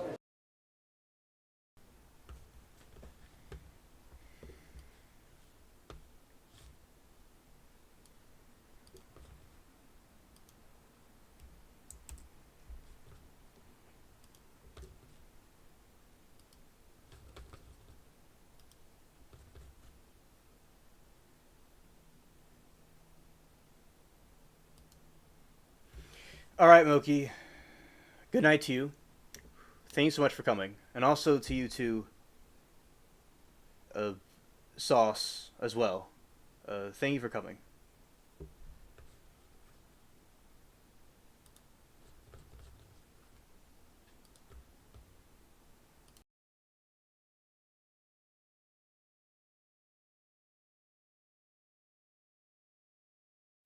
Oh, okay, Moki, I misunderstood you. Okay, thanks for hanging out with us.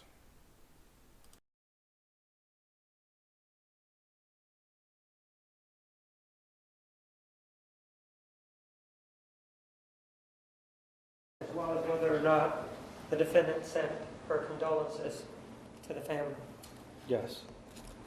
I move for the admission of well, it's already been on 297. No objection. 297 is admitted.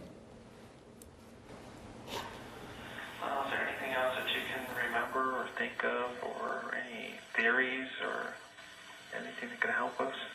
I just don't know. Travis was a friend to everybody, and Yeah. you know, even when things were bad between us, he would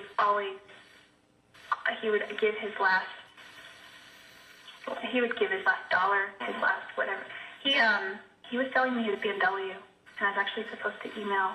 Yeah, you mentioned that, and kind of Yeah. burned it out or something. Oh, you said you found my check in his house. A check. Oh yeah, I'd check written- that you gave no. him for payment. Yeah. Yeah. Yeah, I mean,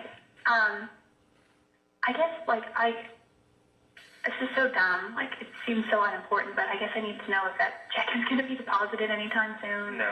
Once I you know, sent him a after check his death, too. it can't be positive. So Really? yeah. Okay, well then I'll just consider that, whatever, and then I'll still owe him the full balance until they figure out what they're going to do. Honestly, I trashed his car, and he took it so well. We were trying to figure out between my lawyers and his lawyers and prepaid legal and the insurance and the U-Haul who was going to be held liable. And, you know, it didn't matter who was held liable. The fact was that was a debt that I had promised to pay, and it's just money, and it wasn't worth, anything. So, as far as getting any contentions over. So, he never had any doubt that I would pay him back, but he was trying, and this is what's difficult, is he was trying to work with the insurance to hold U-Haul accountable. For how it had all gone down. He said the engine just blew up. Now the vehicle was still in his name, correct? Yeah, he was going to hold the title until I paid in the balance in full. Did you guys have a written contract or anything? Or? I had, what I did is I typed out an email to him and I sent it, and I just wrote back, reply, I agree if you agree with this. And he wrote back something about you didn't say anything about insurance, and so I was like, okay, so I amended that, I think, and then wrote back to him. And so that was our agreement. Our agreement was I pay him what I can each month until the balance is paid off. And I take care of general maintenance like oil changes and tires and things like that. I don't know what's going on with his car or anything. It's still at the shop, but his family. I think it's just sitting there collecting dust. Yeah, his family's dealing with it because right now it's still considered one of his assets, and it goes. Oh. So. Yeah, and I was told, and I probably shouldn't have done this, but I didn't know who to get a hold of or who was doing what, and I should have asked Dan first. But I emailed his sister, Tanisha, on MySpace, and I was like, I just sent her my condolences, and then the next paragraph was like, this is really hard, but I owe Travis this amount of money, and I know that at one point I'll need to settle this debt, and that kind of thing. And if you need to be in contact with me about this, is my phone number, and she didn't get back to me, and I don't, Well, I don't. When a death occurs like this, everything's got to go to probate anyways. Yeah, and I realize now that there's Mike Chapman is the executor of his will, and so I did get in touch with him yesterday, and he said, just give me all the information you have on that matter, and then we'll go from there and decide what's going to happen. Mr. Martinez, we're going to take the evening recess at this time. All right, ladies and gentlemen, tomorrow morning, 10:25, please be here. We will start promptly at 10:30. Please remember the admonition. Have a nice evening. You are excused.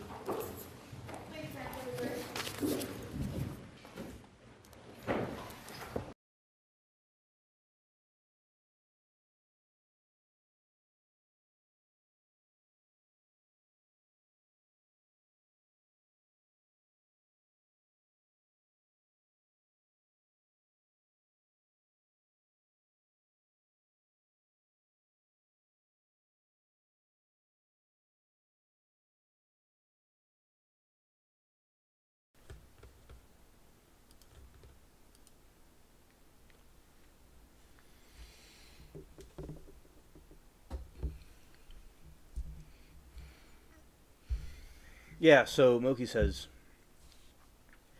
the gang trials are really gross to me. Young kids throwing their lives away over petty insults is so dumb.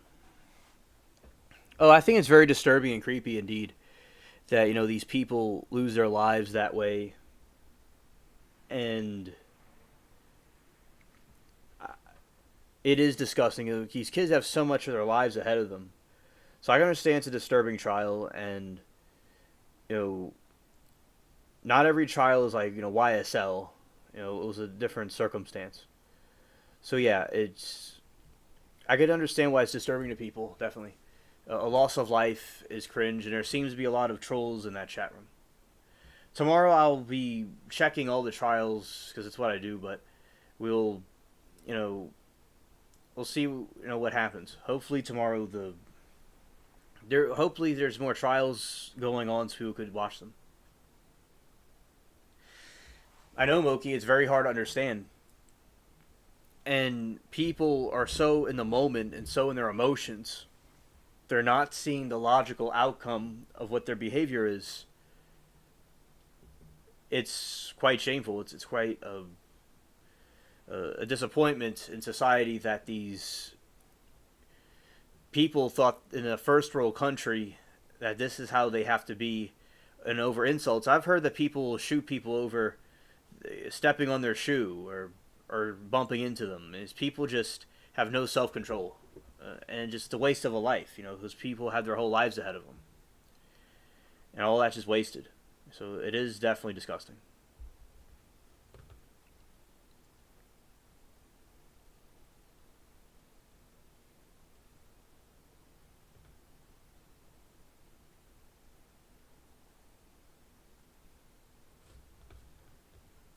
There's a pick me up link.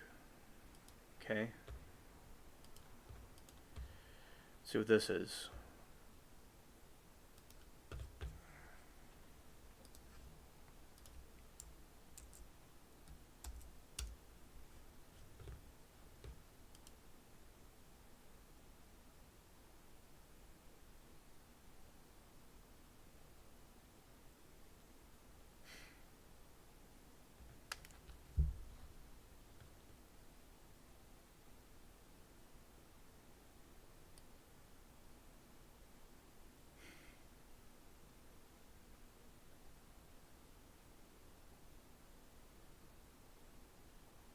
That's cute. Yeah. I like that. I like that type of music. It's the bluegrass stuff.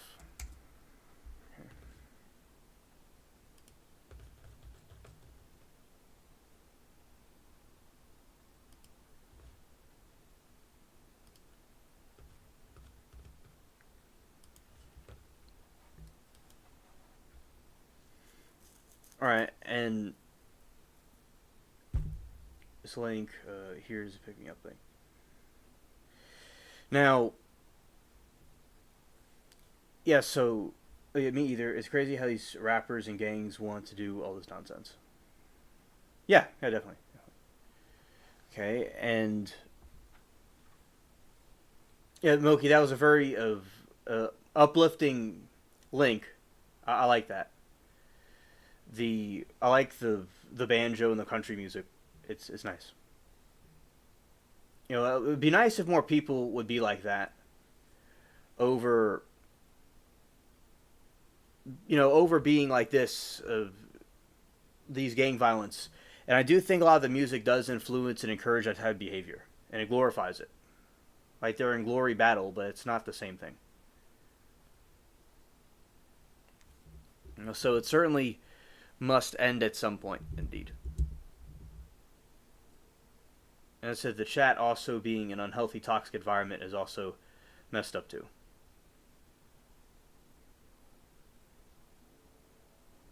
Okay.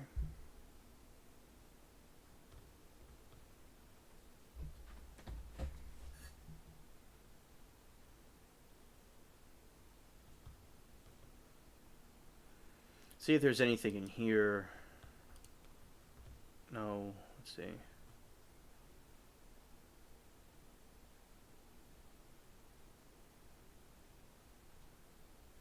Well, it looks like she took the stand a couple of times.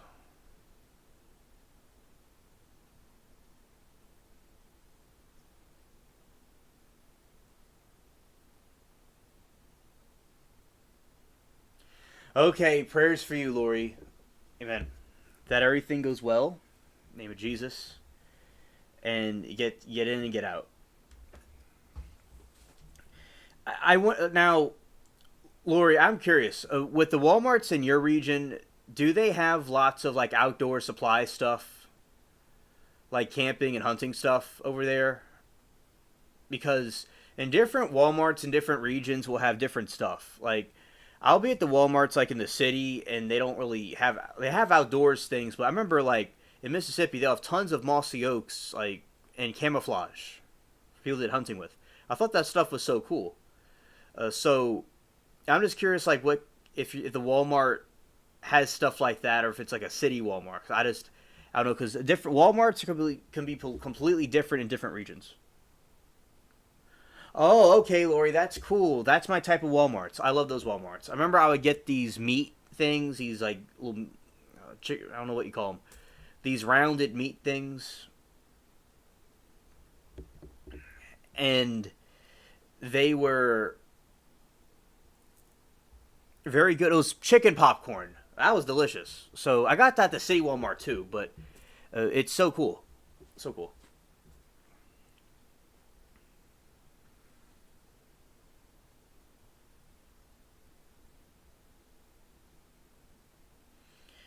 Lori hitting the murder aisle.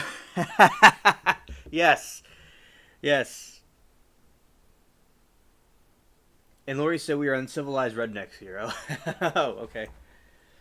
Yeah, it looks like Lori is hitting the murder aisle. She was inspired today by our unhinged jokes, by unhinged chat, and we are now inspired her to take the brave step to go to murder aisle 6. All right. Okay, so I wish all America could be like a nice polka. Just a nice little country party. But said a lot of the music and violence encourages the other type of behaviors, and it's quite messed up. Okay, so it looks like Jody had more to say. So let's see about this. As I said, anybody has any kind of trial suggestions or want me to play any kind of video or send me links or whatever, and you want me to play it on the screen, let me know. All right. And thank you, Moki, for the link you sent me. All right. All right, here we go.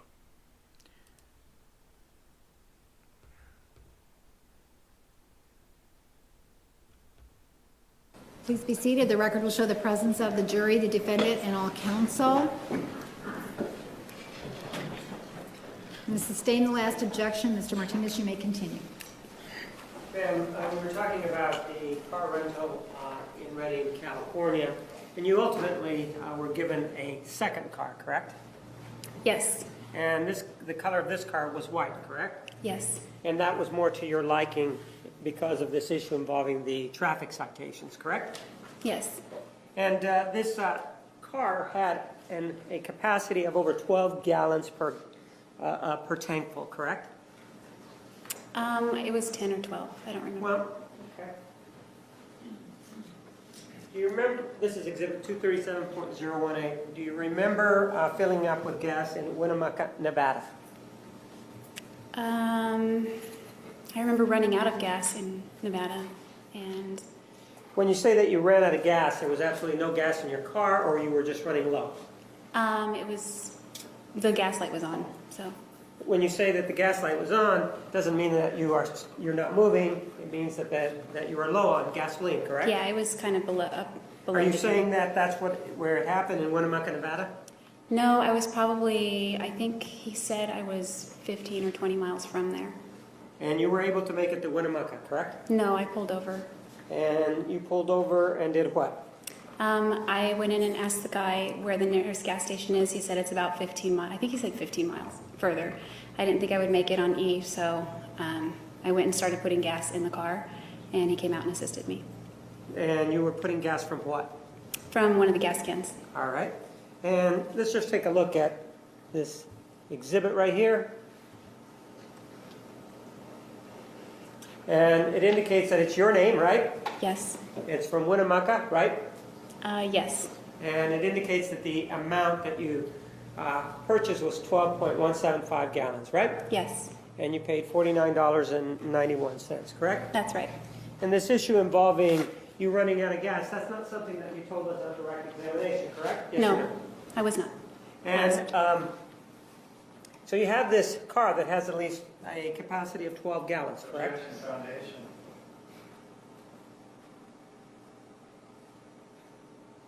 Approach. Now, with regard to Winnemucca, you filled up your car with gas, didn't you? Yes, I put gas in it. All the way till it was full, right? I probably, because I usually filled up until the Yes or nozzle no? clicked. Yes or no, in Winnemucca, did you fill it up with gas?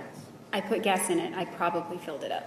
So you're saying that you're not sure if you filled it up all the way with gas then, right? That's right. But you did make a purchase in Winnemucca pursuant to Exhibit 237.018, in which 12.175 gallons were purchased by you, right? Yes.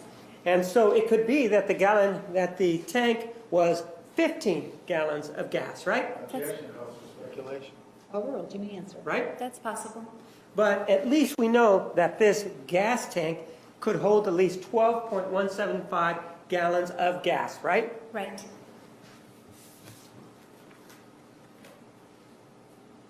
And before you went on this trip, it started on June 2nd of 2008, correct? Yes. Started around 5 o'clock in the morning, correct? It was early in the morning, around that time. Because you were at Reading at 8 a.m., correct? Yes. Well, we saw the receipts. Were you here when the receipts were shown of you renting the car at approximately 8:01? Yes, I was here.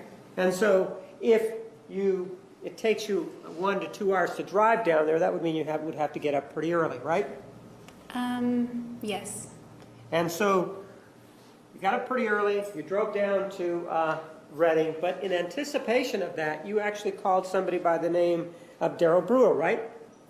Yeah, and I'm sorry I didn't get up early. I was up all night. So. Pardon? You said I got up early. I just wanted to make that clear. I was up all night. So. Okay, so what you're saying is you didn't sleep that night, I right? didn't sleep that night. No. Okay. So, but you did, in anticipation of this trip, contact an old boyfriend, right? Yes. And that would be Daryl Brewer, right? Yes. You made a number of telephone calls to him, correct? Probably. And when you say probably, it means that you're not sure, right?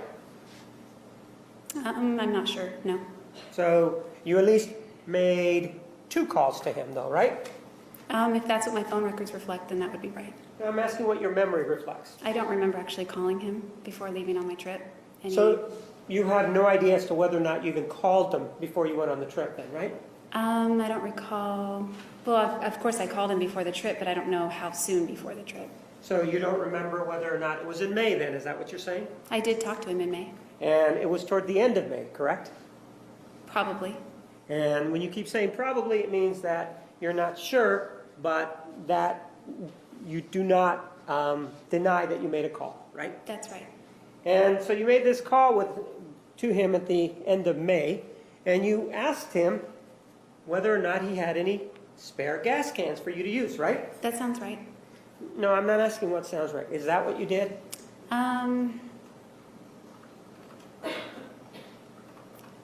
I think I did, because he's the one I ended up borrowing them from. Well, ma'am, are you having trouble again with your memory with regard to events then? Yeah, because there were a few different, So the answer is yes. You are having trouble with your memory. with that question. Well, are you having trouble, it's not the only question that you've had trouble with. Are you having trouble with the memory of the events leading up to your trip?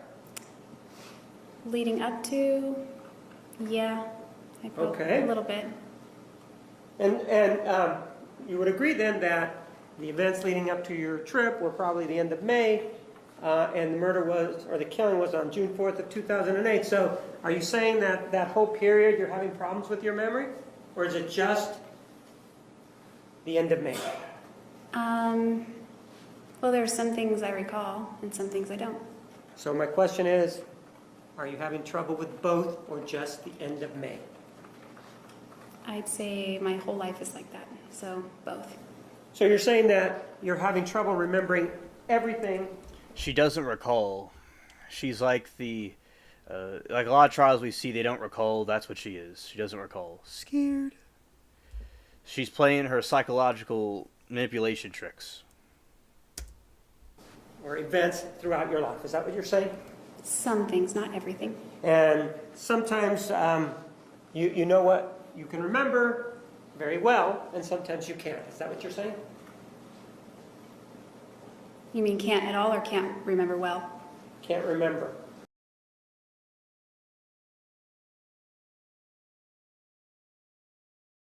Okay, Moki, good night to you. Thank you for coming. It was nice hanging out with you and chilling with you tonight.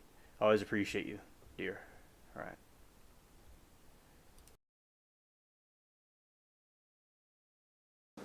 Both well or at all? Yeah, Tell me. all of the above.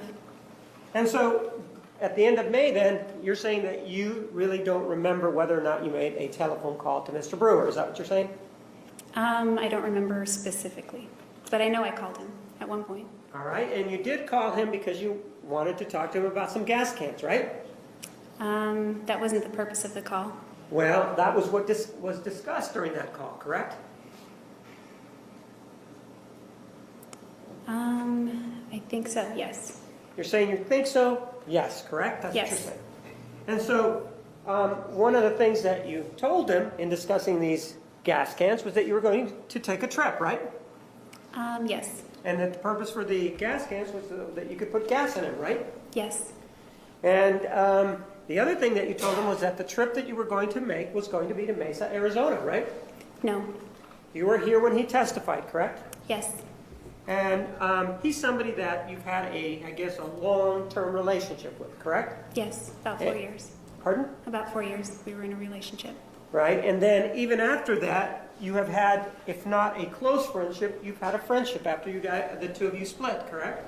It was more distant, but it was still a friendship. Sure, and in fact, you felt comfortable, you still remembered his number, right? Telephone number, right?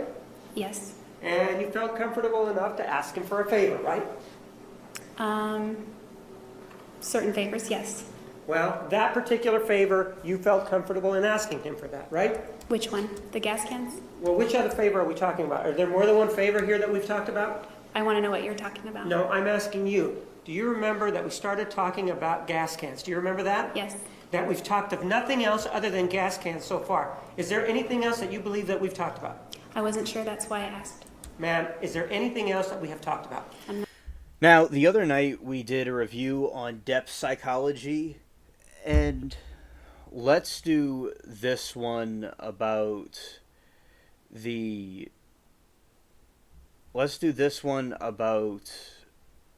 Amber Turd. I want to do another review on her. Right. Now, Lori said the SNS sound drop. I'll make my own version of this. I don't know how did okay, let's see.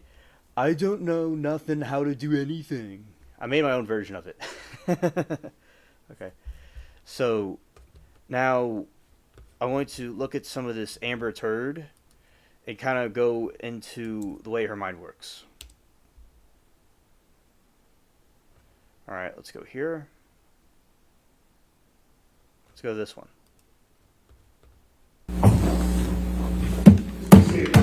All right, are we ready for the jury?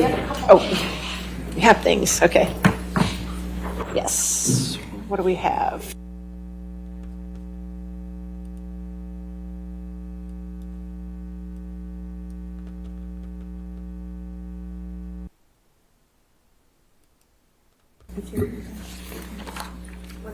$155. Got it. Okay. Yes, ma'am. Thank you, Your Honor. Michelle, can you bring up DEP exhibit number 357B as in boy, plaintiff's exhibit, and it is a tape recording from June 2016. The timestamps are 4:47 to 7:52.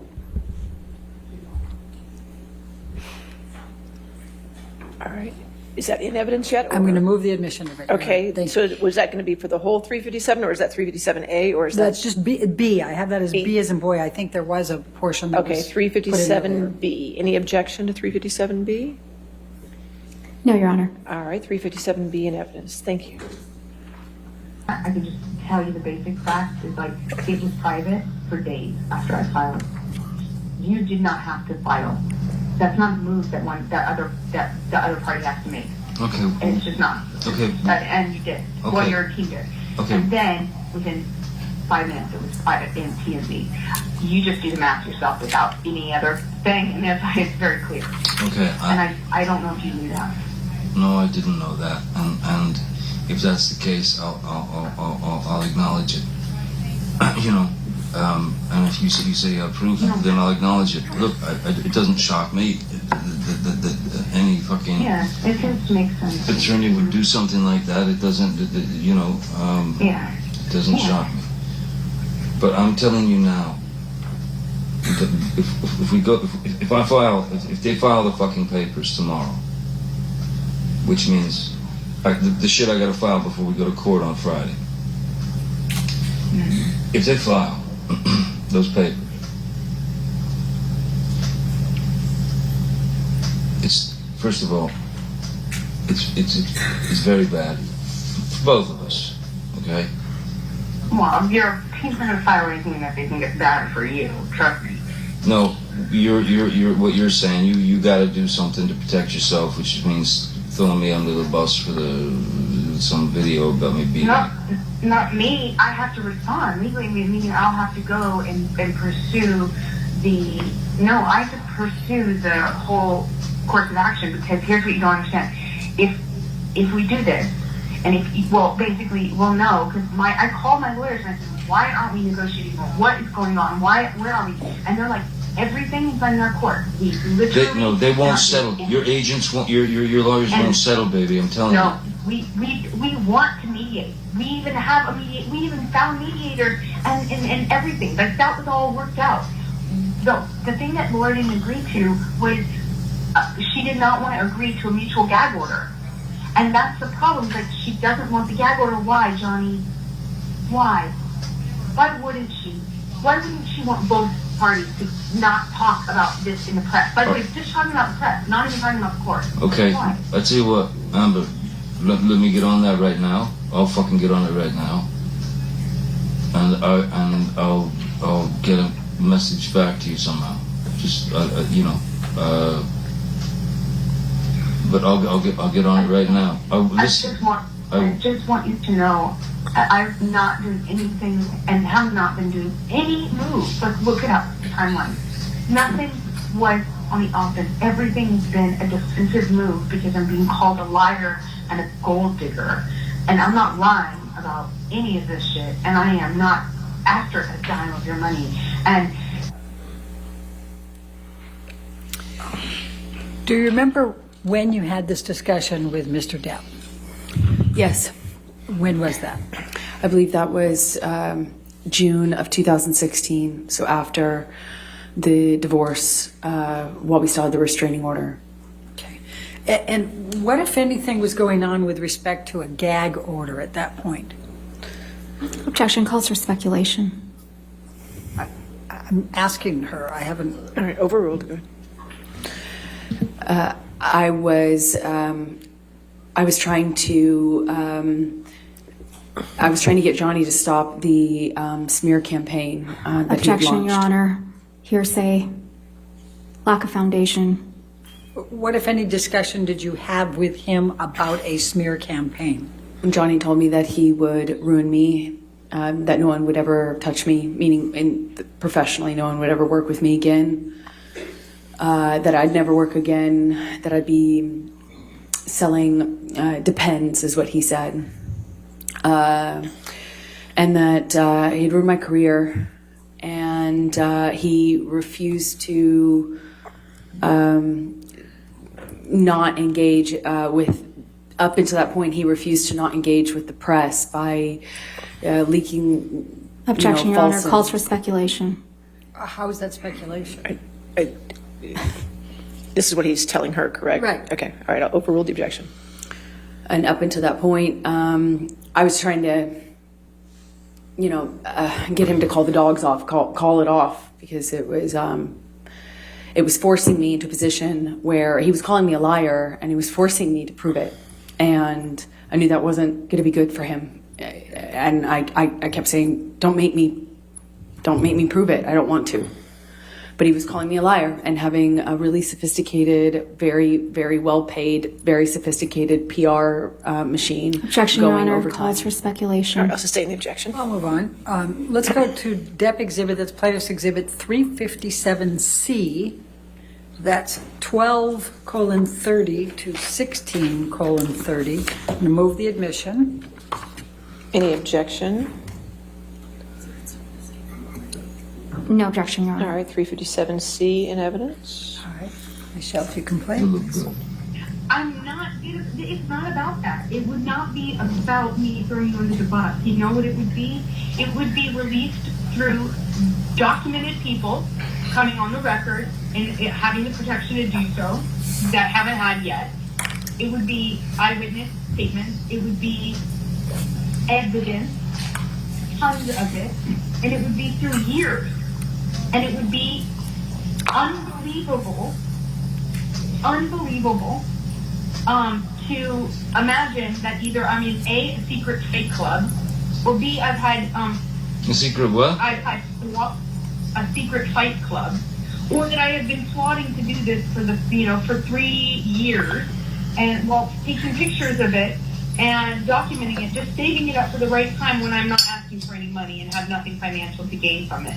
But no one is going to believe that. No one is going to believe that one of the two alternatives, either I'm in a fight club, or I've been going through hair and makeup, or going through makeup through all these years, where I have corroborating text messages between people that match those dates of those timestamp validated photos of either corroboration between people hearing us or corroboration of next day, Whitney sending text message to Kevin, him responding, or, the kind of stuff like between me and people in your life. It is insanely cross-corroborated then if it is a plan. I'm going to put makeup on myself and take pictures throughout the years and just sit on it for years. While having this imaginary life run parallel to it. Do you understand that the pictures I have match with text messages to my mom back and forth about it, and text messages between, say, Raquel and my mom, or Raquel and my dad, or, between my two friends. Or there's a text message where I tell Jody the night before I had that James Corden night show thing, where I say, hey, Jody, I've had an accident. I think I have a busted lip, I may have a busted nose and 2 black eyes tomorrow, because I don't know how bad it will be until the morning every day to cancel. But the appearance, I don't know how I'm icing it, I'll let you know in the morning, and things like that. It doesn't matter. There is nothing there. Nothing, and all of that won't be me throwing you under the bus. That will be evidence in this case, which it will be criminal as well, because I cannot go on Friday and file without filing a police statement first. And the only reason I haven't filed that police statement, which has been used against me, by the way, every day, and the only reason I won't do it, I haven't done it, is because I don't want to hurt you, and that means it goes out of my hands. And we had a third-party prosecutor come, and a criminal lawyer come, and they went, like, the problem is, hearing from you, like, your biggest struggle is that this is just, it's the most solid evidence case of domestic violence I've ever seen, and if you give this over to them or present any part of this, they will prosecute him. And I felt like I'm not, like, I would never want that for you. Because it's hard for me to even understand. I don't call myself, like, it's not in my head. It's hard for me to even accept any sort of victimdom ever. Can you please explain what the context of this was? I was begging Johnny to not make me prove what I've had to sit on the stand in front of all of you and prove and talk about. I was begging not to do this and have to sit where I'm sitting today. I didn't want this. I don't want to be here. I didn't want to be there then. And I was trying to point out something to somebody who I thought did not have a firm grasp on reality. Objection calls for speculation. Overruled. Good. Thank you. I was trying to point out how absurd it would be for him to keep making me prove this by calling me a liar. I was trying to get him to not call me a liar because everything that I had said to date and everything I've said to date now is the truth. And I was begging him not to make me prove it, that there were photos, that there were witnesses. All right, you see this frantic behavior she's having. It's totally different than Johnny's behavior. It's she didn't want to be forced to prove it, and didn't want to be forced to prove it. But the thing is that if someone's really abused, they're going to prove it, and they act totally different when they're on the stand. They don't act like how she acts. Yes, arg. Facts for you.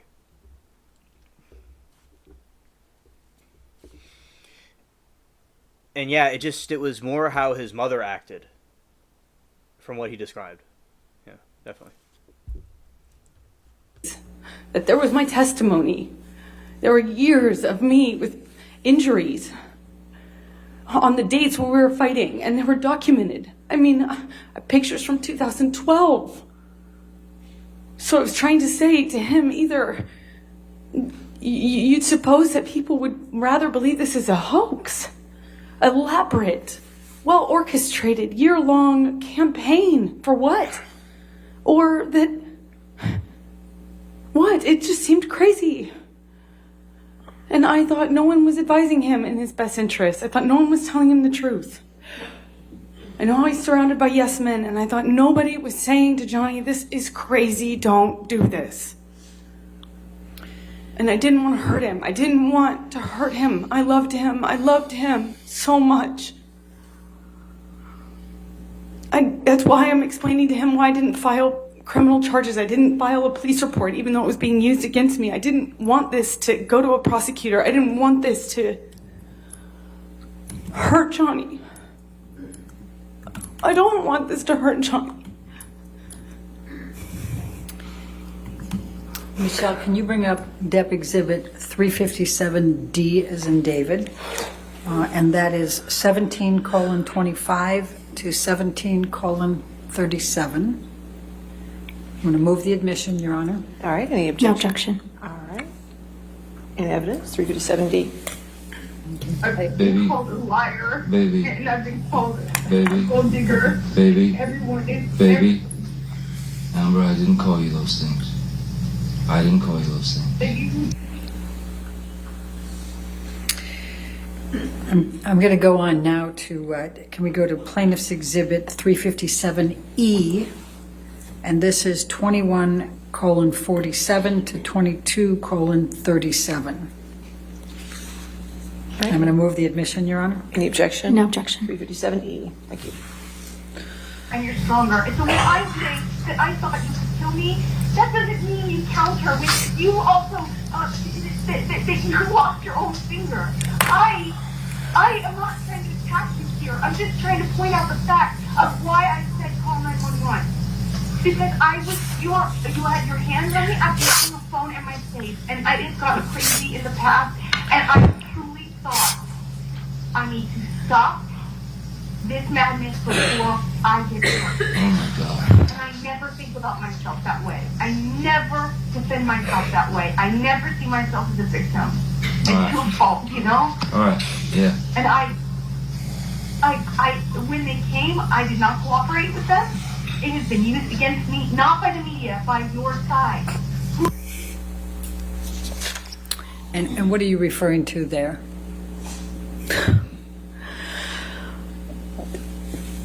That I don't want to call myself a victim. I don't like to think of myself as a victim, and I don't want him to think I'm attacking him or blaming him. I'm pointing out I didn't cooperate with the police, that I didn't want to get him in trouble, that I didn't want to hurt him. I don't want anything from him. Just don't call me a liar. It's all I said. Just don't call me a liar. Just don't say this isn't real. Because I'm the walking proof of it.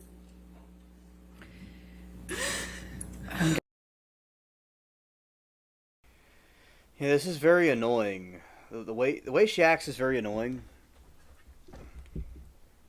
And her emotions are completely erratic. And it just seems really fake and genuine. It's quite a spectacle she made of herself. Indeed. I said, very different than Johnny's approach. He seems like someone that was abused. This person doesn't. She's just making a scene. Scared.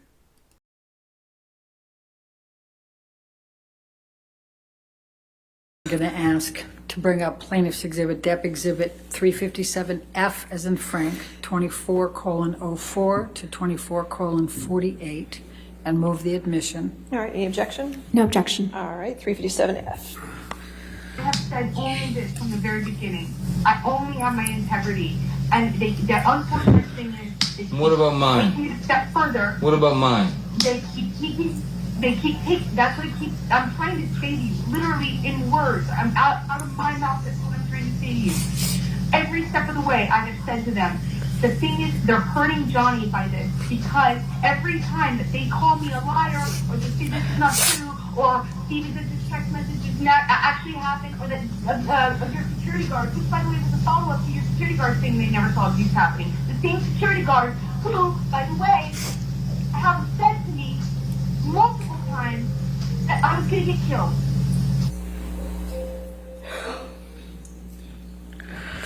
And what are you talking about there, Amber? That even though Johnny told me that his guards would say whatever he needed them to say, that they were the same guards who had told me that I would lose my life this way. Hearsay. All right, sustain the objection. It came in through the tape, so that's all right. We're fine. Let's go, Michelle. Your this will Honor. go to If we could approach, please. I'm sorry.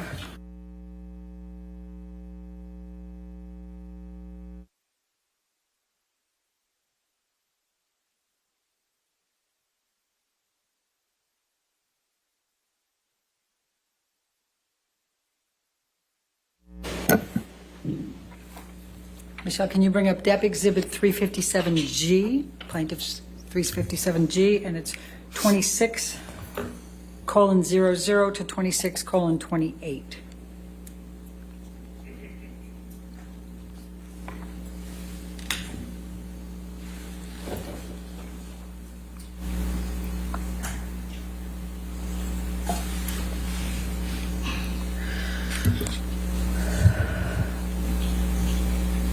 Oh, move the admission. I'm sorry. All right, any objection? No objection.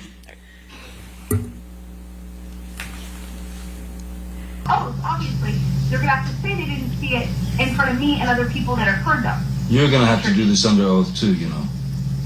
I will, because the unfortunate part is, I can talk about all of this. Do you believe all this, Amber? Do you believe all this? Oh, God, the fuck that again. Yes. You believe I'm an abuser. You believe I'm an abuser. In May, in December, in April. What were you referring to with the May, December, and April?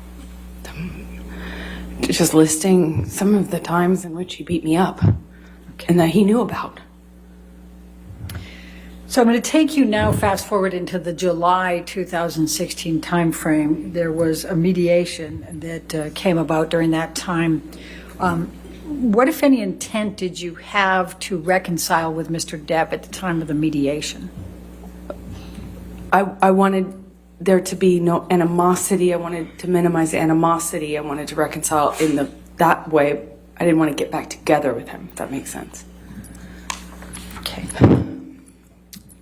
Can you just briefly describe what transpired during the July mediation?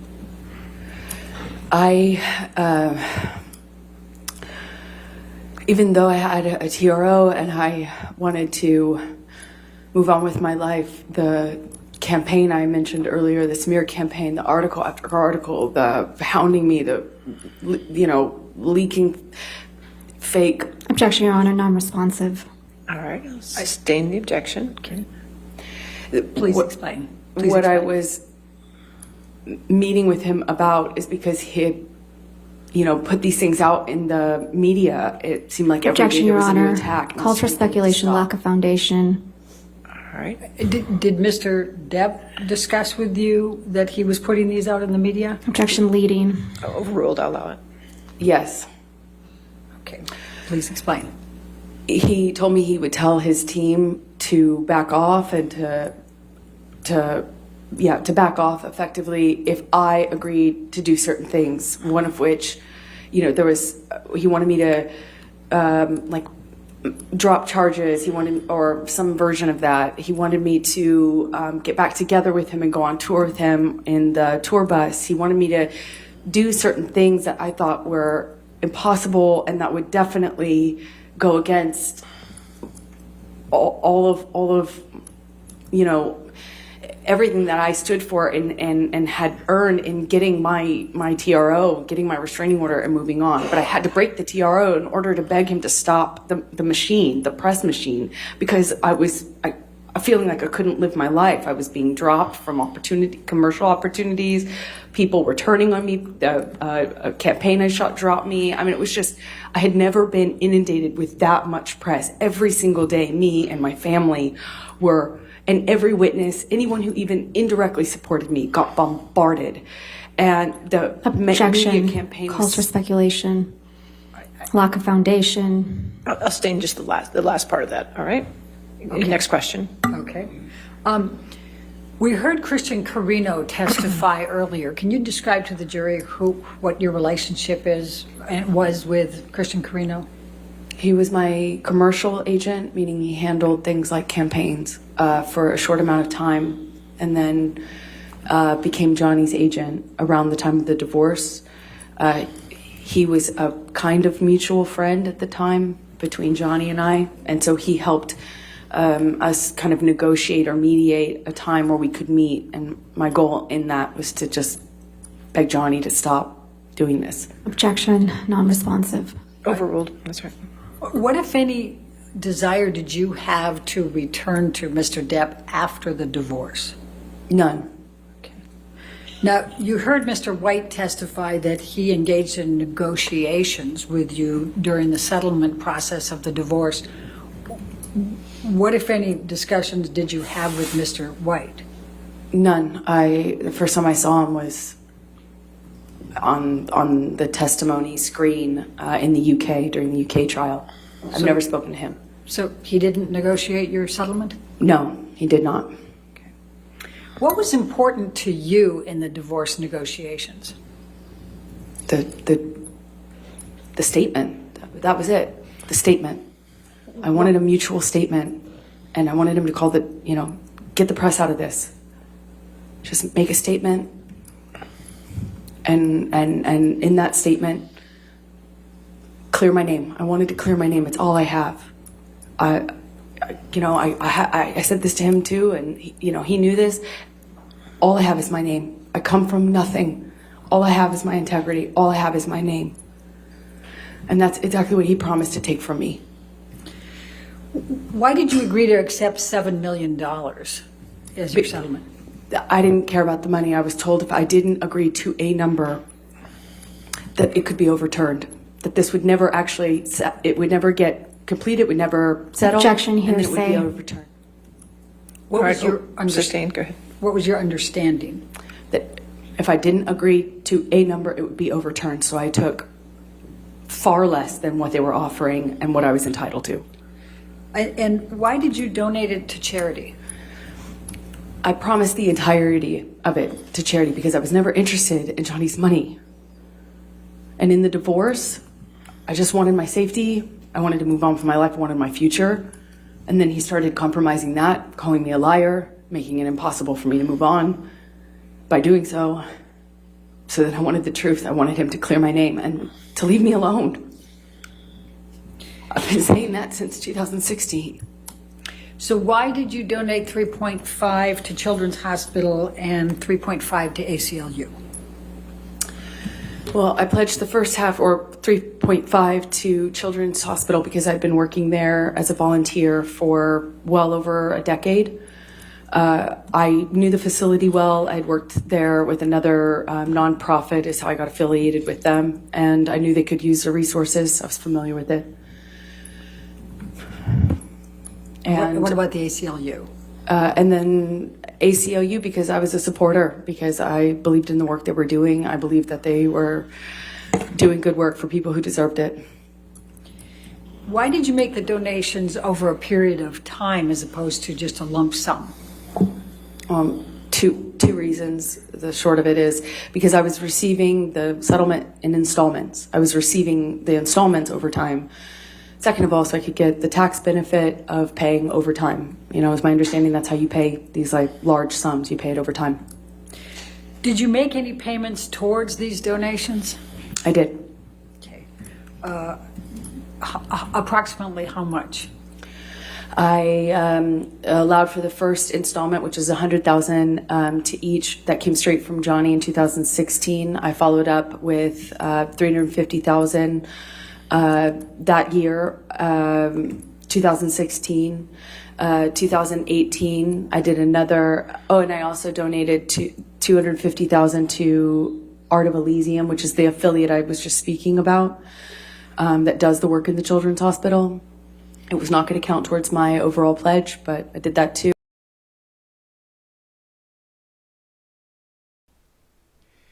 This is completely messed up, where her fake crying is another thing I want to point out, where she doesn't have real tears. She's just trying to do it for a dramatic effect. And she keeps on talking, the recordings, she's calling an abuser, or at least wild things, but she doesn't leave. She seems like she feeds off the drama, where she could leave, but she just keeps on getting fueled from it. And a lot like how Betty Sue may have been. And he's trying to calm her down and diffuse the situation. Like you can clearly see she exposes herself by what she, when she talks, and it just kind of like unwinds and unravels what the truth is going on in her head. And then I did another donation to each in 2018. And then Johnny sued me, 2019. Before we get to that, did anyone make donations to the Children's Hospital or ACLU on your behalf during that time period? Yes, Elon also, Elon, who was my boyfriend at the time, had his own charitable contributions that he made. He made $500,000 to both in my honor, in my name, in 2017, I believe. And have you completely fulfilled your donations to the ACLU and the Children's Hospital? I have not yet. And why not? Because Johnny sued me for $50 million in March of 2019. And I have spent over $6 million. Objection, Your Honor. This is a motion in limine. That part was supposed to come in. All right, once you come forward, let's take a look.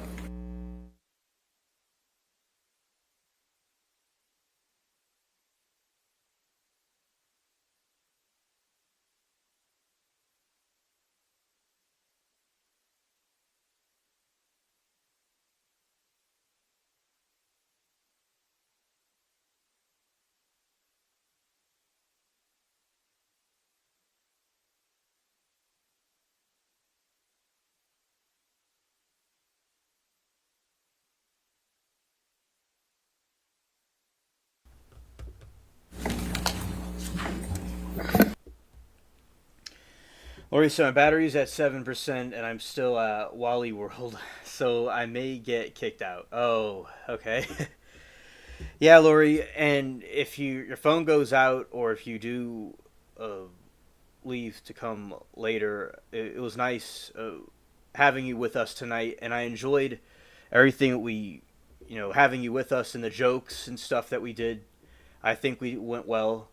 So in your commentary, so yeah, as I said, sending prayers for you that it could go smoothly, but yeah, definitely happens. Scared.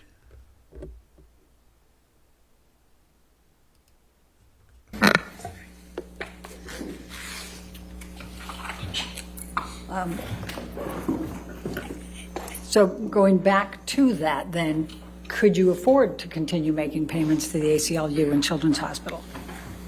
No. Okay. What, if any, intention do you have to fulfill your pledges and donations to these organizations? I still fully intend to honor all of my pledges. I would love for him to stop suing me so I can. What, if any, deadlines are there on your pledges and donations to the ACLU or the Children's Hospital? There are none. They understand. Okay. Now, let's go to Defendant's Exhibit 1458, which is already admitted.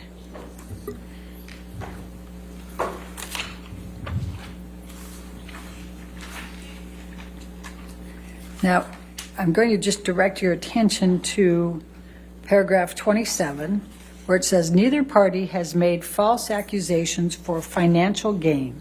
There was never any intent of physical or emotional harm. Amber wishes the best for Johnny in the future. What, if any, significance did that have to you? That was everything to me. That was the most important thing in the separation agreement between us, is that he acknowledged that I hadn't made a single false claim, that my allegations were not false. I thought that just because he signed his name to it, he'd honor it. I mean, he signed his name to it, and I thought it would mean something. Right. He acknowledges that I never did it. I mean, I never made a false claim, and I didn't do it for financial gain. And that's what I was being called at the time, a gold digger and a liar. Okay. Thank you. We can take this down, Michelle, and I'm going to now take you to post-divorce and your career. Please describe for the jury how your career evolved after the divorce, which I think was final in February 2017. I had to fight really hard to keep my career. After I got my TRO, I lost opportunities. I got canceled from jobs. I got dropped from campaign I'd shot. I was told I was going to be dropped from... Objection, Your Honor, hearsay. Sustained objection. I fought to keep my job in a movie the biggest movie opportunity I had to date. Which was what? It was Justice League with the option to become Aquaman. It later became Aquaman, but I had to fight really hard to stay even in Justice League because that was right around the time of the divorce. Can you tell the jury what Justice League was and what your role was in that? It is a superhero franchise, DC action film, and it introduced my character, and it provided the base for the Aquaman spinoff that followed it, but that was not a reality at the time of shooting Justice League. All right. And then you were able to be in Aquaman, is that correct? yes, I kind of showed up to work months early and stayed really late to fight to keep the job. I managed to keep it, and managed slowly to kind of to gain through this kind of hard work and goodwill I was able to foster. I was able to keep and make other jobs, and eventually made a movie called Aquaman, and Aquaman was very successful. I think it was the most successful DC film by its release, and I was getting my career back, even though it was, it took a major hit when I got my restraining order against Johnny. So let's talk about Aquaman for a moment. I think you said it was the highest grossing film of DC films, is that correct? Yes. Okay. When did that come out? December of 2018. Okay. And what was your role in Aquaman?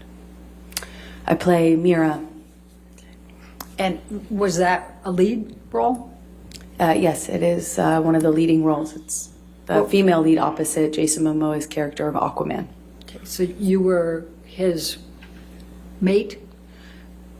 You could say that, yes. I was his love interest, the female, I was the female lead of the movie. Okay.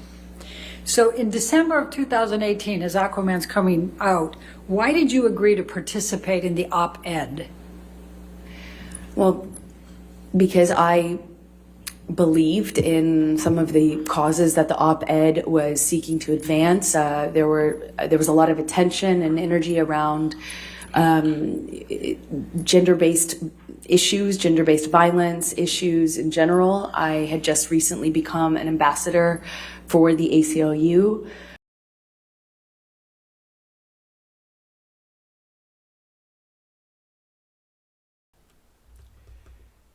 She acts very self-centered. She acts, like there has to be the hero of the story, the damsel of distress. And even if Johnny did things that were wrong to her, she could admit on her end she could have done things that weren't right, which she doesn't. That she's this victim and she's the hero of the story. That's another narcissistic trait.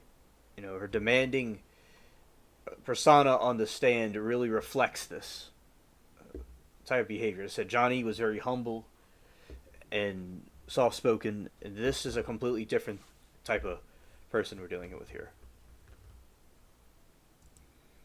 I was proud of that ambassadorship, and I was looking forward to the opportunity to lend my voice to what I thought was a great cause, which is just a conversation around women's issues and gendered issues that I think the whole country was having at that time.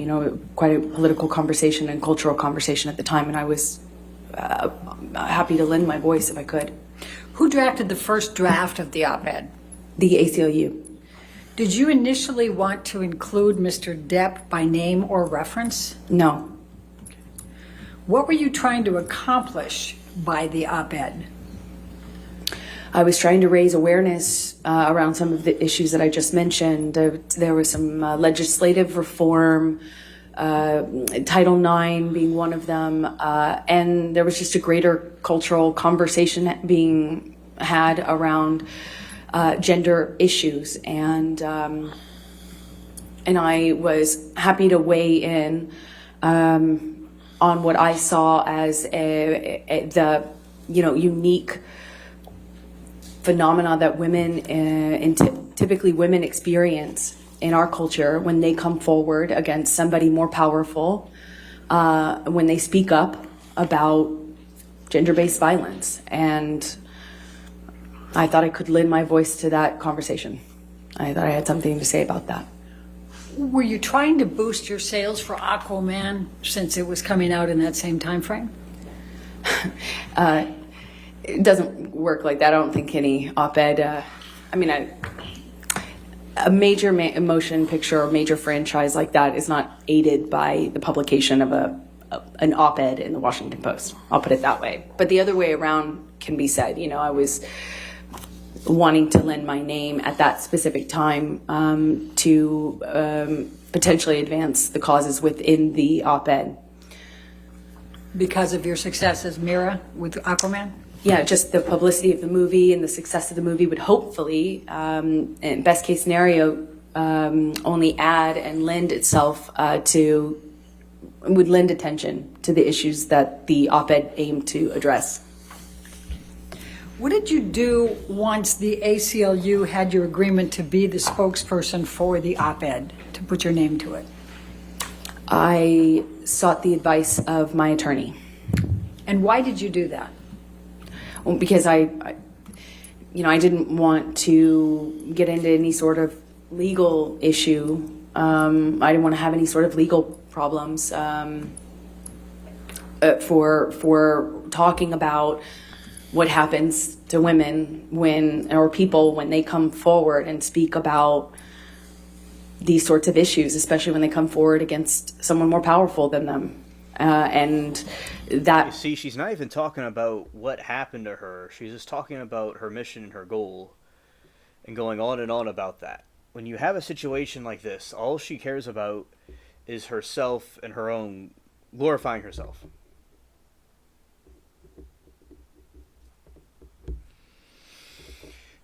She really is her own worst enemy, and that's how you know by what she's saying. She could add a voice to the conversation. Either whatever happened, and I'll even say this, whatever actually occurred, we weren't there. She was only using whatever happened or didn't happen for her own self to look like the hero of that story. You know, she wasn't trying to tell about the abuse she allegedly went through for Johnny. She did it because she was trying to make herself look good. So no matter whatever people want to believe, what is true or what is not true about this, she was trying to seek out a spotlight for herself and using it for a different purpose than trying to help people. Right, so just a lot of red flags with her behavior. I'm not saying he's perfect. He certainly has problems himself. But, you know, she definitely is quite different than Johnny's testimony. Backlash, the retaliation that people face when they come forward is exactly what I was writing about. And I didn't want Johnny to retaliate against me and quite literally prove my point. And so who was the counsel that you hired to review the op-ed? His name was Eric George. Where is he located? Los Angeles, California. How did you know Eric George? Eric George is the attorney who represented me in a different litigation against the producers of London Fields, the movie I mentioned earlier about having a body double and sex scene that I didn't approve of. What was your understanding of Eric George's experience and skills to be able to review that op-ed for you in the context of your concerns? Objection, speculation. I'm asking her understanding. I'll sustain the objection. Next question. Did you have knowledge of Eric George's abilities at that time? I did. I thought he had an excellent reputation and would give me great advice. Okay. And what, if any, experience? What was your experience with him in representing you earlier? I thought he was a fantastic attorney, very smart, and I trusted him. Without going into the content of it, what, if any, of Eric George's advice did you follow in the context of the op-ed? I took all of his advice. I made all the edits he suggested. I took all of his advice. And what, if any, of Eric George's advice did you ignore? None. I mean, he's my lawyer. I listened to him. Okay. I'm going to ask you, if we can pull up, Michelle, Plaintiff's Exhibit 1.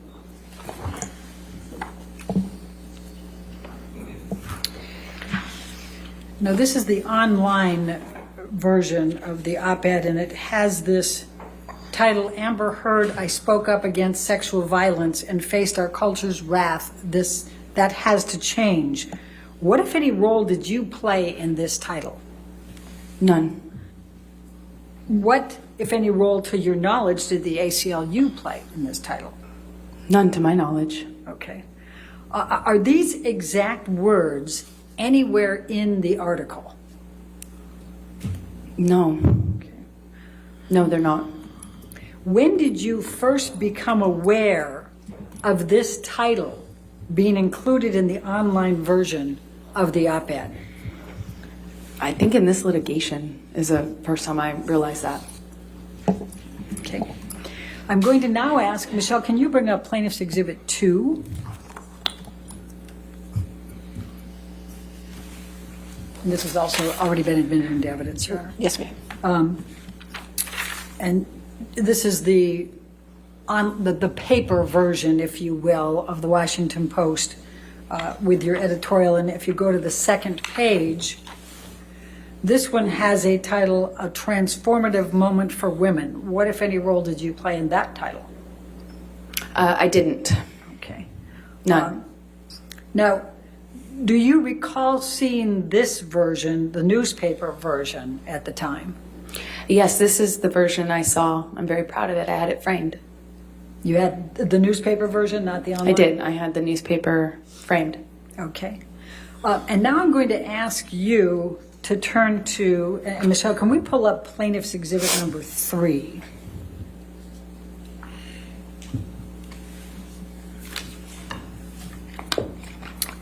And do you recognize this document? Yes. Okay. Your Honor, I'm going to move to admit Plaintiff's Exhibit number 3 into evidence. Any objection? No objection. All right, 3 in evidence. You can If we could publish. publish it to the jury. Thank you. Now, is it fair to say this is a tweet? Yes, it is. And can you explain to the jury what a tweet is for those who are not as social media oriented? A tweet is a posting on a social media network called Twitter. Okay. Now, did you send this tweet? I think so. I must have. Okay. And what, if any, control did you have over whether the title given to the op-ed online was included in the tweet? You don't have control when you're retweeting something. It's my experience that you don't control a title when you're retweeting something. You don't get a chance to re-editorialize someone else's title.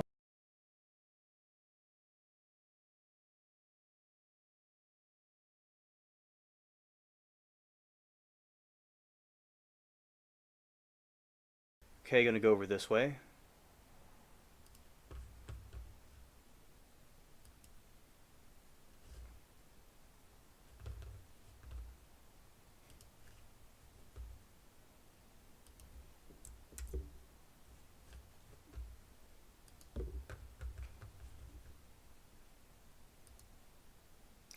All right, so we will continue with the analysis on Amber Heard's psychology tomorrow. We did a good breakdown about it tonight, and okay, we had a good stream. We had some, in spite of different disagreements, and people are free to disagree if they want to, but I believe overall we had a good joke. We had a good jokes, good fun, a nice trial hangout. So, and we support and love everybody.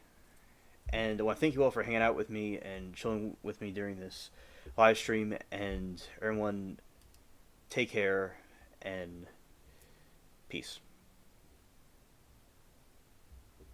All right, there we go.